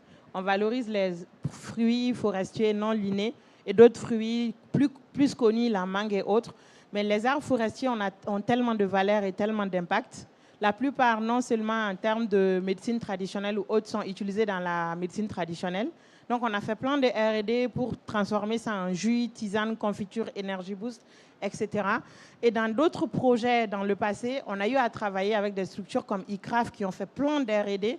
Et c'est là où je rejoins un peu le monsieur qui a parlé avant. Désolé, je ne connais pas son nom. Il a parlé de modèle économique, Patrice, viable. Un modèle économique viable, c'est tout ce qu'on a besoin, en fait. Nous, on est entrepreneurs, on est dans l'impact social. On travaille sur une chaîne de valeur qu'on brasse tout le temps. Mais c'est tellement dommage que tous ces résultats de R&D dorment dans les placards. Et souvent, quand on part là-bas, quand je prends le tamarinier, il y a tellement de variétés dans les placards de ICRAF, mais les entrepreneurs africains, aujourd'hui, même ici sur ces sites, il y en a énormément, mais personne n'essaie. Si ce n'est pas des projets qui arrivent. Les baobabs, qu'on en parle jusqu'à aujourd'hui, c'est des fruits, c'est des arbres qui donnent des fruits au bout de 30 ans. Alors qu'il y a des R&D avec des pieds améliorés au bout de 3 ans, avec de l'arrosage, ça donne des fruits. Et la feuille aussi, c'est un puissant antioxydant. Du coup, nous, dans le cadre des projets passés avec, comment ça s'appelle, et l'USAID, on a eu à restaurer plusieurs terres comme ça au Mali avec, par exemple, des fruits comme les abans, qui sont une espèce de liane sauvage. C'est des fruits dont la population en raffole. Mais en cas de crise, qu'est-ce qu'on voit? C'est des arbres là qu'on va abattre pour faire le charbon.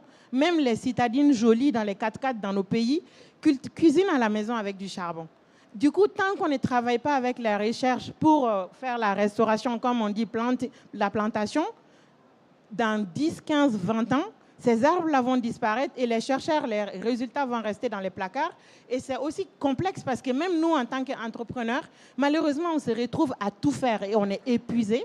Et des fois, je pense que ça peut être tout le temps, dans les dialogues, d'avoir vraiment tous les acteurs pour essayer de mettre en place, de réfléchir à des idées novatrices pour monter des projets de développement réels avec de l'impact, en fait. Je vous remercie. Merci. Donc, on a encore une petite minute. S'il y a des questions aussi, les chercheurs ont... Mais très rapide, hein, madame. Bonjour à tous. Moi, c'est Rokia Bachir du Niger. Je ne serai pas du tout longue. J'ai juste quelques petites phrases à dire. En fait, moi, je suis dans l'agroalimentaire. Je transforme tout ce qui est produits issus de l'agriculture traditionnelle, des fleurs d'hibiscus, de la citronnelle, mais également des produits forestiers non ligneux. Donc, chaque fois j'entends restauration des terres, grande muraille verte, moi, je veux du concret. je veux qu'on passe à l'acte, je veux qu'on plante des arbres. Alors j'ai commencé à planter chez moi. Je transforme le baobab, j'ai beaucoup de graines de baobab, je mettais à la poubelle, c'était jeté partout et on a beaucoup de pieds de baobab dans la cour. Le baobab, c'est un arbre, il donne beaucoup mais il demande peu. Quand vous jetez des graines, quelques jours après, vous venez, vous trouvez des pieds de baobab. Je me demande, mais pourquoi ne pas faire beaucoup de forêts de baobab? Il faut juste planter. Le temps qu'on met à faire de la recherche, à faire je ne sais quoi, mais il faut planter entre-temps. C'est tout ce que je voulais dire. Voilà. Très bien. Ben, merci beaucoup. Il nous reste moins d'une minute. Je pense qu'on va s'arrêter là. C'est dommage de s'arrêter sur ces phrases où je comprends qu'on n'a pas besoin de recherche, mais on a besoin de planter. Mais bon, ouais, mais en tout cas, je pense que ce que je retiendrai, c'est tout ce qu'on avait dit avant. On a besoin les uns des autres, je pense. Il y a besoin d'approches multi-acteurs. Il y a de la recherche qui est là, mais cette recherche-là, il faudrait faire en sorte qu'elle soit utilisable. Il y a beaucoup de domaines qu'on n'a pas encore abordés, mais qui seront nécessaires à être abordés. Donc voilà, enfin, moi, ça sera plutôt mon dernier mot. Je ne sais pas si tu veux dire quelque chose, Priscilla. Eh ben, on va s'arrêter là. Ça a été un peu une session sous la pression, mais on y est arrivé. Tant mieux. Merci beaucoup. Merci à tous. Photo. Si.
Ladies and gentlemen, the next session will commence in 5 minutes.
Ladies and gentlemen, please take your seats. The session is about to commence.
Good afternoon. Good afternoon to all of you. We are going to start this important session on the health of land and quality of life. Land is at the center of human geography. It's also at the center of the development agendas. When you think in terms of the past, the present, and the future of humanity, you will see that land was always sustaining as one of the most important ecosystems, the development of humanity. When you think in terms of land and soil and territories and space, you will see that land is a fundamental cultural significance of people, of civilizations, of development. Land speaks about social identity. It speaks about the importance of sense of belonging and understanding. In this evolution, land was always in the most important elements of change of humanity. Think, for instance, in the nomadic change to the settlement. Land was fundamental. The agricultural revolution, later on the industrial agro-development, and fundamentally the urbanization process in which land has played a fundamental role. Land is therefore inextricably linked to land and water development.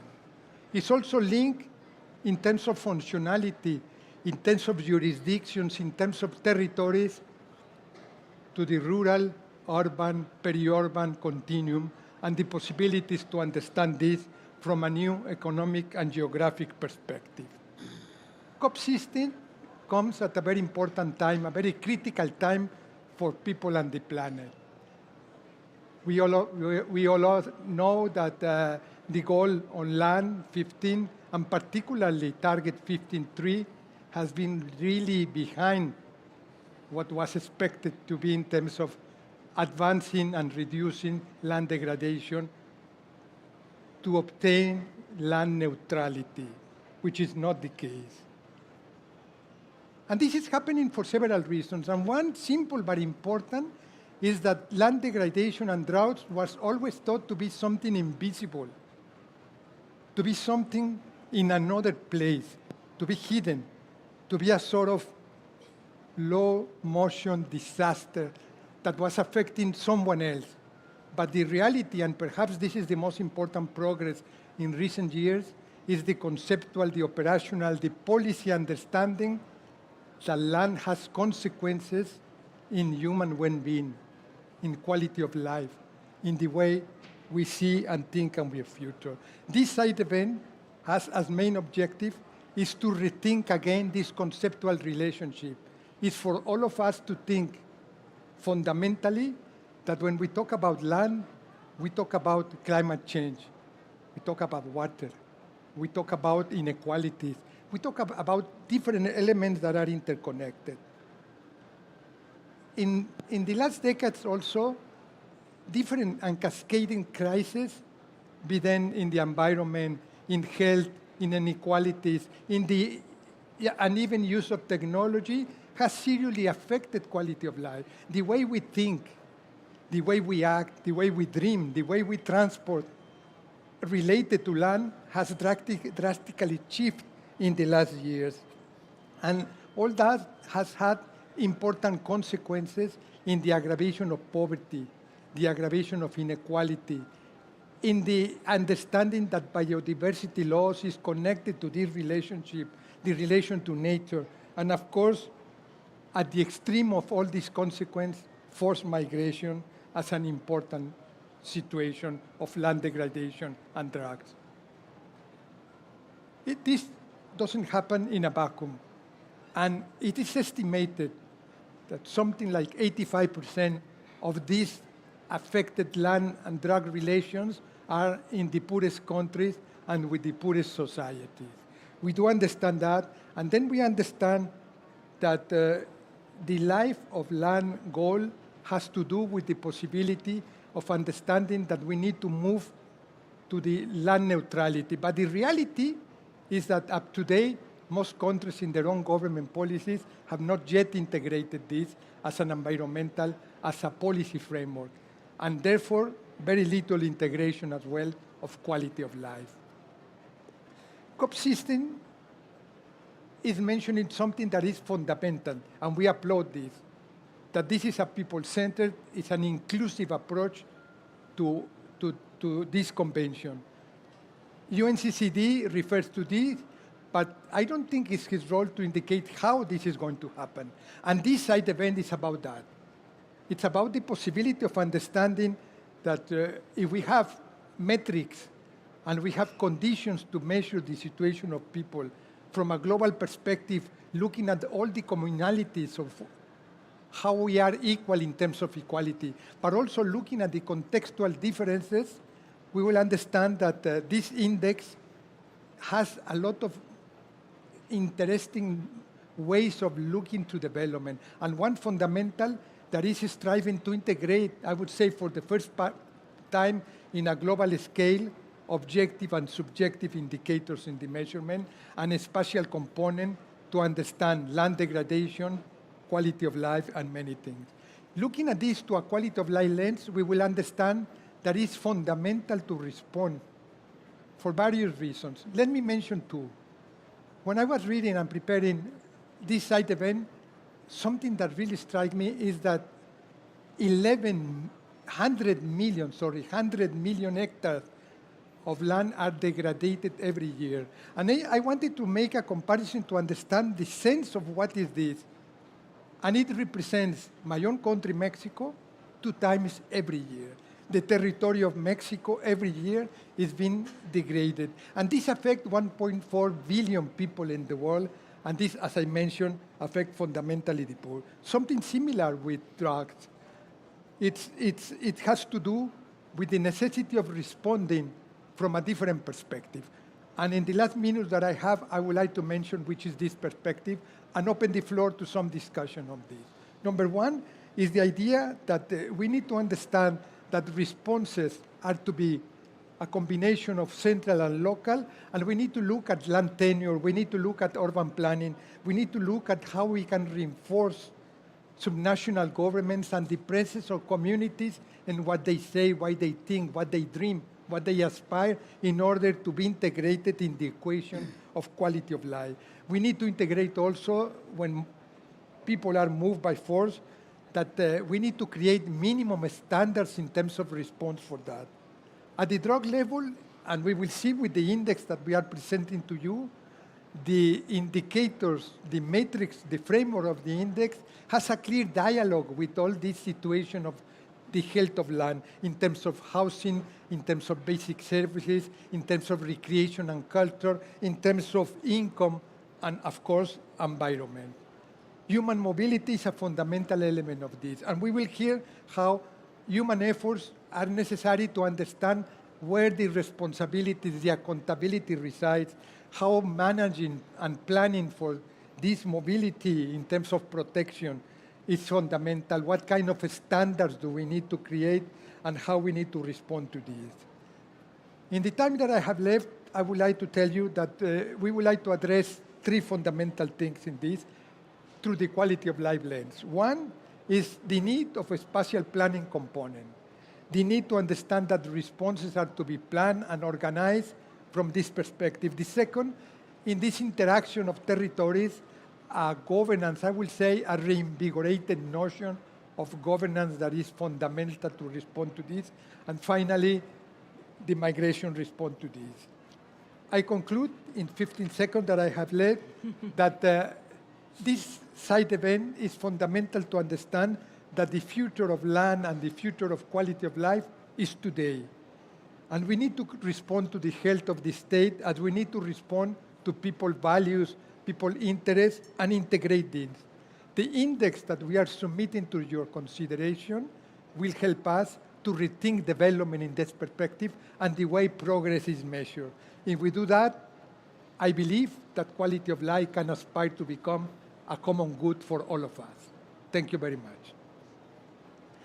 We are going to start. Thank you, thank you. This conversation, that was a kind of general introduction to the team. And now we have a keynote speaker. And this keynote speaker is going to, which is Noura Al-Yusuf. She's the Chief of International Affairs Office. And of course, she's a global expert, very well known on quality of life. She represents the CEO of the Quality of Life Program Center, and she's going to tell us how the convergence between the Quality of Life Index, the initiative that UNDP, UN Habitat, a coalition of countries is putting forward, is going to operate in the future, and this very fine connection of quality of life to the environment and to the future of our society. Noura, you have 10 minutes. The floor is yours. Thank you, Eduardo. And before I get started, just a big warm welcome to everyone in the room. I know there's a lot going on, and I hope that we keep the content today relevant and you're able to connect to it in some way, shape, or form. I'd like to just take a minute, please, and anchor us all in kind of the concept of quality of life, and specifically how the Kingdom of Saudi Arabia and the Quality of Life Center plays a role in what's happening in the kingdom today under Vision 2030. So the Quality of Life Center in the kingdom is really the custodian of all of the transformative initiatives taking place cross-sector to elevate quality of life underneath this big vision called Vision 2030. We look at quality of life in two different components. We have livability, which you can think of as your hardware, and then you have the lifestyle, which is your software. It's very difficult to work on lifestyle aspects if you do not have the infrastructure in place to support those lifestyle changes. But livability very much is focused on, our built-up environment, our nature around us, anything that has to do with the urban realm.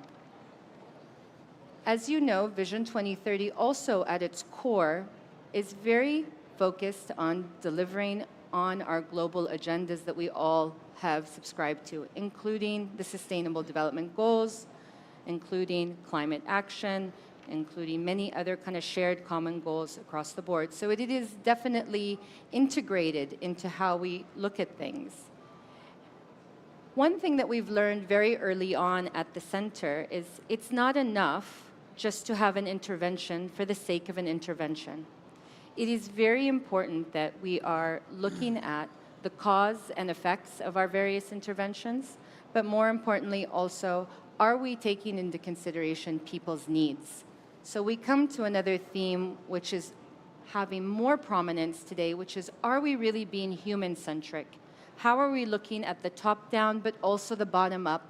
And how are we merging these two things together to ensure that our actions are in the right place, at the right time, for the right reasons?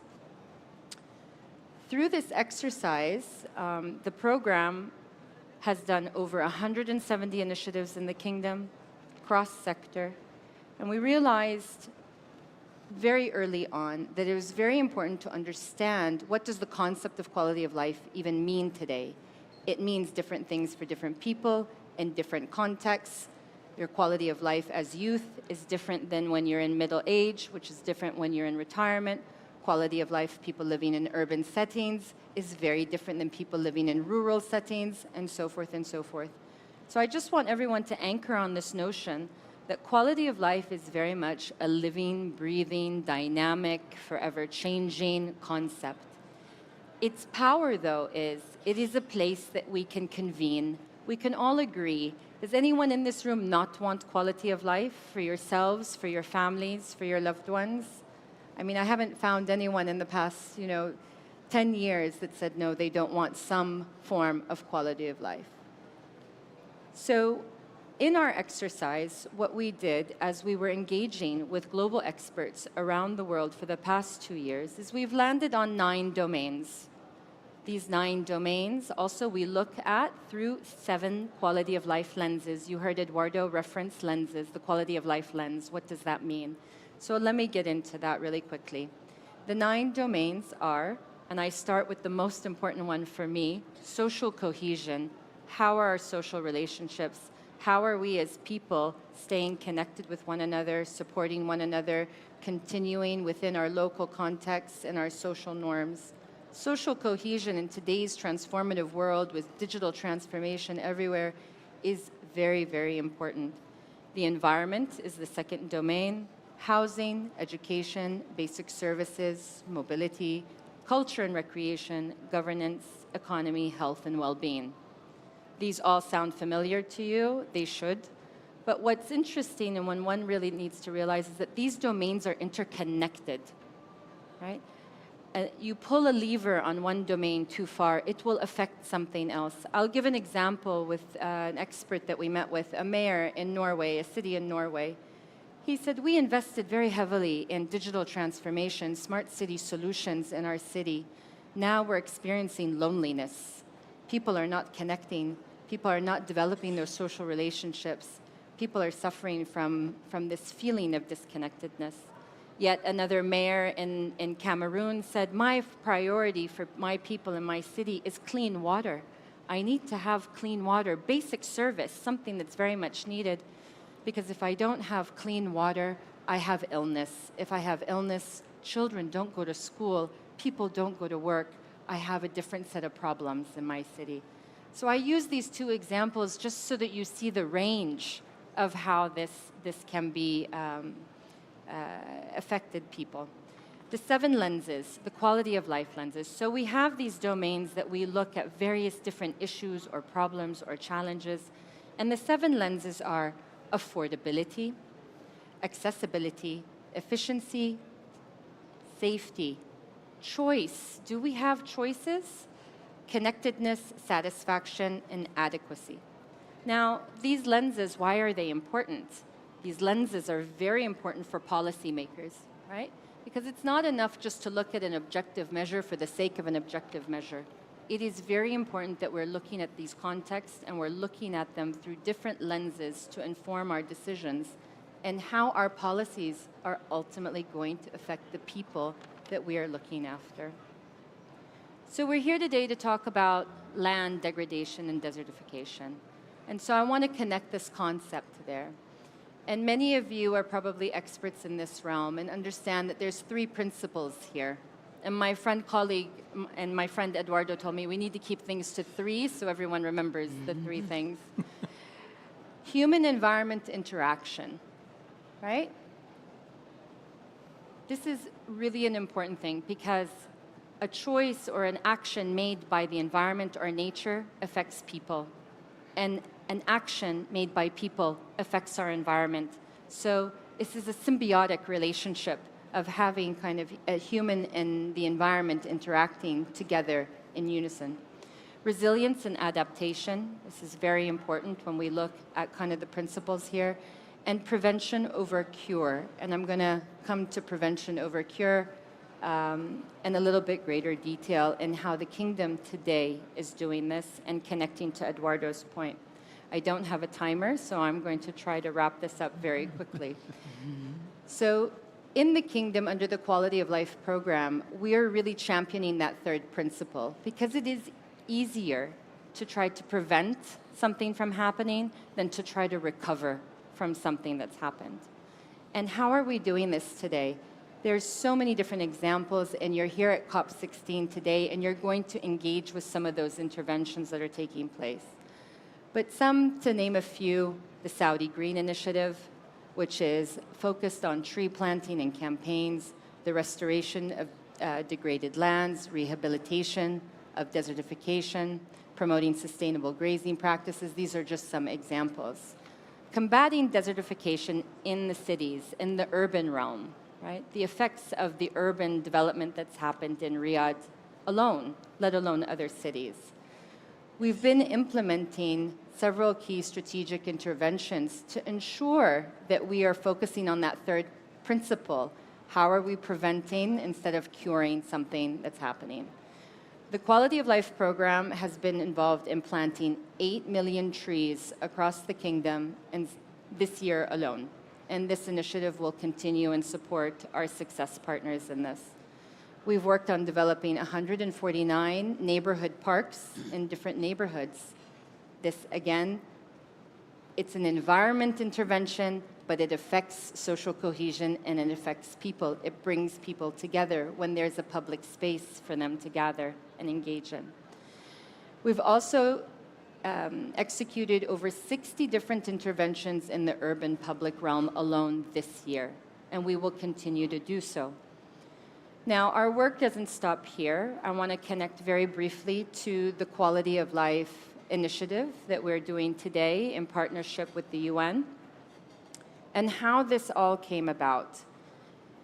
As you hear some of these numbers, right, they're impressive numbers, but then the reality is how do we measure the impact of all of this? Do we have the right metrics in place? Do we know that truly we have spent the time and effort and resources and got the desired impact that we wanted for people and planet? So we realized that we had surface KPIs, but we needed to go deeper. And in order to go deeper, this isn't an exercise you do in a silo. You have to leverage the community, the international community.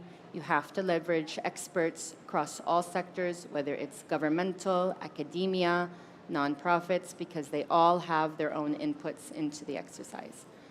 So we embarked on a very different journey 2 years ago. We embarked on a global consultation. We traveled the world. We met with over 500 different experts, all to anchor the concept of quality of life and make sure that we were delivering on what we felt was needed in this point in time. And that started this journey. Where we are today, as I mentioned, we have the 9 domains, 7 lenses. It's based on the urban monitoring framework. Its innovative piece, though, is it brings components together. It brings global and local. It brings objective, subjective. It brings top-down, bottom-up. And so the whole idea here is we wanted to break the mold. We wanted to innovate. And we wanted to do something that was very much needed in the moment and now. And that's what we will be sharing more insights on as we go. To conclude in my 30 seconds, as I said earlier, quality of life is very much a living, breathing concept. It is going to change. But in today's conversation, I just want to re-echo, an action done by Mother Nature is going to affect people. And our actions as people are going to affect our environment, whether it's natural environment around us or the built-up space. And today we will connect on that principle throughout our conversations and questions. Thank you, Eduardo. Thank you very much. Noura, you would have time to perhaps address this more in one of the questions that is connected to the index. Yeah.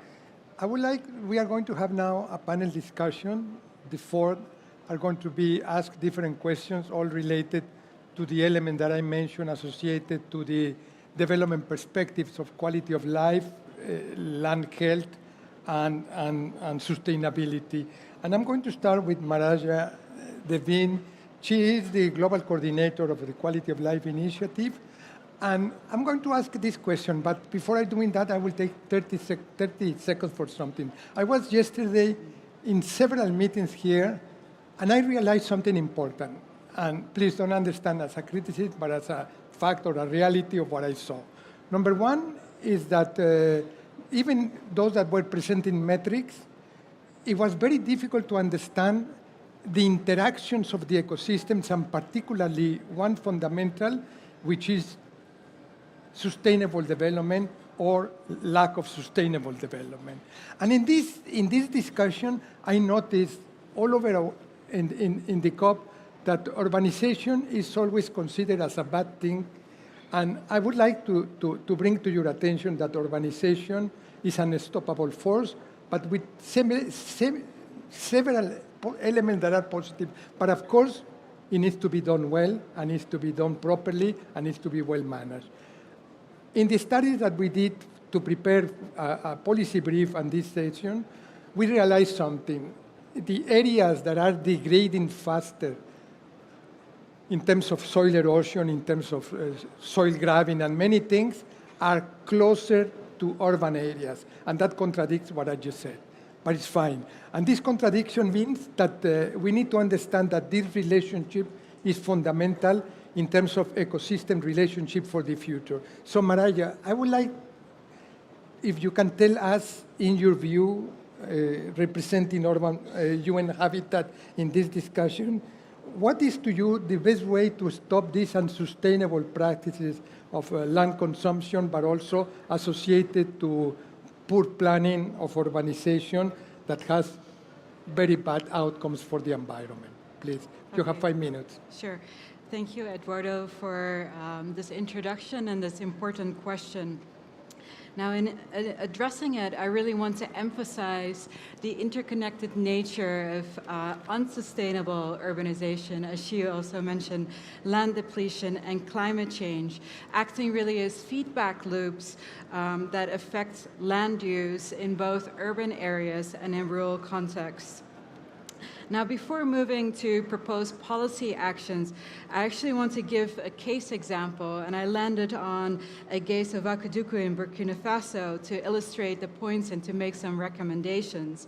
That said, this is not only relevant to African countries or low-income country contexts. In fact, it applies to cities around the world. Now, I had prepared some slides to illustrate this point, but I'm not able to present it to you. So I want you to imagine a place in West Africa, Burkina Faso, and the capital city.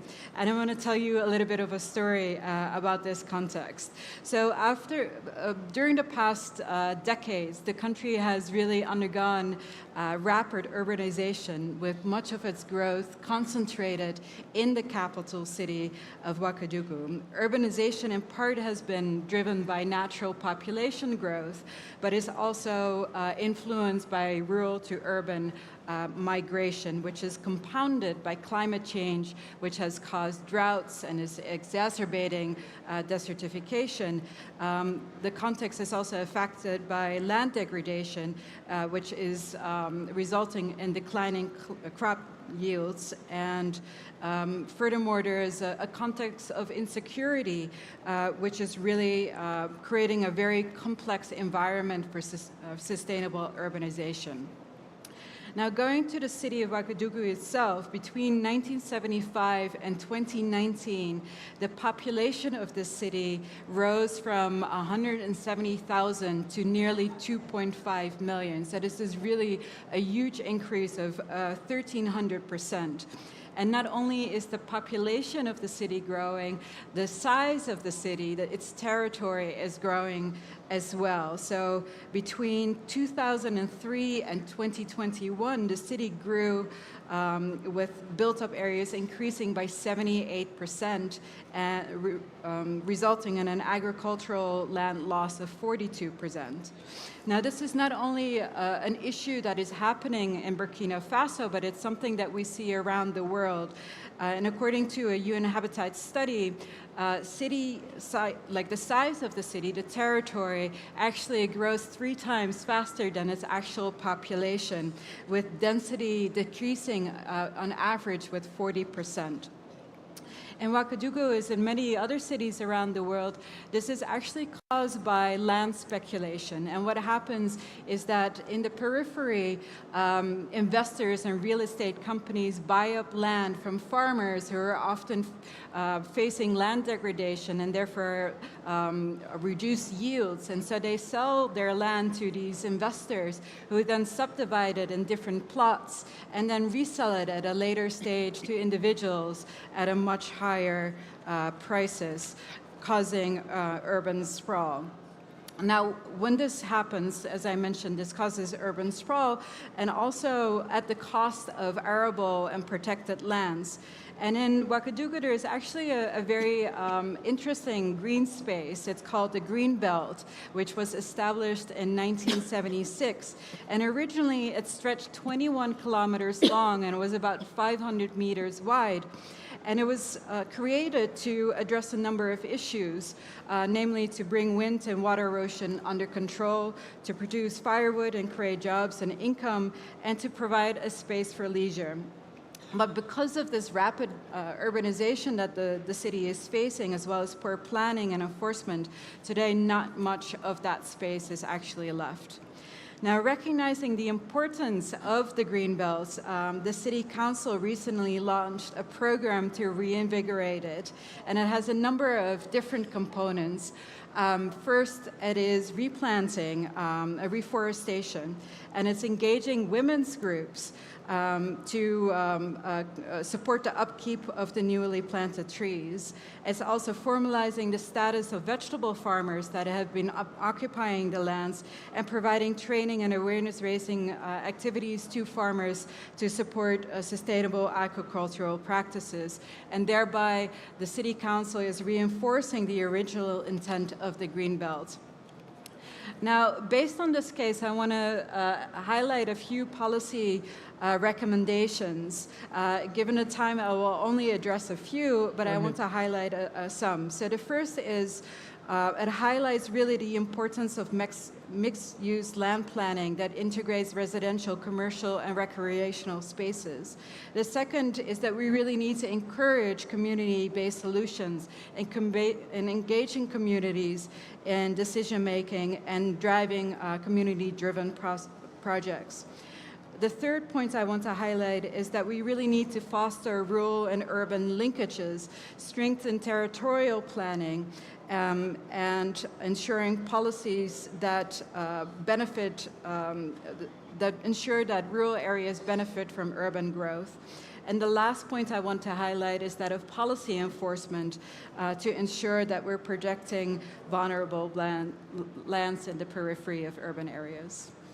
Thank you very much, Maraya, for this very important response. And I would like to highlight 2 things that you mentioned in order to connect to the next question that I'm going to address to Markus Appenzeller, who is the Chief Technical Advisor for UNDP and UN Habitat in a very important program for this country, for all countries, but working here, is addressing a systemic reform for spatial planning. The question is the following. In some of the things that you mentioned, but also that we have seen over time, is that if you want to respond to land degradation, if you want to respond to soil erosion, and many of the things that Maraya was mentioning in terms of the urbanization process, you need a different form of governance, one that articulates better land and water management, that responds better to what people think and value, and that reconsider the role of local communities, and particularly that rethinks how different territories can be better articulated. Marcus, you have 5 minutes to tell us, how do you foresee a reinvigorated notion of governance in order to respond to these issues? Thank you very much. I think, when you think about governance, to me it's a question that can be anything, So for myself, I try to kind of translate it into systems that, are familiar to me, I kind of understand well. And for me, always this idea of the operation system of a computer comes into mind. Mm-hmm. As ultimately the thing that negotiates, that organizes processes that are happening in cities, in villages, in rural areas. Because ultimately, all we're doing comes down to land questions when it comes to sort of organizing our lives. It's a constant negotiation between different forces that are interacting, that are sometimes fighting each other, sometimes bonding with each other and kind of developing things. And we need mechanisms that help us organizing it in such a way that it's not always only about economic profit, because that we did for a very, very long time. And it's one of the important causes of the climate change situation we're in. So we need to come up with a different operation system or a different code in that operation system that helps us bringing in other aspects into that. And I think the quality of life initiative as such is identifying what this is about. It's not defining quality of life as GDP per capita, but it's actually defining quality of life as a multi-sectoral, multi-threaded, very complex amalgamation of different motivations between what we heard earlier, livability and lifestyle. But again, this is also summaries. They are like, you could break it down to, if you want, thousands of different factors that sort of identify your quality of life, my quality of life, and the factors would be actually very different because we're living in a different context. We're, we're living in a different work environment. So all these things have an influence in that. And I think sort of acknowledging the fact that things are actually a bit more complex than we treated them for a very long time, I think is a big achievement of this quality of life initiative. But what, if we talk about this new operation system, what does it actually have to do? What does governments have to look like in the future?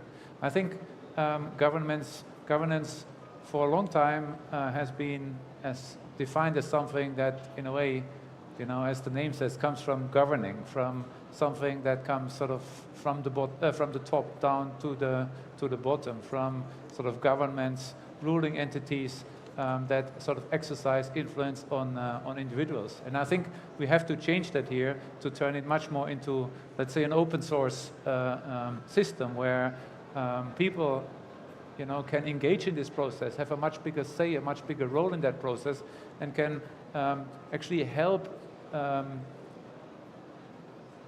accommodating that complexity that we have to embrace, necessarily have to embrace, to actually deal with all these effects of climate change and all the big societal and also economic changes that come with them. To close this thought, I think in the end, we've been talking a lot about people's needs in the past. I think a new operation system should also sort of engage in actually involving people in such a way that the people's wants, what people wish, what they want, actually also become part of a policy development. So less paternalizing and much more sort of engaging with communities, with the individuals to actually shape that future. Because I fear without doing that, we're not going to achieve what we want to do. We're not going to be able to accommodate that complexity that we need to accommodate.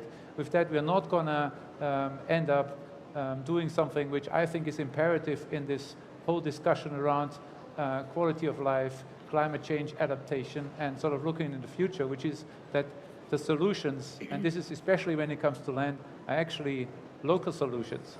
There is no policy solution to a negotiation between your square meters, your plot of land and my plot of land. We have to sit together and discuss it. And I think that is what I think the governance model that we have to embrace for the future needs to deliver. It needs to allow people on a local level to engage and make these decisions, while at the same time serving a national and a global agenda. Thank you very much, Marcus, for your response. I would like to take one thing that you mentioned in order to connect again to Noura. Sorry, Peter, we keep the script as it was. And you mentioned the need of a new open system in which people participation and the engagement of people should be fundamental. I would like to add something there to connect to the question to Noura. Participation in many places is formalistically ticking boxes or concessions from the state. And then we need to move to a human right perspective in the participation, in which we make of the communities real political actors of their own destiny. And I think quality of life is a fundamental element on that. And as you can see, it's not only a metric, it's a governance mechanism in which you make sure that participation and the people are in the correct place to say the things that will have a saying in their own future. So please, Noura, tell us in your view how people aspiration, preferences, interests can be articulated, and I would like to come back, of course, to the land degradation and the health of land issues, in a way that you foreseen the quality of life, the likelihood of quality of life, informing from a policy perspective with the appropriate method and approaches, and the participation of these communities in order to deal with this complexity that Marcus is referring to. You have 5 minutes. Thank you, Eduardo, and thank you, Marcus. There's a concept that we work with in well-being, which is called bioindividuality. And bioindividuality means that no two people are the same, right? You have a unique mind, a unique set of DNA, unique fingerprints, and that the way you see things and the things that you need for your own self can be unique altogether. Now, this concept also feeds kind of the concept of quality of life as well, where we said that no two people's needs are going to necessarily be the same at any given point in time. So what does this really do? We need to be mindful that people's expectations, people's wants, people's needs are also going to be unique and ever evolving, right? Now, how does this connect to what Eduardo is saying? I think, personally, what I've seen over the past 2 decades, there's been really a focus on this kind of one-size-fits-all. I need to standardize, I need to find common frameworks, I need to try to fit everything into a box, right? And what happens here with time is we're designing out what makes us unique. We don't have that white space to celebrate those different local contexts and norms, because again, we're trying to fit into this one-size-fits-all. So in today's kind of forward-looking view, localization is in the spotlight, right? It's about local action. It's about how are we taking some of our global challenges and our global agendas, and how are we designing those interventions at a local level to support where we need to get. And a key ingredient into that is the people, right? You can't have local action without the people underlining it. So it's essentially kind of a value chain or a food chain, and they all need to come together to inform this process, right? And so today, if we look at local dimensions of the Quality of Life Initiative, we're trying to make that the place where the local context and the people's needs and wants can be taken into consideration and can inform that kind of greater good or that greater objective that we're trying to get to collectively as a planet, right? And I think this is the unique structure or governance, as you call it, model of engagement that we're trying to do. We're breaking the mold. It's not about one size fits all. We have universal aspects we all agree to, but there's space to celebrate your uniqueness. There's space to say, these are my priorities in my city, my community, that are going to look different than other communities around the world. And so with the advancements of technology, with the advancements of thinking, with the advancements across the board, there's no reason why we can't achieve this. And that's kind of our big mission that we're trying to do. And there's many ways that we execute this, let's just say. And we're going to be talking a little bit, I think, in the future about how technology plays a role in doing this. But again, I kind of come back to, it's not a one-size-fits-all. What's needed in country A is different than country B. What's needed in community C and D is also going to look differently. So having a model that embraces that and welcomes it instead of penalizing you for not fitting into that square box. Thank you. Thank you very much for your response. I'm going to move to the last question of this first part of the panel. And I'm going to ask Peter de Klerk, but first to say that it's important to tell you that he was the resident coordinator, but also the humanitarian affairs person in 3 countries where mobility and forced displacement was a fundamental thing. And these countries are Somalia, Haiti, and Sudan. And Peter, later on, has become an advisor to the government of Yemen, and also an advisor in these mobility issues, and he's responded in this capacity. Peter, I would like to ask you a question. I think one of the main situations, I would say, even, let me use the word failure of policies and capacities to address land-related issues, quality of life-related issues, is when people decide to move from their place where they were rooted, where their culture was, as said at the beginning, where their livelihoods are, and they are forced to move to another place.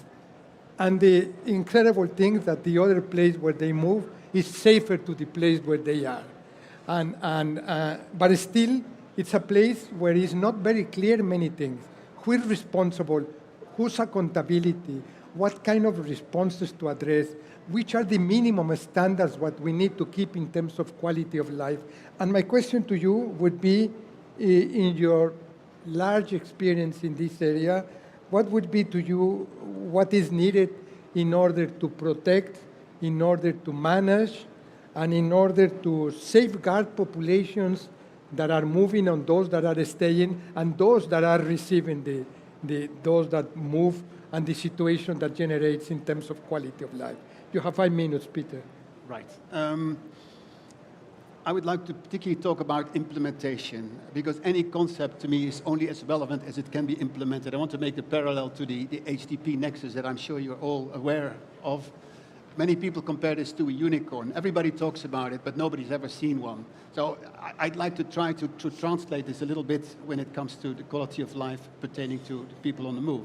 And one of the most concrete manifestations of land degradation and the health of the land are actually that people are on the move. And human mobility, therefore, should be seen as a valid coping mechanism to the quality of life actually falling below a minimum of expectations that people have. Once those expectations, are not met, people will move. Either they will move voluntarily and rationally because they believe that their opportunities are better elsewhere, or that the services and livelihoods are better elsewhere. They may move preemptively because they can see the situation deteriorate, and as a result, they can see the sign on the wall, and they will move in advance of disaster. Or what happens most of the time is that people will be waiting until it's too late, and then it becomes forced displacement. They don't have that choice. It's not like, it is a voluntary thing, so it becomes forced displacement.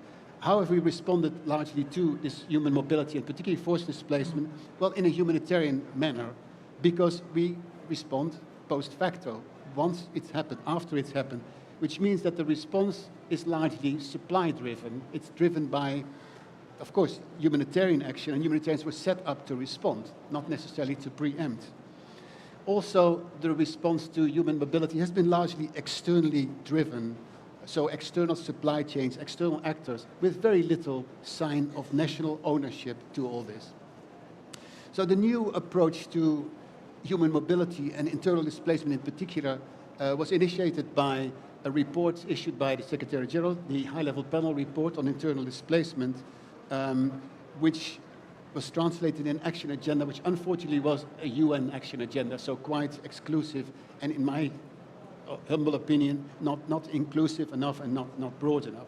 But first of all, in that agenda, we're talking about human mobility and displacement being either climate or conflict-driven, and the link between climate and conflict-driven displacement. There's a very close interlinkage because, you know, conflict can be a catalyst to climate-induced movement or the other way around. What's really important in terms of the development solutions, so looking at solutions as a human development challenge rather than just a humanitarian response, is to understand the underlying causes to conflict and humanitarian suffering. So understand how quality of life standards drop below that minimum. The sustainability of any approach will completely depend on national and local ownership. And if you think that in many internal displacement situations, the government, the state, may be part of the problem or at the center of the problem, it's not an easy thing to understand. But there can be no solution to which a state and the relationship between the state and its citizens is not really the driving factor. So ultimately, we have to go back to that national ownership. Any response to human mobility, particularly forced displacement, has to be risk-informed. So in terms of looking at action, if we take action, particularly preventive action, but also non-action. There is a price to non-action, and the price to non-action is that people will be displaced, that there will be, you know, social incohesion, there will be suffering, there will be economic costs. So a risk-informed approach needs to look at both taking action, not taking action, making a business case for preemptive action, as it were. I want to come quickly now to my experience in Yemen and the work we've done in Yemen in an interagency fashion, but very much led by UNDP. The displacement human mobility situation is dramatic in Yemen. It is a very protracted humanitarian reality. 4.5 million IDPs, which means that 12% of the population is actually displaced, and it's the 5th largest displacement situation globally. What we see, and we see this in many other areas as well, is a spontaneous and traumatic urbanization, an unmanaged urbanization. So people are flowing to very specific locations, a very limited number of locations, mostly the capital. We've seen this in Somalia. Most of you will not realize this, but Somalia is one of the fastest urbanizing countries in the world. People still think of Somalia as a country of camels and goats and roaming populations. In reality, it's a massively urbanizing environment. So this traumatic urbanization is taking place in front of our eyes, and it is not managed. It's simply not managed. It's not preempted. We let it happen, we respond to it, and it becomes into a humanitarian protracted situation. In Yemen, what we try to do is to pilot this new displacement action agenda that the Secretary General has announced, which looks at broader human mobility issues as well. First of all, by understanding the context, having socio-economic profiles of major displacement-impacted areas. Because displacement takes place in a context. It's not good enough to just help the internally displaced or even the furthest left behind. You're dealing with a whole context. So by privileging one group over another group, you don't really work on integration, you don't work on solutions. You may be creating already, in fact, the next problem. So a contextual approach, and that's why we provided these socio-economic profiles, which were done in a participatory manner with very much ownership of local authorities, understanding the concept, looking at the same picture and seeing the same thing. That's not an easy thing. And then we came up with what we call the solutions marker. And this is a tool whereby in existing development programs, we integrate the particular interest and the particular sort of disadvantages of internally displaced people, again, in a contextual way, in the existing development programs. So rather than coming up with a specific displacement-specific or human mobility-specific program, you build it into existing development programs, whether this is linked to livelihoods, whether it's linked to governance, whether it's linked to social cohesion, you integrate that, and the marker will give you both quantitative and qualitative targets to increase your programmatic focus there. At the same time, of course, it's important that a solution approach to human mobility and displacement is done in an interagency fashion and with full ownership of the government and preferably subnational authorities. And then the level of the municipality comes to mind very quickly when you look at solutions. These are the authorities that are closest to the constituencies, that are best placed to have an ear on the ground, to look at systematically the quality of life of the constituencies and to respond to that rather than letting it happen and letting this develop into a humanitarian situation. The last point I wanted to make, and I'm sure we're going to have more questions on this, is that in terms of our interventions on human mobility and displacement in particular, we should go beyond what I call the do no harm approach. I mean, all those of you that have worked in a humanitarian context will know this do no harm approach. Your interventions should not create further tensions, should not lead to further conflict.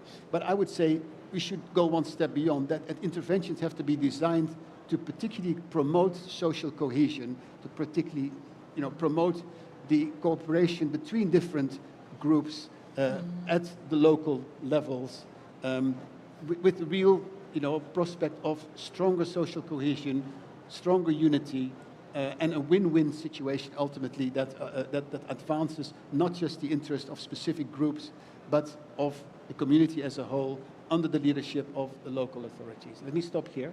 Thank you very much. Thank you. Very interesting response. Let me tell you that 2 years ago, I was invited to take, I'm a photographer as well, to take some pictures in the Dadaab refugee camp in Kenya.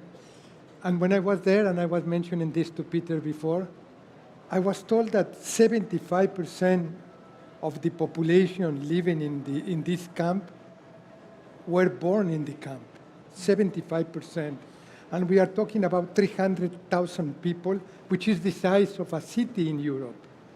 And obviously, it makes a lot of sense what you are saying in not only addressing humanitarian responses, but connecting to some form of development issues, which I fully agree with you. And I would like to connect, sorry, I was talking when someone was talking, I forgot that I was connected to Maraya because to keep a role in order. I would like to ask a question, and let me do a small introduction to the question. It's when you address even mobility-related issues or land responses in terms of degradation or droughts, it's fundamental to understand the scales where you are acting. And we have seen the work UNDP Habitat is that we need to address the proper scales. For instance, a general territorial scale in which is fundamental, and I heard Fernando yesterday that represents Habitat and UNDP in this, saying that we need to reconfigure the territory in a new form of a system of cities, in order this system of cities to understand that they play a role that can be general to the territory or could be more specific to interact with local communities in different forms. But we need to, from this territorial perspective of planning, to bring the neighborhood, the communities, in something that we used to call the neighborhood ecological responses in these actions. And at these different scales, Maraya, I would like to hear from you, what do you think in terms of land use planning associated to land, associated to quality of life, and the need of rethinking scales? And of course, when we rethink scales, and I connect to what Peter mentioned, and also what Marcus mentioned, we need to rethink conflict and interactions and the role that different institutions play in that. So, Maraya, you have 4 minutes. Okay, so how, if I understand your question correctly, how different scales of planning interacts with quality of life. And I think quality of life is a really interesting concept. It's everyone knows when you talk about quality of life, everyone knows what you're referring to, but when you actually have to define it, it's actually quite hard. And as Nora mentioned, it may mean different things to different people. But I think what we can all agree on is that it's not just one thing, right? So it's not just having a job, it's not just having a house, it's not just having green spaces surrounding us. It's the interaction, the combination of these things that generate quality of life. And I think in this aspect, urban planning plays a crucial role, and particularly integrated urban planning in making sure that we have access to the combination of those things and that they're not spread out in a wide scale and prevent urban sprawl, but actually have that close to us. And I think that also really supports aspects of social cohesion, for instance, that we have these spaces we can come together for different functions that are important in our lives. So I think that is the first thing that I want to highlight. That in my previous intervention, I also talked about integrated or territorial development, where we consider how urban development and urbanization actually impacts rural areas as well. So I think that's really crucial, because we're not only talking about quality of life in urban areas, but also in rural contexts. And if we can focus on both of those, then maybe we can solve some of the problems that we're facing today. The second issue that I want to highlight in terms of quality of life, and I think this is something that Marcus also referred to, is that, and Nora as well, is that it really focuses our attention on a human-centric perspectives and land use planning that engages communities and responds to their needs, enhances quality of life, while at the same time also addressing issues such as land degradation. And I think the important thing here is that it really shifts away our focus from this dominant kind of like economic growth paradigm to focus more on what people value most. And in that sense, it really allows us to focus more on sustainable urban development. And that's it. Thank you very much. I can see that we need to be precise with time and manage well the question. I would like, Marcus, to ask you a question. One of the key ingredients of positive responses, and many of the things that you mentioned completely resonate on the quality of life program in terms of managing conflict, integrating populations, recreating new institutions for that, is finding the ways population can participate, but from a perspective of trust and from a perspective of a promotion of social cohesion. And then I want to move to a soft form of governance in which how this trust and participation and the promotion of social cohesion become an ingredient of success of the policies that we are doing. And of course, the quality of life being a fundamental element of this, because one of the key elements of the quality of life is to promote this social cohesion and the integration of different communities.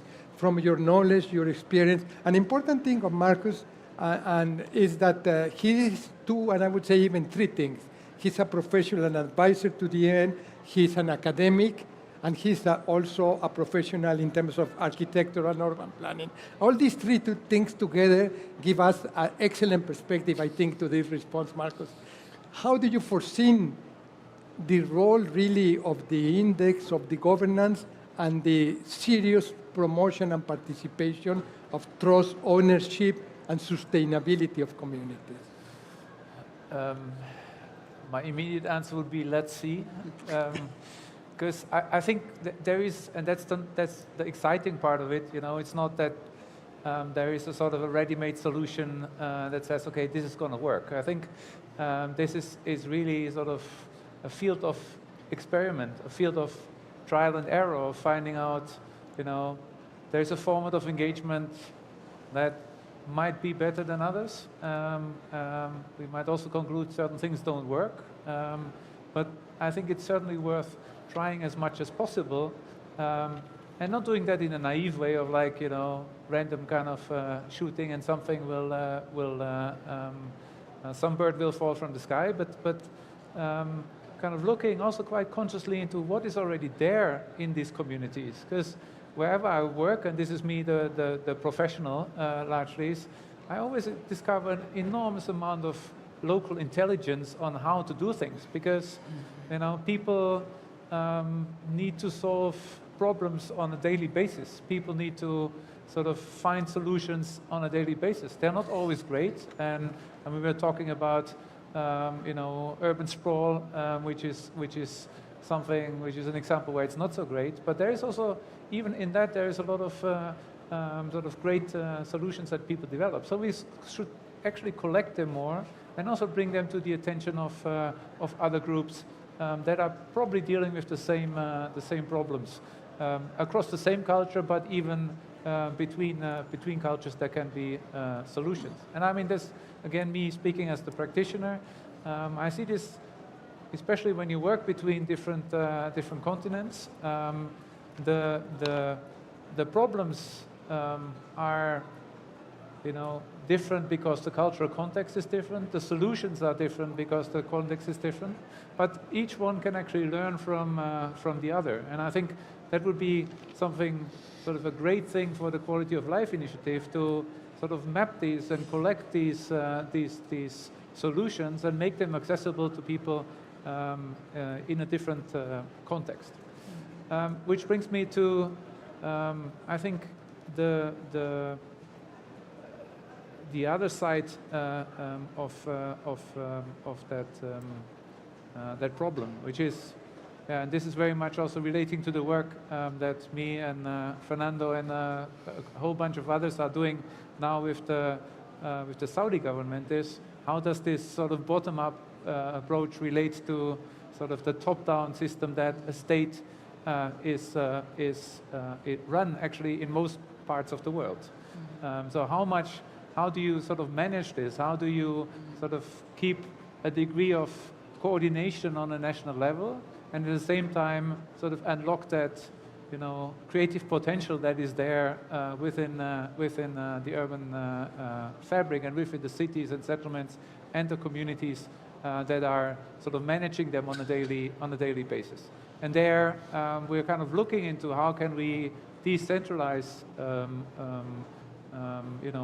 command in the planning system. How can we and one of the elements is structuring settlements in a different way. How can we make sure that settlements are structured in such a way that actually that local decision making is possible in the first place? Because in Saudi Arabia you have places that are very remote where there's almost nobody, and you have cities like Riyadh where there's a lot of people in a relatively small area despite all the sprawl.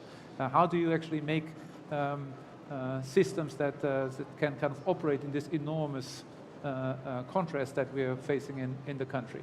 And how does all of that then, and all these individual decisions and all these local communities that make decisions, actually tie into sort of that bigger agenda on the national level, and actually even beyond that national level? So how can we make sure all these small decisions are kind of the Lego bricks that make the big house? And that is, we don't have an answer yet. We're kind of working on this, but this is one of really the important discussions that we're having in this process. So going back to my first thing, I don't know. With a very genuine response. Thank you. Peter, let me tell you that how the question originated, and I'm glad to say it openly. I wrote to Peter and I said, I'm going to ask you how we can control the mobility of the population and reduce this mobility. And he said to me, we don't do that, we manage. And I like it. And of course, I knew it. I have never worked in that area, but I was 25 years in Habitat, more in research. But I understand that, but in one moment, your words come in a way that are not proper to this. But I want to use this small learning that I'm very grateful that you made is how you really manage. How do you manage in the sense that when the health of land is degrading, the quality of life is degrading, people are forced to move. What is the fundamental notion of managing in terms of policies and actions, Peter? I'm glad you corrected that yourself, because that was indeed my first reaction. I started by saying that human mobility and to some extent displacement is a coping mechanism. In a sense, sometimes the people who actually move or displaced are the lucky ones, because we tend to forget that people remain in these conditions that for others are totally unacceptable, and they are unable to move, and they get stuck in this horrific humanitarian reality with violence, with deprivation. So in that sense, if people can move, in a sense they move themselves out of harm's way, even if they move into a difficult situation afterwards. We live in a world, I don't want to become too philosophical, but where sovereignty is very central. More and more states are inward-looking. I don't have to give you examples. I think you will understand, when people say this country comes first, it is about ultimately your sovereign responsibility as a country. But being sovereign doesn't mean that you can do what you want with the population. Sovereignty is responsibility, as Francis Deng used to say. So a sovereign state has the responsibility and accountability to people on its territory, its citizens in the first place, but also people who are on the territory of the state, even if they are migrants, even if they come from elsewhere. It is very much in the interest of a state to preemptively deal with human mobility rather than letting it happen. The cost in many aspects will be much higher if we take a responsive approach than if we take a proactive approach. And again, if we can make that convincing case to states, I think we will go a very long way in managing human mobility in a way that is much more responsible. So people don't all flock to very large cities because their livelihoods are dwindling in the countryside, in the rural areas, because pastoralist, nomadic livelihoods, they are reducing in the world. The reality is that stocks are getting larger. The small-scale nomads are basically dying out as a population group, and they move into the city as urban poor. But this can be managed by being more preemptive, by maybe measuring systematically as a state the quality of life of your citizens at subnational levels, so that you can then adjust the context, adjust the conditions in a way that people will not all move to the same place, will all move at the same time. For instance, why does every person on the move has to go to the capital? And we see that there's many countries. We see these huge capitals which become totally unmanageable. Look at Darfur in Sudan, whereby you have 3 totally unsustainable cities. They're going to die. El Fasher is going to die. Niyala is going to die. Jinaina is going to die.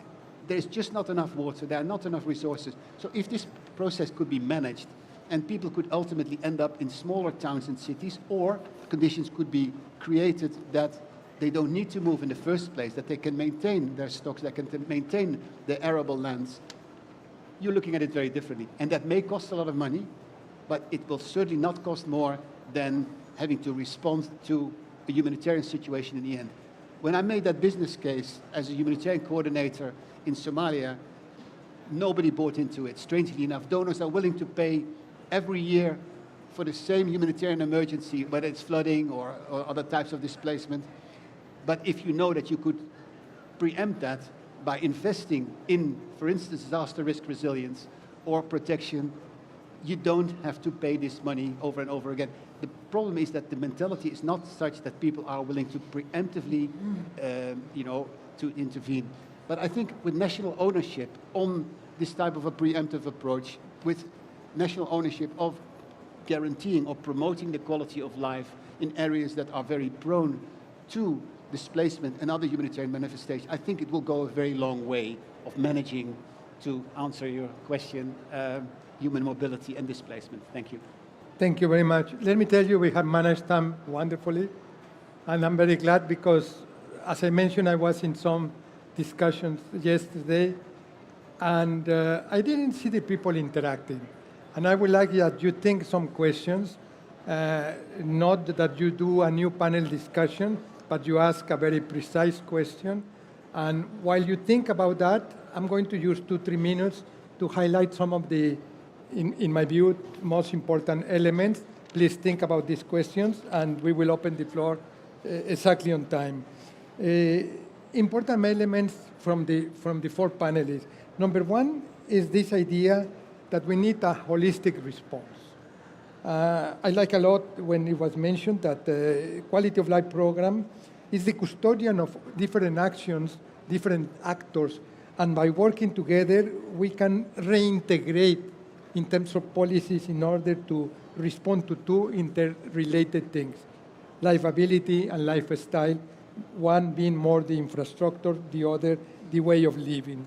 We need to think in terms of people needs, but also in the variances in these needs and how we integrate real local responses, at the same time understanding there are some global commonalities on what quality of life is. And the index is exactly doing this, with these constitutive 9 elements and the 7 lenses that are, in my view, the way we reframe and we refine and fine-tune the metric in terms of lenses in order to respond to human environment, resilience, adaptation, and prevention. I also would like to highlight that sustainable urban development is really complex. It has to do with land speculation, behaviors, weak governance mechanisms, poor participation of different actors, and some elements are highlighted as possible responses. Mixed-use planning, community solutions, based solutions, and the rural-urban interlinkages that are fundamental in order to foster quality of life responses. But for that to happen, we need to address this complexity of the governance mechanism and different forces integrating, responding, and prone to conflict. Governance, in that sense, is the capacity of governments in terms of looking to the future, opening a new system in which people participation and engagement is fundamental. We need to standardize some frameworks in terms of adequate responses. Understand that there are not one solution for everyone, but different forms of responses and manifestations that have to do with some situations in which population, when they move, they need to cope with these mechanisms, but we need to create the opportunities, the minimum standards, and we need to redefine the roles and the authorities and the responsibilities in order to move only from an humanitarian response that very often is external, very often is not creating necessary ownership at 2 levels of the communities and also of the local authorities. And these responses, the case of Yemen is a fundamental one with these solution markers that increase programmatic responses and give a new leveraged role to subnational governments to reconfigure new policy responses in what we are doing. I like a lot also the idea of scales of interactions in which quality of life has different dimensions and possibilities of response according to these territories. It's very difficult to address these issues only from a top-down perspective, and which is the real way that we can balance bottom-up with top-down and manage coordination mechanisms in terms of degrees, in terms of reinforcing the social fabric, but also creating the necessary responses at the national territory, understanding that densities, some areas with a critical mass of people, others with much less people, have to do with communities, have to do with connectivity, with infrastructure, and with possibilities. And I conclude by saying that displacement is a humanitarian reality, but responsibilities have to balance this role of the sovereign state in which we manage in a way that we can measure, we can understand, we can have incremental approaches, responses, preempting mechanisms, and integrate a policy in this. I will conclude by saying that the quality of life program and the index will evolve next year to integrate, and Maraja is coordinating not only the global program, but also this subset of the index that has to do with the possibility of responding to cities and countries in fragile or conflict situations. Perhaps UNDP, perhaps Peter to be involved in this program because it's a fundamental one.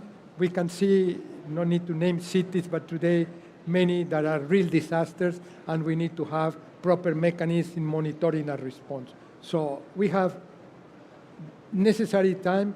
There are micros, and there are people with the micros, so please raise your hand and tell us who you are, from where you come, and don't ask a question that is a dissertation, 2 minutes maximum for your question, please. And tell us if you are addressing one specific panelist or is a general question, and panelists will respond as they fit. So please, let's start here.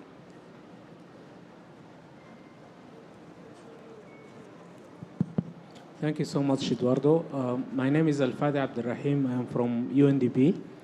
So I have a couple of questions. My first question to Noura, you alluded to the measurement of impact. So I would like just to understand what was the outcome of these consultations with 500 exhibits. And would you consider life expectancy or longevity as one of the outcomes of this impact as the life people?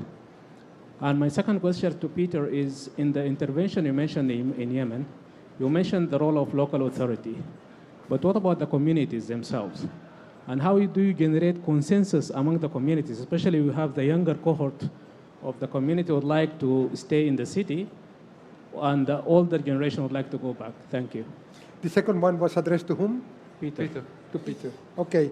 If you agree, Noura and Peter, let's take another questions, and perhaps you can summarize some of them in the interest of time. We have 10 minutes for that. Please name Abdussaif, from where UNDP, you are coming and your question. UNDP Yemen and UNDP Saudi Arabia as well. Just, I could not catch from the discussion on the prediction or predictability of the impact of the climate change. Okay, this region is going to be hit very hard, and we have already seen it in a number of countries in the region, that the impact of the climate change, either rise in temperature, severe flooding, or droughts. I love from Dr. Noura on the plantation of trees. I love it. But the issue is that Saudi Arabia is consuming a lot of groundwater resources for irrigation. What are the enablers that are going to be used to make sure that those trees are going to receive quiet water at the time when you have droughts, severe droughts? And the other question which is attached to that one, that we've seen sometimes severe floodings in the region, and including Saudi Arabia, but 80 to 90% of those water either goes to the empty desert or goes to the sea. How can the Saudis benefit from the surface water and save it during the drought seasons? Over. Thank you very much. We will take another question, and then we will have 6 minutes for responses. So manage your time, Noura and Peter, for the time being now. This is a very interesting question because it has to do with something that we have been advocating with UNDP since the very beginning, is the idea that land has to be managed together with water and sustainable responses to both. So please. Yes, thank you very much. My name is Salou Touré from UNDP Yemen. So a reflection and a question. The reflection is, yes, the quality of life. Thank you, Noura, for the explanation. But also, I want to bring in the human element or the nuance within the quality of life. You rightly fully bring the differences between the youth and the elderly, between the communities, between the rural and urban, and even between countries. I'm sure that the same quality of life between youth in Yemen and in Saudi Arabia or in Peru is not the same. So this individual aspect of this index is very important. And how from someone who is just reading or seeing an index can interpret the differences that are behind this index. And this brings me to what, Peter, what you said about this example of the movement of the mobility, the displacements. When we see, for example, it might be clear if it is the reason for the displacement is mainly for crisis or for security. But when it comes to climate change or environmental degradation or maybe land degradation, the reason for mobility or the reason behind this mobility is usually very individual. We can see communities, two communities facing the same environmental degradation. One might move, displace, while the other might just stay because for them they see it is still manageable. Or sometimes even within the same community, we can see someone or a group moving because for them they no longer see the culture of their life is threatened, while the neighbor is still there because for him or her it is still acceptable. So this nuance at the individual level is very important. And I want to stress of trying to generalize and have just one index that might not tell really the stories behind what really is there in kind of culture of life. Thank you. Thank you very much. Very challenging questions. We have enough time.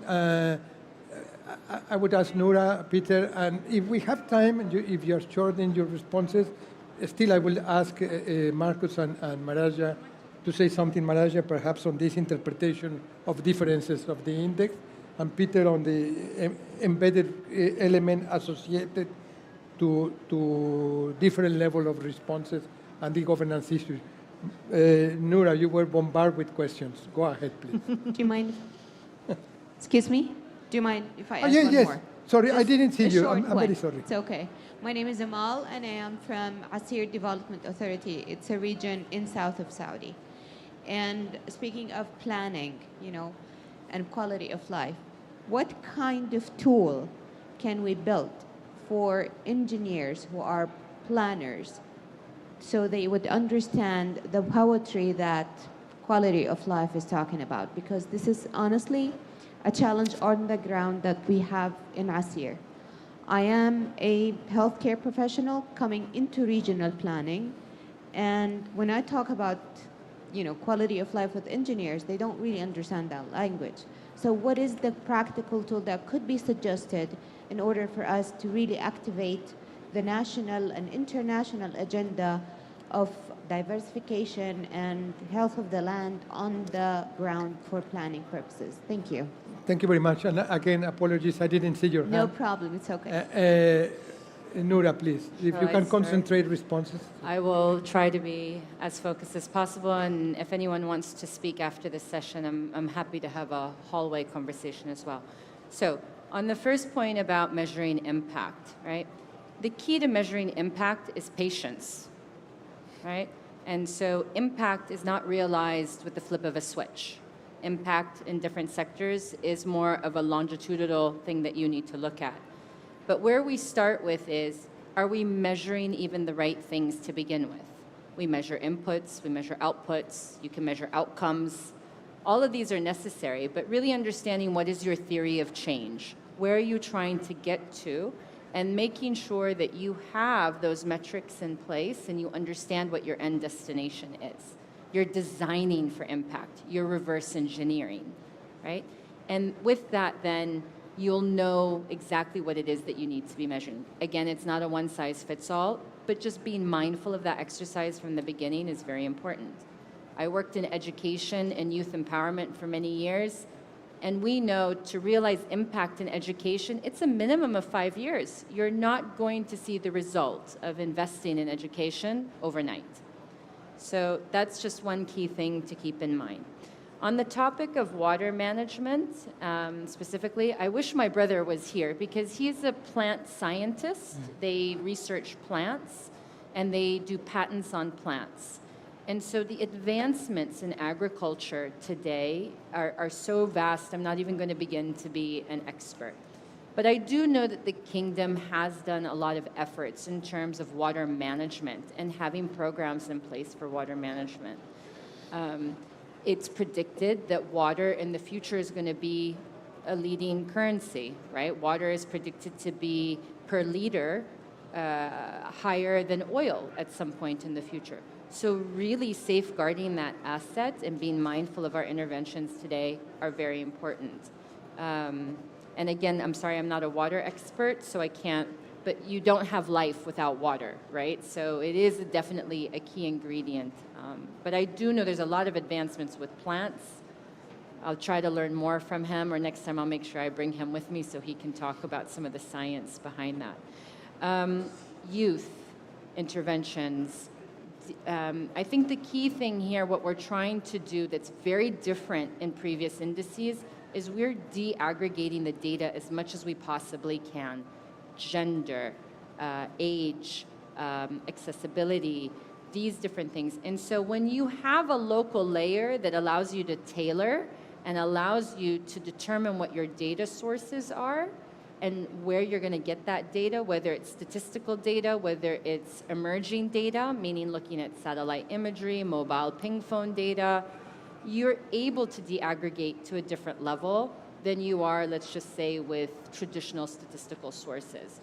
I liked what we said earlier. It's not going to be perfect from day one, but the key thing here is the intention there?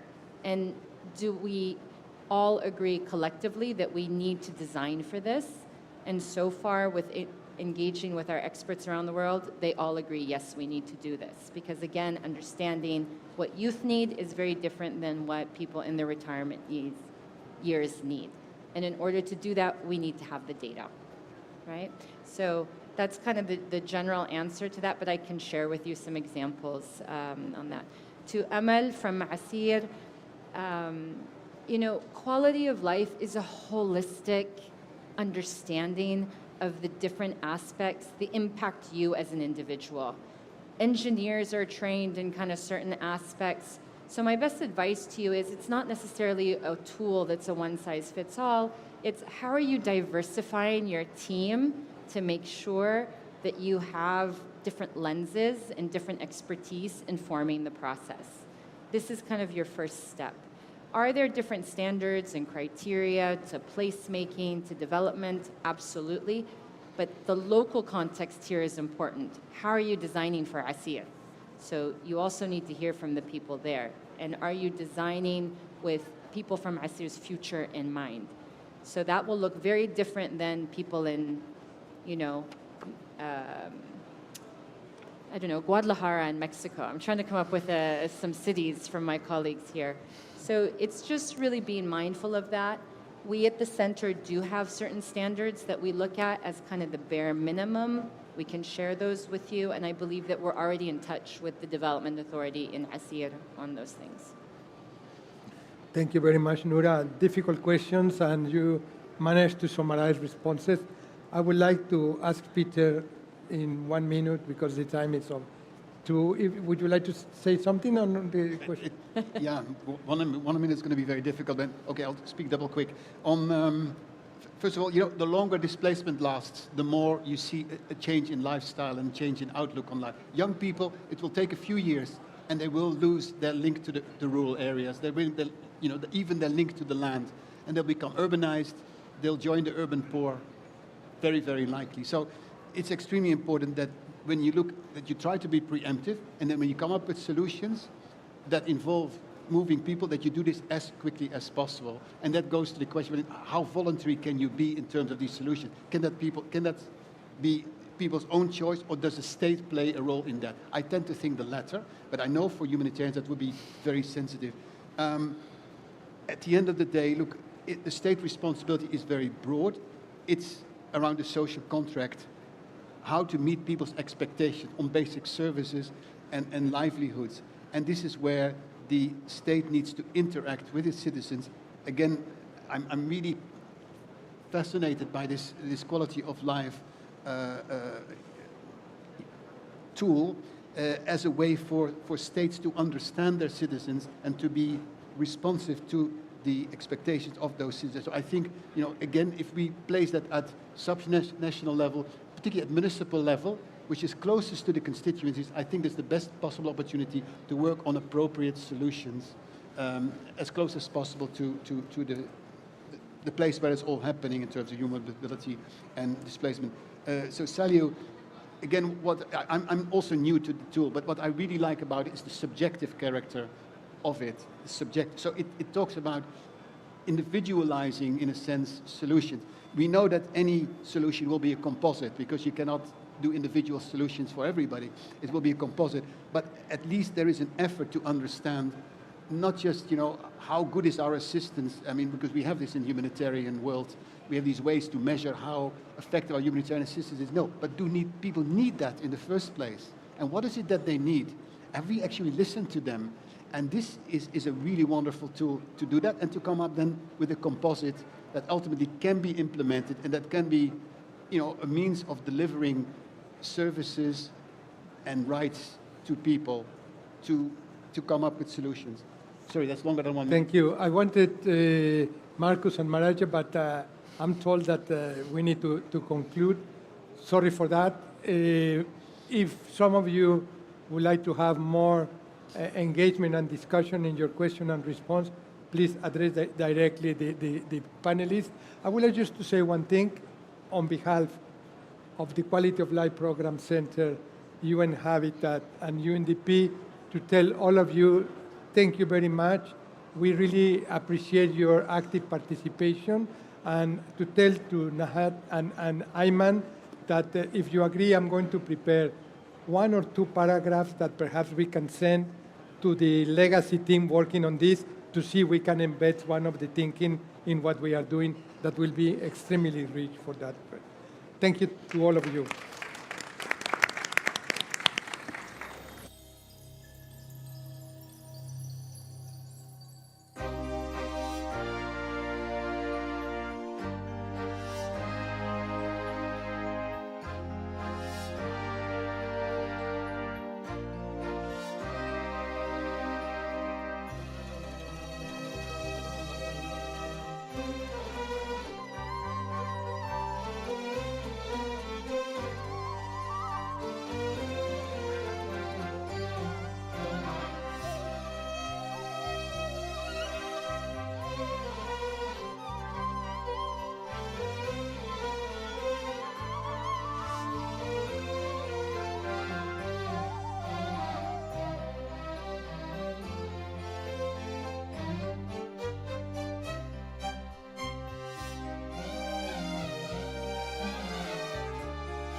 Good afternoon, everyone. My name is Mohammed Bakhreb, and I'm very delighted to be among all of you tonight.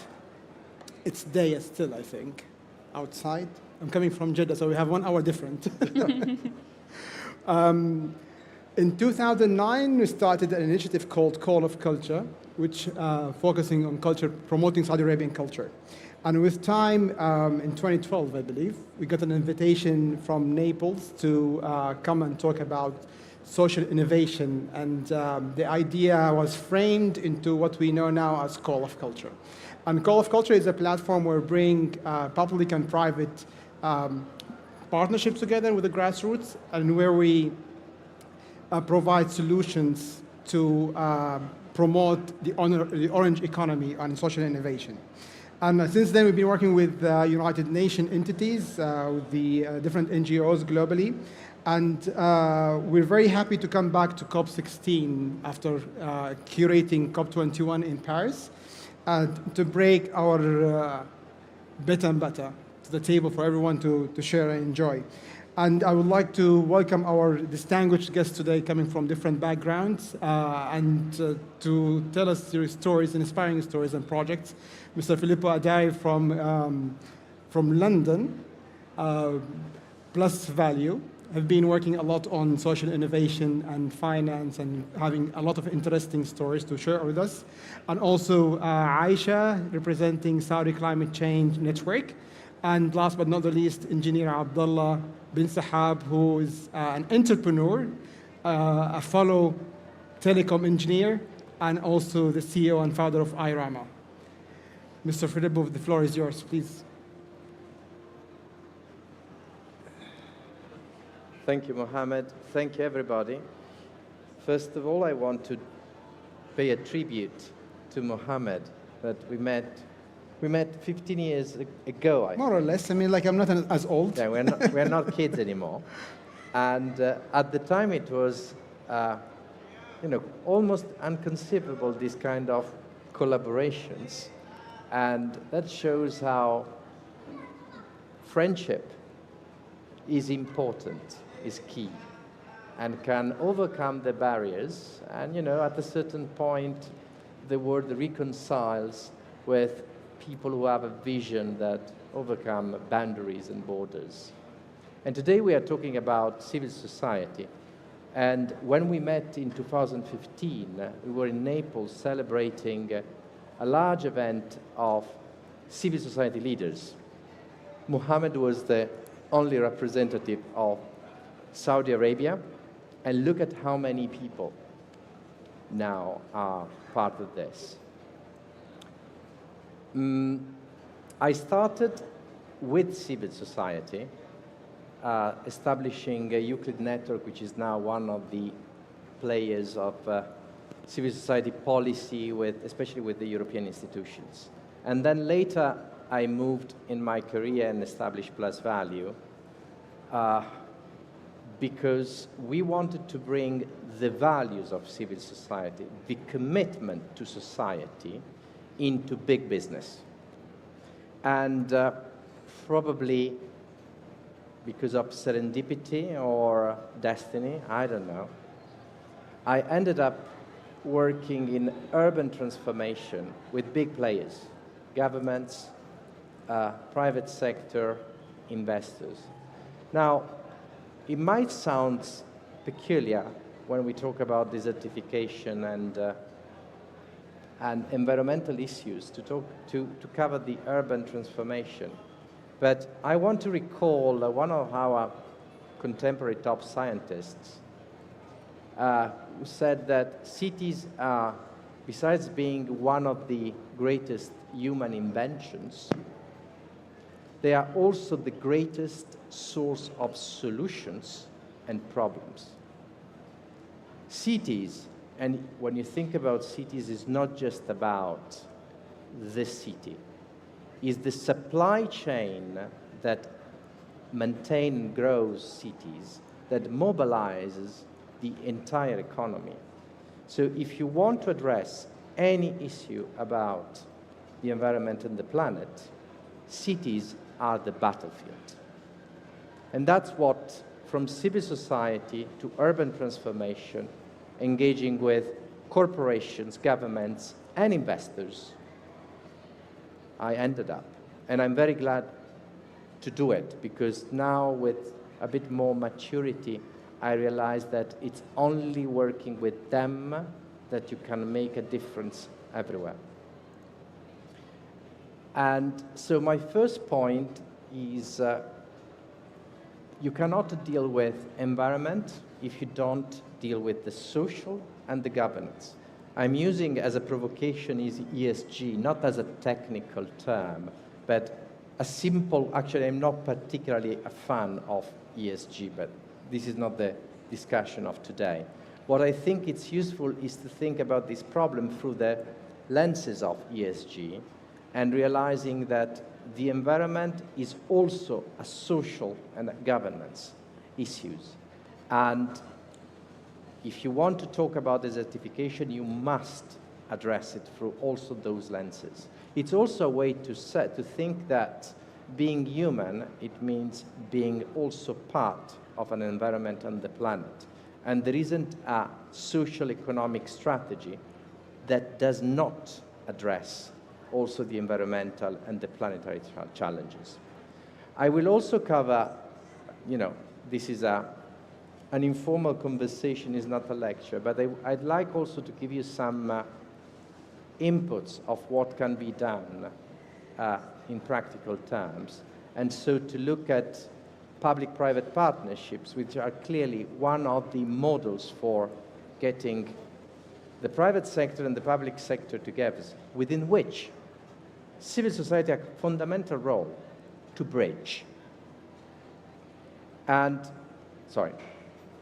when I say civil society, hold on, there is another concept important to retain. We tend to think about civil society as organizations. Yes, there are NGOs, there are charities, there are foundations, they are very important. But at the core of civil society and their civic engagement, their morality and ethical drive in whatever they do, in whatever role they have. This is important because it means that everybody is somehow a civic activist in whatever he, she does. And it's not a role that can be outsourced to specialized organization. We need specialized organization because there are specific problems. And probably later we'll see some of them, problems and solutions. But everybody's part of civil society. A few more things to add. Civil society ultimately is about engaging the community. And this is another concept that has been somehow left outside the room. Communities tend to be the entity to which you do something, somehow treated as passive entity, while the essence of what we are talking about is about the engagement of the communities, is about bringing them in from the beginning, from the design, from the planning. Governance means that.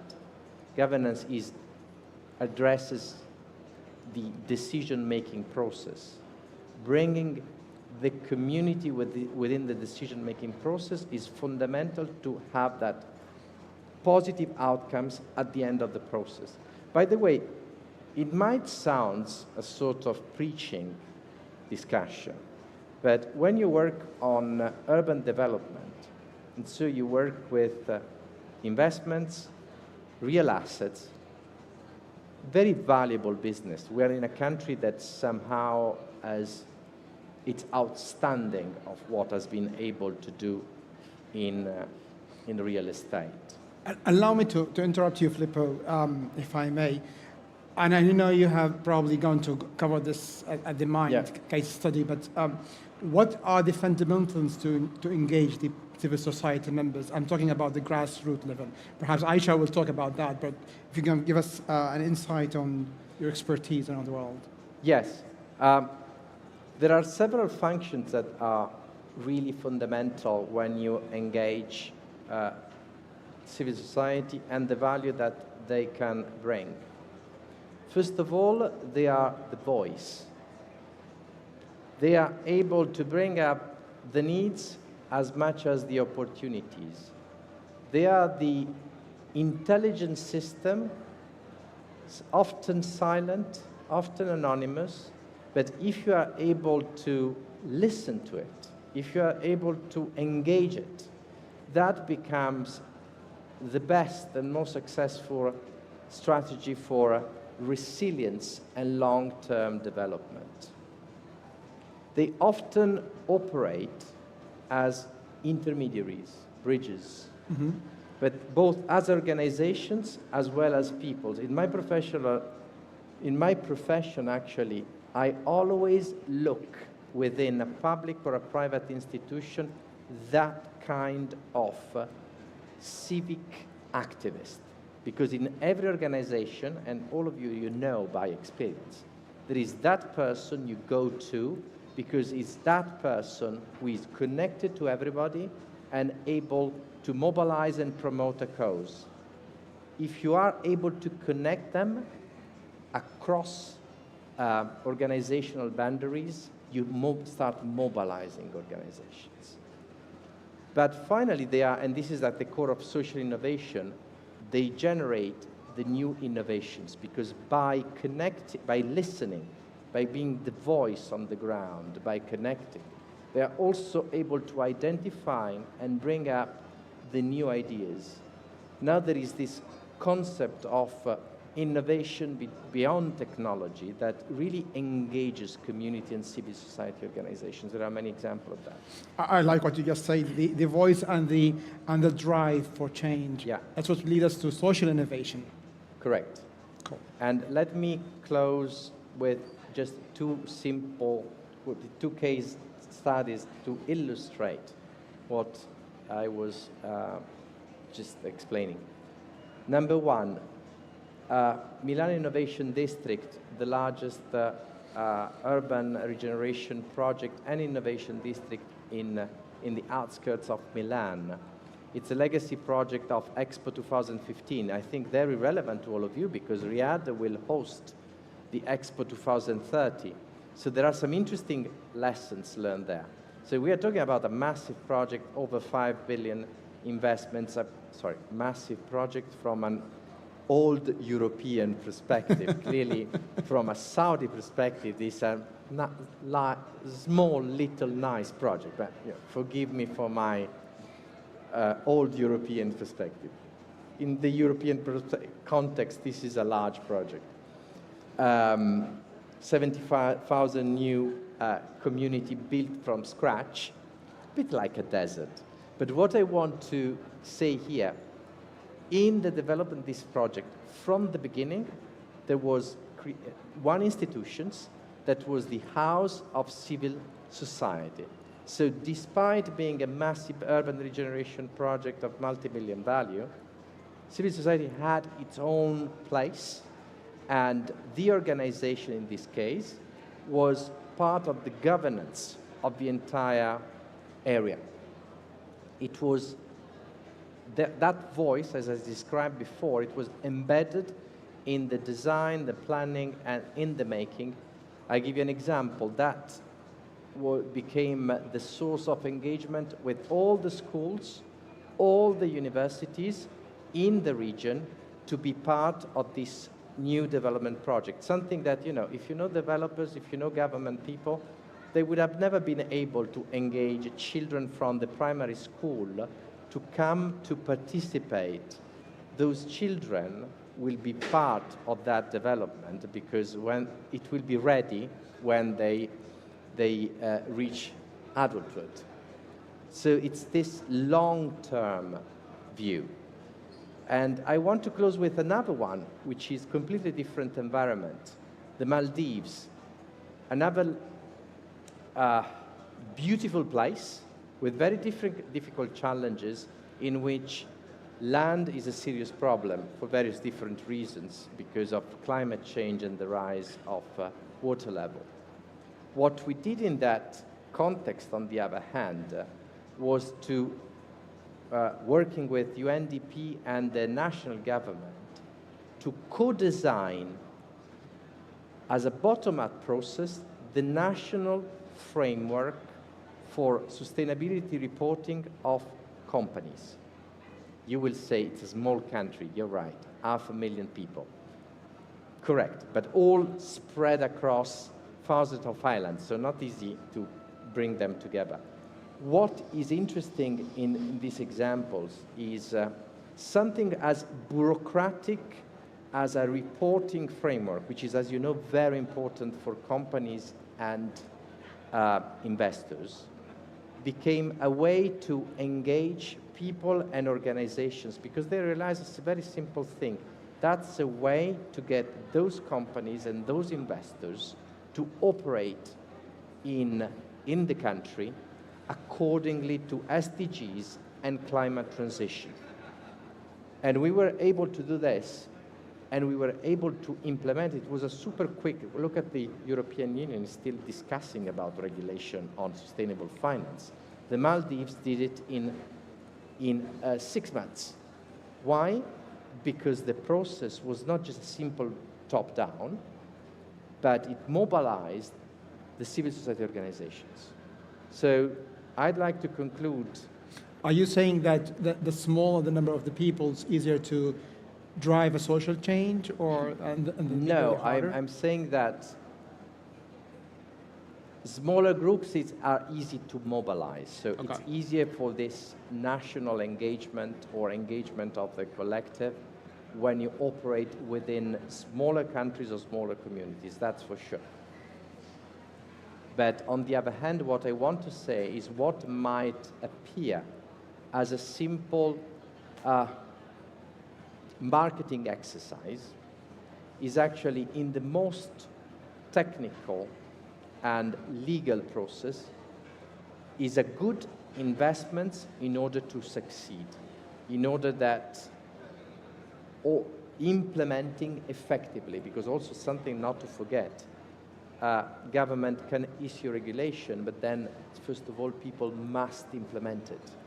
And if you get them involved in this process, guided by government and the experts, then all the process of implementation is easier, happens immediately. So even strictly from a project planning point of view and effectiveness, getting civil society and getting the communities on board is always a very effective way to deliver results. Well, thank you very much. Just to recap what you have just mentioned, that cities, and I love that, cities are the sources and the solutions for the problems. The environment is a social issue to be addressed by partnerships. And thank you very much for your time. Thank you. Our next speaker is Ms. Aisha As-Samadani, who will be representing the Saudi youth on climate change. Yes. Hello, everyone. Thank you, Mohammed, for the invitation to speak today. I will be presenting Saudi Youth Climate Network, which is part of Jeddah Hub. Jeddah Hub is actually an initiative by the World Economic Forum. It was founded in 2022. Our role focused on engaging and mobilizing Saudi youth. Preferably, we started with university students and young professionals who are climate activists. When we first started in 2022, we actually didn't anticipate the amount of participation and enthusiasm to be part of the network.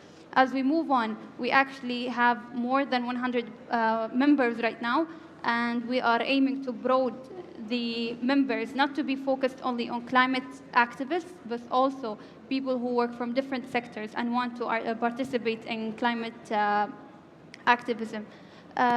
We were fortunate to host at the beginning the first Saudi local conference of youth, which is part of the UN Yongo organization.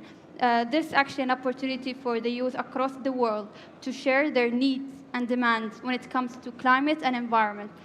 We hosted the first one under Jeddah Hub, and in 2022 we created Saudi Youth Climate Network to connect the climate activists in the kingdom, and hosted the second local conference of youth with the partnership with the UNDP in Saudi.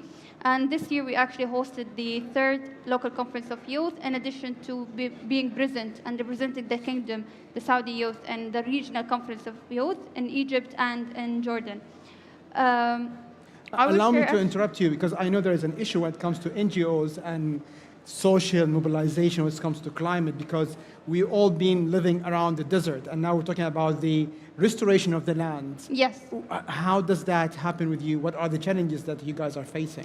So yes, this is actually an issue we faced when we went to Jordan this year to participate in the regional conference of youth. People, when we talked about desertification, people always ask, what do you have in Saudi to talk about desertification or land restoration, or you talk about agriculture, because we are widely known as a country that is majorly a desert.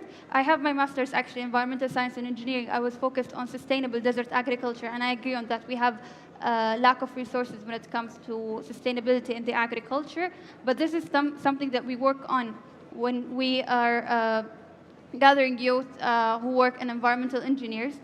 We are working also with NGOs, other NGOs that we collaborate with, also other Shapers hubs in the kingdom.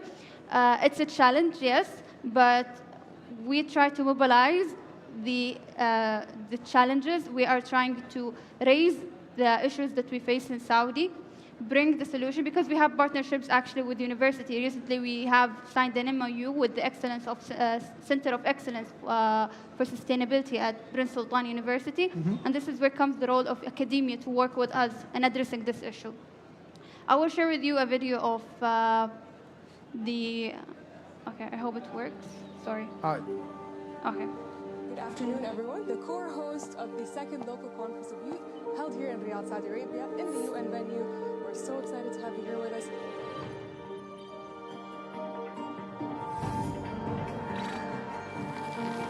Welcome to the first Saudi local conference of youth. There are over 120 countries engaged. But today, we are more than 10,000 shapers around the world. Saudi Youth Climate Network's vision is to create an inclusive space. People don't follow what you do, they follow why you do it. Are actually taken into consideration. And you might be asking yourself, what is ISDP? Now transitioning to the arid expanses of Saudi Arabia, a nation traditionally synonymous with oil.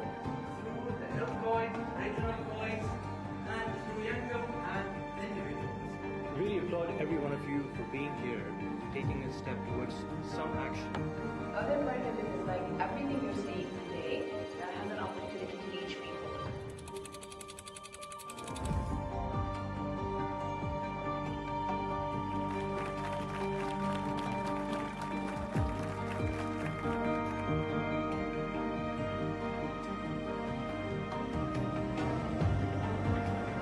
Climate change is one of the crises that youth need to mobilize to create action on. How we can increase youth mobilization within the climate sphere. It was so exciting to meet so many like-minded young people. I'm really optimistic for the future.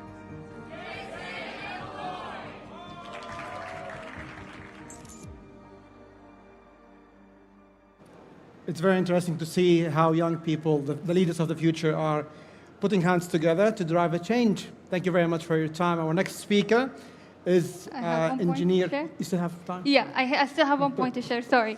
So hosting LCOI for 3 years actually was a valuable experience for us. As I said, it was started as a small scale, and we started expanding as the years goes on. We didn't actually, as I said, anticipate that amount of participation from people. We didn't anticipate the youth who are very young. We have high schoolers actually attending our conference, people who are not working in the sector, but they want to know. So we came to the conclusion that there is no lack of opportunities, especially here in Saudi Arabia, evidenced by the many programs launched by the private sector or the public sector. There are multiple opportunities, but the question that needs to be proposed is how. how we can actually engage the youth, how we can make these programs accessible to youth regardless of their background, regardless of their education or level of experience. We need to foster an environment where the youth feel supported to exchange ideas, innovate solutions. And here comes the role of NGOs, such as the Jeddah Hub. NGOs, we have a lot of NGOs, by the way. We have over 40 initiatives launched by Jeddah Hub. And our role is actually to engage the civil society in Jeddah. We're trying to include the society in the decision making. We start at a smaller scale, but as we see the impact of it, we see it as a progress to include larger group of people. We need to encourage private sector and NGOs partnerships. Big companies may sometimes actually overlook the various opportunity to how include the local communities. They have the capital, they have the resources, but sometimes we overlook the role of local communities, and here comes our role as NGOs. Awareness is one of the first steps that we start with, and Saudi Youth Climate Network actually play a role as an awareness platform. We have actually transparent sessions to showcase the current status of what's happening in Saudi Arabia when it comes to climate change, agriculture, environment, and also the traditional attitude towards land use or sustainability in some communities here in Saudi is actually a challenge to us, because traditional practices or cultural norms may prevent young people from adopting new sustainable practices. And we face this a lot. When we talk about climate change, when we talk about sustainability, when we talk about environment, people think that you should have a degree to talk about that. Yes, you should have the knowledge to present the case, but you need to also be aware of what's happening. You should be adopting and practicing sustainable activities. Also, many youth, particularly in rural or economically devastated areas in Saudi Arabia, lack access to quality education on sustainable land management.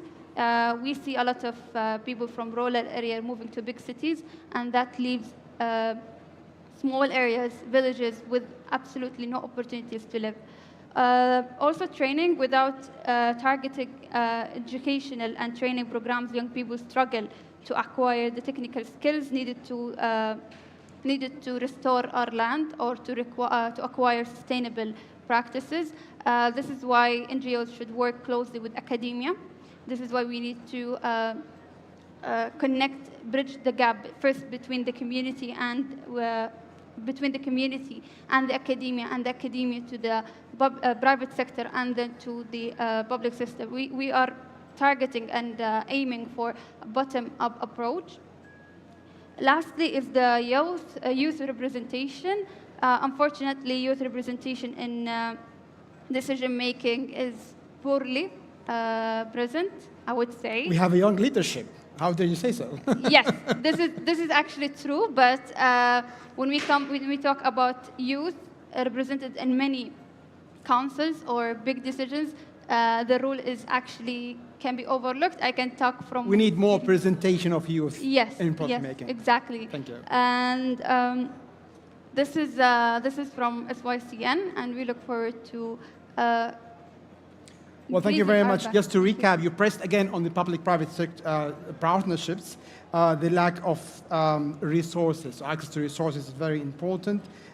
We have to work more around awareness for the engagement of the public society and the culture norms. And that's perhaps would be the drive for our session, talking about innovative approaches or ways to eradicate desertification. Our last speaker for this session is Engineer Abdullah bin Sahab. I'm very excited to hear all the innovation. I mean, like, you represent the private sector. You bring technology and farming together. Assalamu alaikum. Thank you, Muhammad, for hosting me. Aisha called private sector, that's why I'm here. So, first of all, innovation, what makes innovation different than anything else? And why it usually leads? Because innovation needs usually customer and climate to lend on. And that's why we do innovation in private sector usually. So we do it to bring new customer or to serve our customer with new products, as simple as that. So who we are, what we are doing. We came with a concept of having, instead of Google it, Uber it, we say just IRAM it, and that small to eat your food around you. And we make the concept different, that we reach the client, not the operator. Usually, when you come with agriculture technologies, we go and we approach the farmers. And I think for the last 7 million years, they did not change a lot. So we found other ways that to find a new generation of farmers, and we work with the new concept called Farmer 2.0. How are we going to do that? By doing a concept of urban farm. And with the urban farm, the idea came to us actually when we suddenly attend a room meeting with FAO 2016. And I found that concept of having food security or agriculture, whatever we'd like to call it, is untapped yet by technology. Mm-hmm. That's what grabbed my mind to jump in with from private sector point of view. I'll give you a very nice example about our culture. Residential are consuming 12% of the water in the whole country. Okay. And we think that they consume a lot. No, it's only 12%. Oh. Commercial are consuming 4%. Agriculture are consuming 84% of the water in Saudi Arabia to produce 7% of our consumption from the food point of view. So the numbers, you cannot even put it in a diagram. They are too far from each other. Based on that, we thought that we should think of what United Nations mentioned in FAO report, that people should go for something called soilless to at least save part of the water reserve that we have today and reduce the consumption, the high consumption that we do. It has a lot of benefits. But I have a question for you guys, for everybody here. How many farmers do you know? 0. No more farmers globally. Farmers' number are decreasing. Our kids doesn't know any farmer. They are far away from the city. They are far away from us. I found 60% of Saudi vision integrate or interact in a way or another with agriculture and with food. 84%, 85% of our food should be within our district. And we are, in average, today 7%. In Mecca region, we are 5%. In Riyadh region, we are 4%. We are far away from that number. Without new solution ideas, we cannot find, we cannot reach that number in a way or another. We came with IRAMA concept. It's more urban farm. We are almost 5-6 years since we started R&D, but we are 3 years on the market. So we came with the concept, green as a service. We are proud that we are the only company are using SCC brand, but we are not owned by SCC. We have SABIC brand, but we are not owned by SABIC, and we have also AgriServe finally. So we do a farming within a hypermarket, supermarket, and the parks within the districts and neighborhood, and we are planning to reach houses by 2026. So we come with a super farm, hyper farm, and iFarm and green walls. All this together makes 40 to 60% of your needs of greens within your living area. It's fully automated, fully managed by IoT concept. That's why I jumped in as an IT guy. It's IT concept, IoT devices, empowered by AI, computer vision, shows the situation of the plant and how it lives and how we can manage that. We have more than 32 sensor or controlled device controlling even a small 15 by 15 centimeters farm. So we fully automated to make the things easier and easier as any other thing today in our life. Allow me to interrupt you. I mean, feel free. I'm just thinking about the technology. I'm an IT person as well. So you're trying to bring back the farms into the cities, right? How does that help the restoration of the land? Actually, you save water. Save water. You save the 80% of the water that you consume. do you know the cost of having a piece of onion on your table today? No. The water cost of having a piece of onion is 27 riyals. Wow. In Saudi Arabia. Okay. So is that what I'm saying? I hear you. So we came with green as a service. So we provide you with a full chain of service, just green. And we'll give you the same cost of the shelf price, but with alive greens. And alive greens have 8 times value minimum than a fresh one.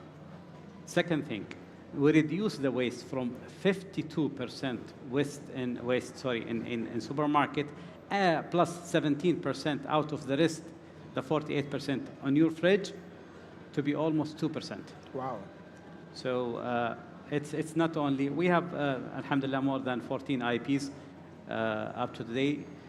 We've been nominated for 2 years as the best sustainability approach, SDG, approach company or private sector in Saudi Arabia for the last 2 years.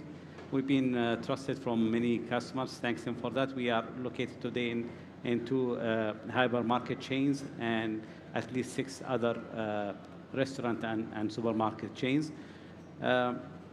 Thanks God, we are growing too fast. We are approaching customers and partners and markets.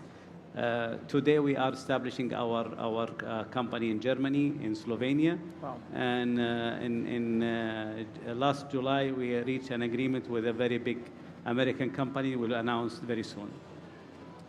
Congratulations. Thank you. It's not fresh only, it's alive, and that's our slogan actually. Well, thank you very much. I mean, if there's any question, please feel free to address the speakers. If not, I will hit them with more questions. Please pass me the indicator if you don't mind. Okay. Questions from the public?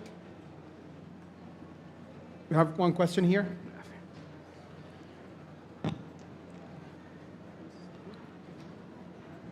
Hi. I just found I'm Italian, and I find it interesting because I think that also being a farmer may become again fashionable. Because in Italy there was the same issue about having a loss of young farmers, but this changed quite a lot about 10 years ago, and this was connected with the expo that was about food, but also in a change of economy, because other professions that were considered to be much more valuable were not going so well. So there was a new wave of farmers that started about 10 to 15 years ago. And it's kind of interesting because now those people that are now in their early 30s are quite the ruling kind of group in farming. So it's not true that farming is going to be always kind of becoming old-fashioned and so on.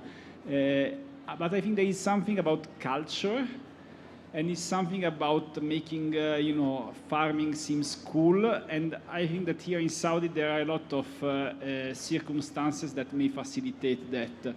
First, you have a lot of new funding, you have new technologies, and also there is a general push to go back to heritage. And there are some interesting projects by the Ministry of Culture, the Culinary Commission, which is tracking like the old food that have been forgotten. You have some programs to find the new cooks that do traditional food, but with kingdom. So I think there are all the circumstances to have to bring back being a farmer as something cool, and this can have a massive impact also on what is about the regeneration of the soil and how to do things in a different way. But I think we still need to see in this kingdom a little bit of push on making it cool, not just something on the side, putting it at the center of the stage. Thank you very much. Anyone to comment? Yes, please. Yeah. Actually, what you have said is exactly what we should. I mean, I have like 10 to 15 minutes to talk about it, but what is the main thing that farmers are facing in Italy, in France, or in Saudi? Usually, they have maximum 20% of the shelf price comes to their income, and they feel bad into the day. I do all of this, but I get only 20%. And the issue that more than 50% goes to the middle people and logistic, and 20 to 30% go to supermarket. What we did, we brought the farmer to supermarket. So we give them the luxury of play with the 70 to 80% instead of 10 to 20%. As simple as that. Yeah, I agree with you. We should go now for Farmer 2.0, whereas the farmer can utilize the technology we talk about on farming. So I agree with you 100%. And that's why we are empowering them, even classical farmers, to be Farmer 2.0. Why not? Well, we always hear the fair trade when it comes to coffee, but perhaps now we have to generalize it and see it in different aspects when it comes to farming. Any more comments? Filippo? Yeah, there is something I'm working on. Urban farming within housing, in particularly social and affordable housing. So when you look at the challenges, social challenges, one of the main is social and affordable housing. Houses have been transformed into a commodity for investors rather than what they exist for, which is responding to a fundamental need of people and empowering people and communities. Now, the question of farming, which is connected also to consumption, nutrition, it's very important in this rethinking of what housing means, which is a pillar for urban development. Urban farming is a way to bring that fundamental activities for human well-being back in power of people, because ultimately they can, through technology, through new innovative solutions, taking back control on what they produce and what they consume. This is, however, just one half of the story. This is the nice one. At the same time, and this is happening, for instance, in London, there is the extreme opposite, where farming is becoming totally bioengineered. So, for instance, in the UK, the new trend is bioengineered meat. Well, actually, to respond to those new challenges, the solution is exactly the opposite one. No control at all, except for an industrialized process, and meat becomes a synthetic product that will be, with which people will be fed. What I'm saying is, number one, the future is never a given. It's always a battleground. True. And don't wait for solutions, because I think this bioengineering development is extremely interesting, because famine and poverty is a real issue. Don't let it happen. That's a sense of civil society. Be in charge, be watchful, be engaged on that. Thank you. Thank you. Well, any question? Yes, please. We have a question here. Thank you so much. I have a question for Rama once again. So I was born in India, but I have worked in both of these countries, India and UK. And what I have found in a country like India, although it's 70% almost cropland, a lot of farmers, but what's happening in the cities, even though there are a lot of farmers, a lot of possibilities of getting farm products or vegetables or, let's say, agricultural products not far from the city, because of the absolute population, amount of population which is living in the city, what we usually get is that there is a lot of pesticides, or I would say a lot of chemicals in our, for example, vegetables. Do you think your setup could also be helpful for these countries or people of these big cities who could actually utilize your setup to get more, I would say, purer products, if I'm framing it correctly? True. Why the people using those chemicals we mentioned, actually, to protect the plants from insects or whatever I mean. That's classical and normal in every open field farming. That's classical. That's what the people are doing. Some of them are using organic things or good things or clean things, and some only are doing that. And that's why it's not easy to get those organic certificates. But in artificial climate, when we isolate it totally, so there's no place for those insects. So we don't use chemicals. It's a serious issue globally. When United Nations come with a program, like a food security program, usually it's a very big serious issue globally. And in India, for example, I think the food hunger is more than 11%, even you live in a farm. But it's a serious issue. In whole Europe, for the first time ever, they are less than 5%, I mean, they're more than 5% food hunger in whole Europe, and for the first time ever. So yeah, it's a serious issue globally, actually. When you mention other countries, numbers are bigger and bigger. So yeah, it helps. Yes, it helps from reducing the waste. By the way, adding to what you have mentioned, Filippo, 73% of the worldwide production today goes to the value-added food. Ketchup, mayonnaise, sauces, new generation of burgers, whatever, I mean, all those things consuming our resources. A teaspoon of olive oil costs the environment 480 liters of water. Thank you. Wow. Quite scary. Well, the United Nations did issue a couple of risks and hazards when it's come to 2050. There will be more than 3 out of 4 people will be affected by the degradation of the lands, and 6 billion hectares would be also affected, which is quite hazardous to start working from now if we want to continue living on this planet. If there is any question from the public before we move on. More questions? Okay. So as a conclusion for this session, we need to have effective restoration policies on the ground. We need to have it scalable, engaging different partners. We want to have and solve the issue of innovation by bringing different stakeholders, public, private, and grassroots. As all of you mostly have agreed that the public and private partnerships is very vital for such a solution. And at the end, I'm very glad to have you all speakers from around the world and sharing with us different backgrounds and expertise. Thank you very much for all of you for being with us here tonight. I wish this have helped to raise the awareness around the issues and the solutions as well. Thank you very much. Thank you, Mohammed. Thank you.